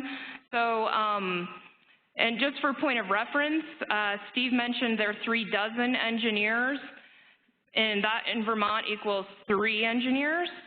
So if everything is bigger in Texas, everything is smaller in Vermont. So, so we had all this, we had like, for Vermont, like a ton of money, and we had a lot of turnover of staff, which can be a tough thing, but also it was like this new opportunity to be like, whoa, like where could we go with all this money? And so we're going. We're not there, but we're like going. Fine. This is from Iowa. Steve already stole all of this. So Emily mentioned the passage of Act 64. Part of that was, how are we going to pay for all this stuff, right? It's great to be like, thou shalt do all of this stuff, but if there's no money behind it, it's no good. And so our treasurer, Treasurer Pierce, she's a tough, smart woman, and she was challenged with coming up with a plethora of different opportunities that Vermont could do to sort of make money appear out of nothing. And that process gave birth to the Treasurer's Clean Water Report in 2017. And creating a sponsorship program was one of Treasurer Pierce's recommendations, which for all of you folks in the room, you're like, wow, this is so amazing, sponsorship and free money, which is true. However, yesterday I was in Albuquerque with the Council of Infrastructure Financing Authorities. So I was with the me's and the Steve's of all around the country, so all of the SRFs around the country. And while our amazing non-point source 319 people hear cool, great, impactful projects, my people here, we're giving away principal forgiveness, we're now potentially going to give away money for sponsorship, how do we keep that R in the revolving loan program? So Treasurer Pierce was like, hey, I have this idea, but there was no like, how do we make sure that we don't just bleed the program dry? We're not a massive state. We don't leverage. We're just tiny. And so these were challenges to the program. We also have a bond vote requirement. So many states, so again, I said I'm going to bob and weave from what I was going to talk about and really try to focus on 5 minutes. I just got here. And really try to focus on what you folks can talk about with your states to make this a possibility. Many states have voter requirements. Many states don't. So this is a big question to make sponsorship possible. Our statute actually prevented us from doing many of these projects. Many of the non-point source projects were federally eligible. Many states have state statute that prevents that because we're still stuck in this wastewater, stormwater, and even stormwater was pretty exotic for us. So this year with the passage, I'm not going to get to it, but I can chat with you guys later. But we passed a bill called Act 185, which created sponsorship for our state. And what we were able to do was go through a lot of these challenges. A lot of it was working with Emily and Emily's team and trying to figure out how their program, 3 minutes, would impact our program. All right, I'm just going to keep moving. The point is that this is the graphic. Emily's not going to like this because this is an old graphic, but as we've already talked, these are the effects of phosphorus on Lake Champlain. This little teeny tiny, it's not working, fine. This little teeny tiny orange sliver of 3% is what we were dumping all of our money and energy into. So we were like, yeah, we need to do something else. So our Act 185 expanded eligibility to private entities, which would allow us to do direct loans, as Steve mentioned, or sponsorship. And then the first thing that we did is we opened it up to all federally eligible project types. And then we enabled sponsorship. And again, we have modeled much of our work standing on the shoulders of Ohio and Iowa. We've made the program our own. It's not Ohio, it's not Oregon, and it's not Iowa, it's Vermont. But when Steve and Tom and Angela said, trust us, don't do this or do this, we listened. I'm going to skip through all of this. Oh, this is one thing that is important. So this has been the single biggest barrier of where does the money come from. So this is what we sold to the legislature, and this was key in getting this bill passed. So to open up this magic world of sponsorship, we essentially said that we would expand eligibility to private entities. So folks that need, industries that need stormwater, whatever projects, we'll charge them a much higher interest rate than what we're charging our municipal entities, and that additional amount that they're paying back into the program will hypothetically offset the loss for sponsorship. So we actually solved that conundrum by that additional funding source from private entities. So before I get the whatever it is with a thing around the hook around my neck. So before I get that, I know Dawn is going to ask this afterwards, but I'm just going to say, so for you folks as 319 folks, if you are not working with your CWSRF or your drinking water SRF program staff, you need to be. And if you don't know, are these things eligible, are these things possible, your SRF staff, they know what's statutorily eligible in your state. So get with them, talk to them, and open a dialogue and try to hypothesize ways. We are just beginning this process. We just sort of opened doors for business the 1st of November on this sponsorship concept. And now this whole universe is opening up to us, where now the ag industry is coming to us, and now we are working closely with nonprofit organizations, and they're saying, how can we use SRF to have sort of bridge financing for fast financing when they need to just purchase a property? So it's a flexible program, it's a usable program, and I know that it's loans and not grants, and I'm still proud of that, but it's definitely a source of funding that's worth exploring. You gonna put up the end? Good, okay.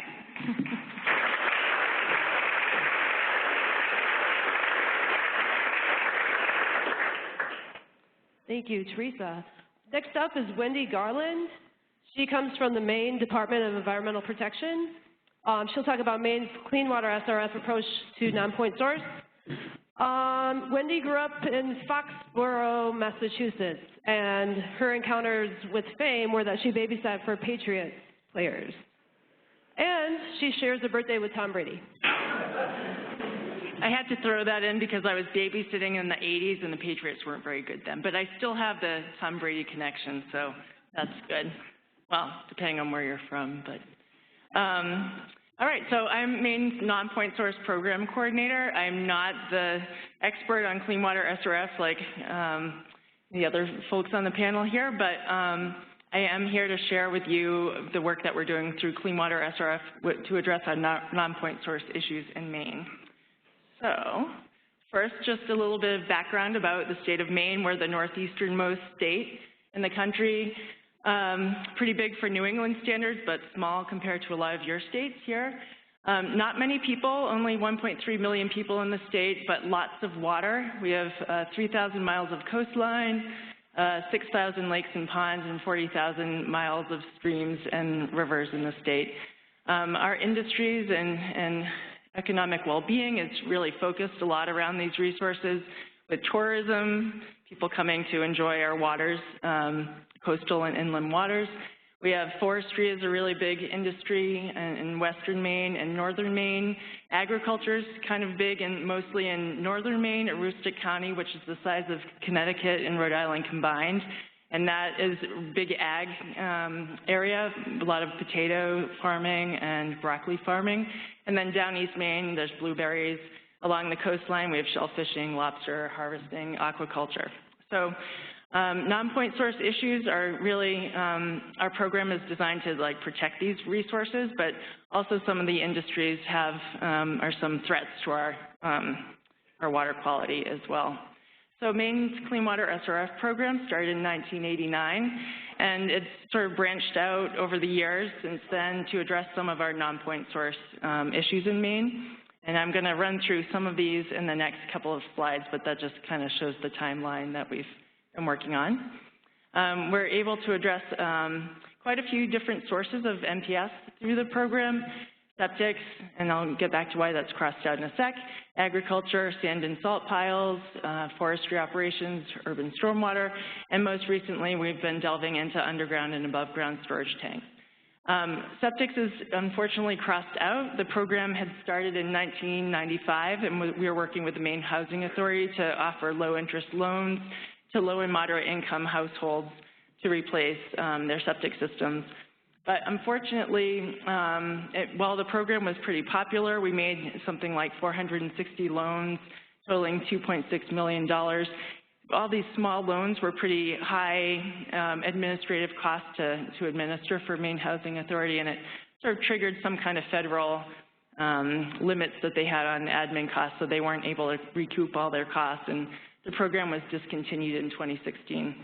Fortunately, we do have some other mechanisms to help replace septic systems that are failing. A bond was just reapproved by voters last night for our small community grants program that helps low-income residents replace failing septic systems that are harming water quality, so that's great. So what programs do we have? The Nutrient Management Loan Program is focused on ag. That program started up in 1999, and in 2001 started making grants.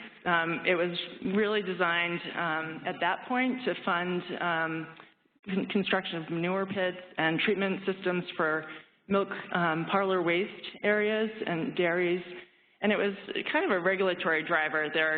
Some of these larger farms were required to put in BMPs, and so the loan program was here for them.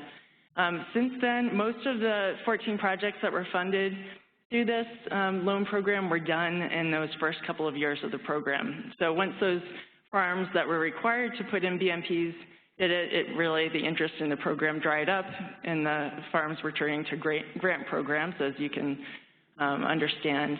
So I think our last grant for this program was back in 2006.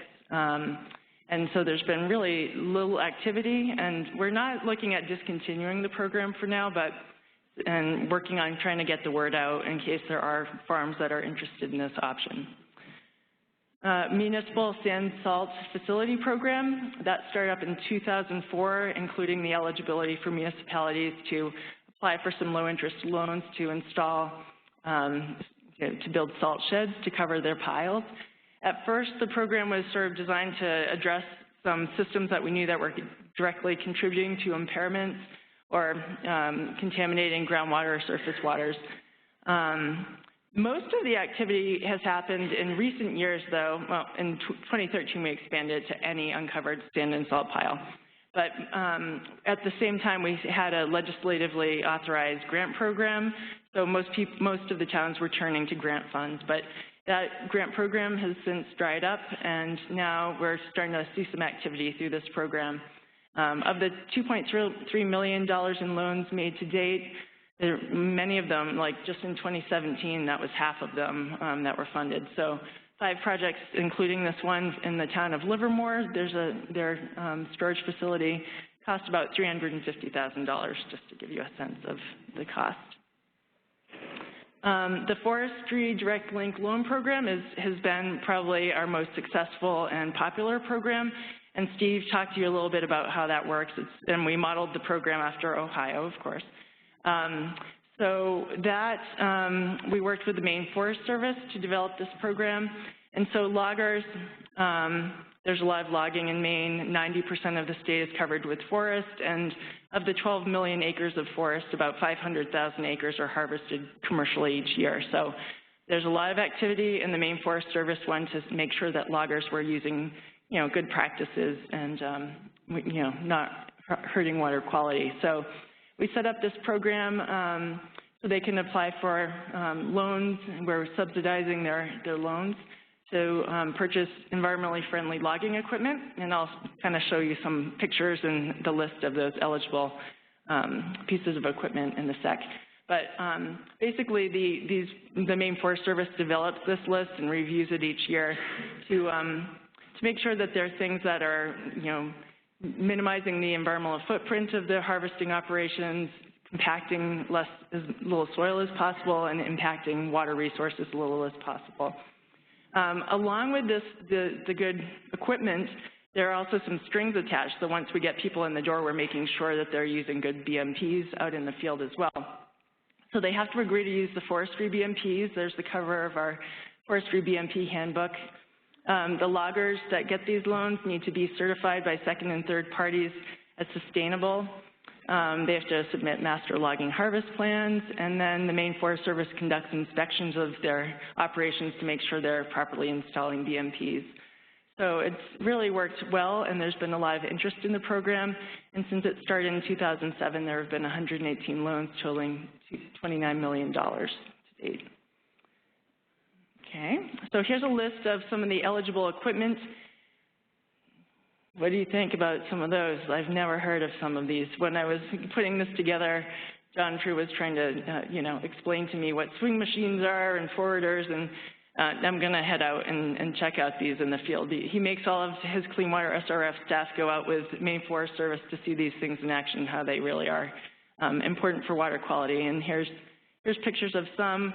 We're all familiar with the erosion sediment control practices that are eligible, and bottomless culverts and things like that. But in the past, I guess some of these operations would just have cable skidders that were just felling trees and then dragging them out, leaving a wake of destruction behind them. So these are really more precision operations that have a smaller footprint in the forest. So the next program, urban stormwater, we've sort of done, and as eligibility's opened up with the Clean Water SRF, there have been some activity with stormwater, not a ton. They've tended to fall into two different categories. Stream restoration projects, there were 3 big projects completed after the stimulus funding and loans were available with some principal forgiveness, and I'll highlight some of those projects in a sec. And then more recently, some of our larger municipalities are doing stormwater projects kind of as part of larger CSO separation projects. So they're trying to get stormwater out of their combined sewers so that they have fewer overflow events. So about $5.3 million just in the last 10 years or so focused on these kinds of projects. So the 3 urban stream restoration projects using clean water SRF, this was some work that was done in Birch Stream in the city of Bangor. This is a stream that's impaired for aquatic life and has thermal pollution as well. It's located in the watershed of the Bangor International Airport. And you can see in those pictures on the left that there's some habitat challenges, certainly, and some work was done, but it's also, the stream was, propylene glycol, the de-icing agent for the airport, was washing into the stream and contributing to excessive growth of like sewage fungus, and nothing was living in that stream. So the project did some channel redesign work, installed 4 gravel wetlands, 4 aeration systems that were powered by those little windmills. And as a result, this $1.7 million of work has helped improve life in the stream, and it's definitely improved water quality. It's definitely still not meeting standards, but it's much better. Right around the corner, Pinjadjawak work in the city of Bangor installed a whole series of different stormwater practices in that watershed as well. And they also purchased a street sweeper to the tune of $1.2 million. And there, they had 50% principal loan forgiveness. So the $3 million worth of work that was done in the 2 watersheds cost them $1.5 million, which they were able to finance because they have a stormwater utility, so they had some revenue sources for that. Another urban stream project that was done at that same time was in Long Creek in South Portland, where the Maine Mall, and this poor stream flows through our large commercial area in southern Maine. That stream was subject to EPA's residual designation authority, and now the landowners in that watershed are part of a general permit, so the landowners that have more than 1 acre of impervious are contributing $3,000 per acre per year towards the restoration of this stream. So they have a funding source, they're under a permit, and back in 2009, they kicked off restoration efforts with this work, $2 million worth of work in the watershed. And they had something like $600,000 in principal forgiveness for their projects. And then I'll just show you some of the CSO separation projects. They tend to be a little bit smaller, part of much bigger projects, biofilters, some porous pavers, gravel wetlands in South Portland. And then this new area that we started delving into was sort of not part of our 5-year MPS management plan, identifying underground storage tanks or above ground storage tanks as a priority issue. But it was in the last year or two starting to understand that these 30-year-old tanks that were replaced are aging out and, again, creating a threat to surface and groundwater. So we needed to, in order to use clean water SRF funds to address this issue, we need to make it part of our MPS plan. And so we worked with Sandra Fanchulo and EPA to do an amendment to our plan to address these issues. And so after that was done, the program was sort of worked out, and 2 loans have been made to date for $650,000. We expect up to $25 million in demand over the next few years in this area. And so I guess in the future, we're looking to sort of expand. Hopefully there'll be more stormwater projects that we can push. As part of our amendment to our plan, we also identified brownfields as a possible MPS issue and might be looking at clean water SRF there. And then we're starting to feel out the possibility of doing a sponsorship pilot as well in Maine. All right, and here is my contact information and John's, who's really the one in the know. All right, thanks.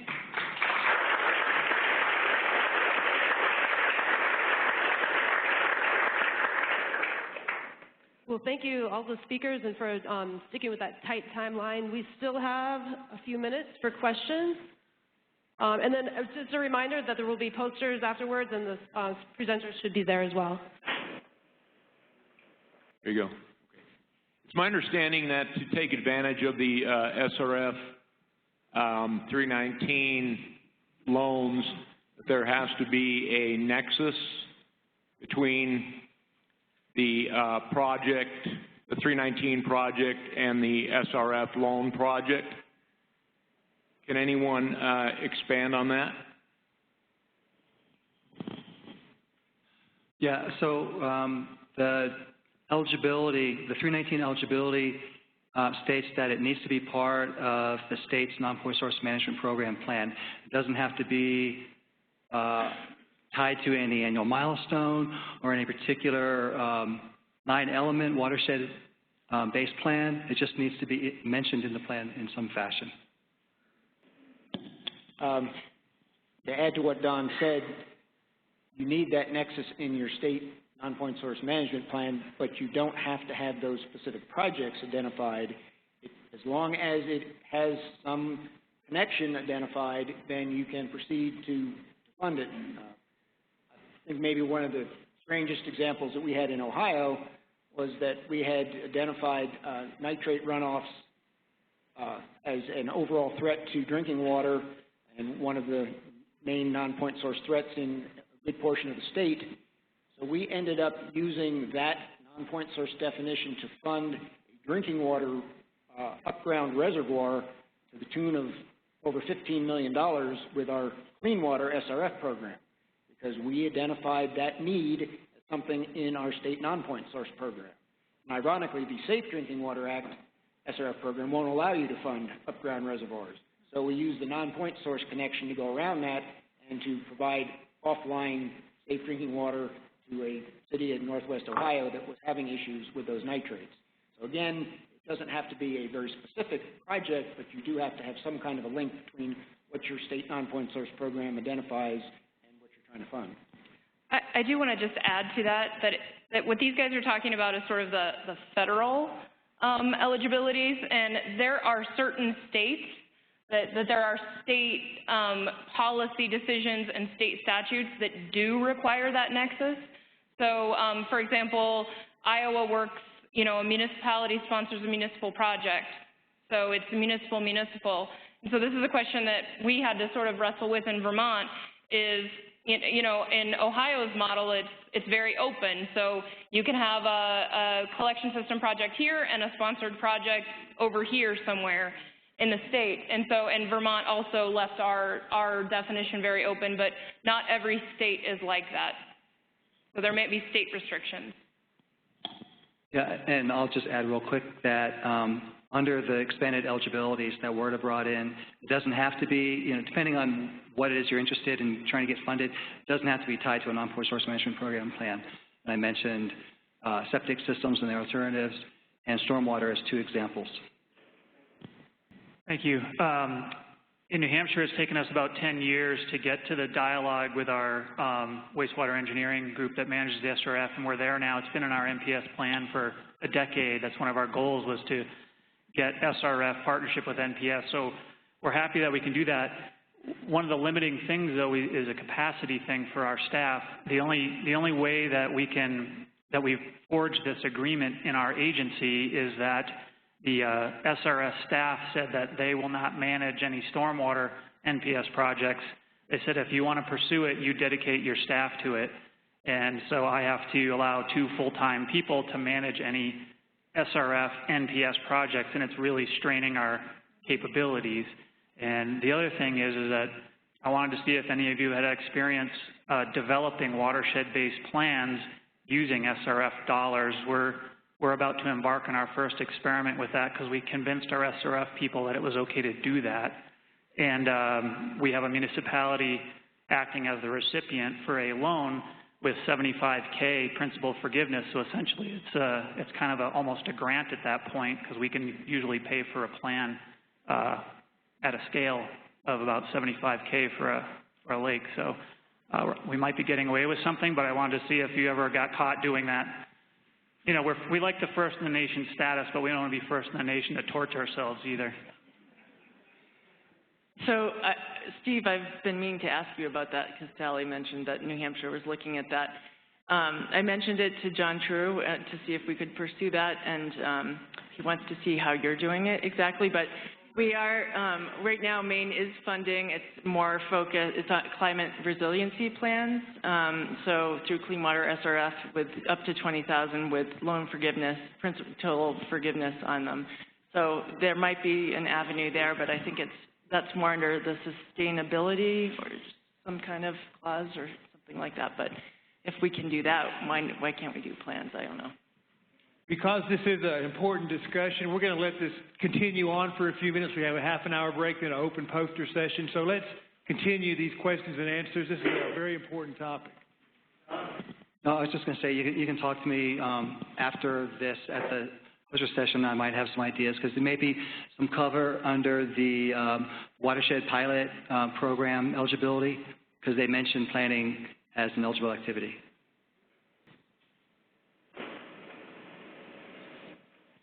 In Arkansas, maybe we're doing something a little unconventional with SRF, certainly not as, I guess, robust as some of the other states. But since it is a loan program, we have a hard time getting a lot of people to participate. But what we have been successful in doing is, of course, we go into agriculture producers, and they're buying pieces of equipment, no-till drill equipment, that type of stuff.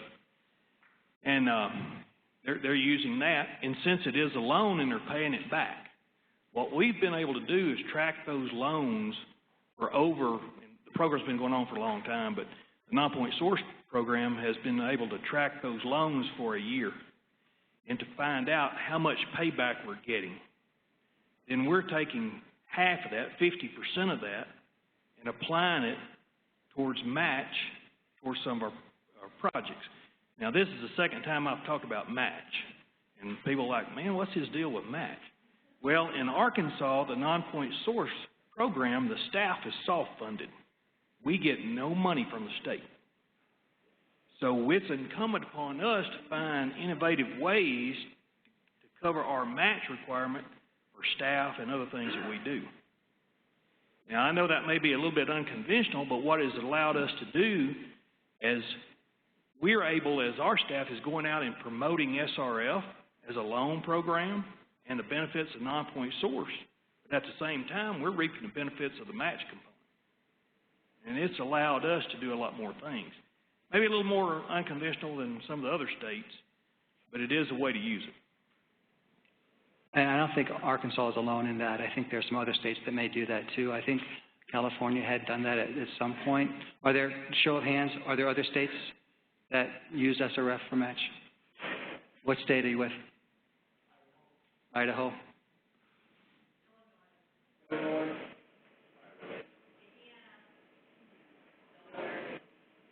It's a growing club. Other examples, comments, questions?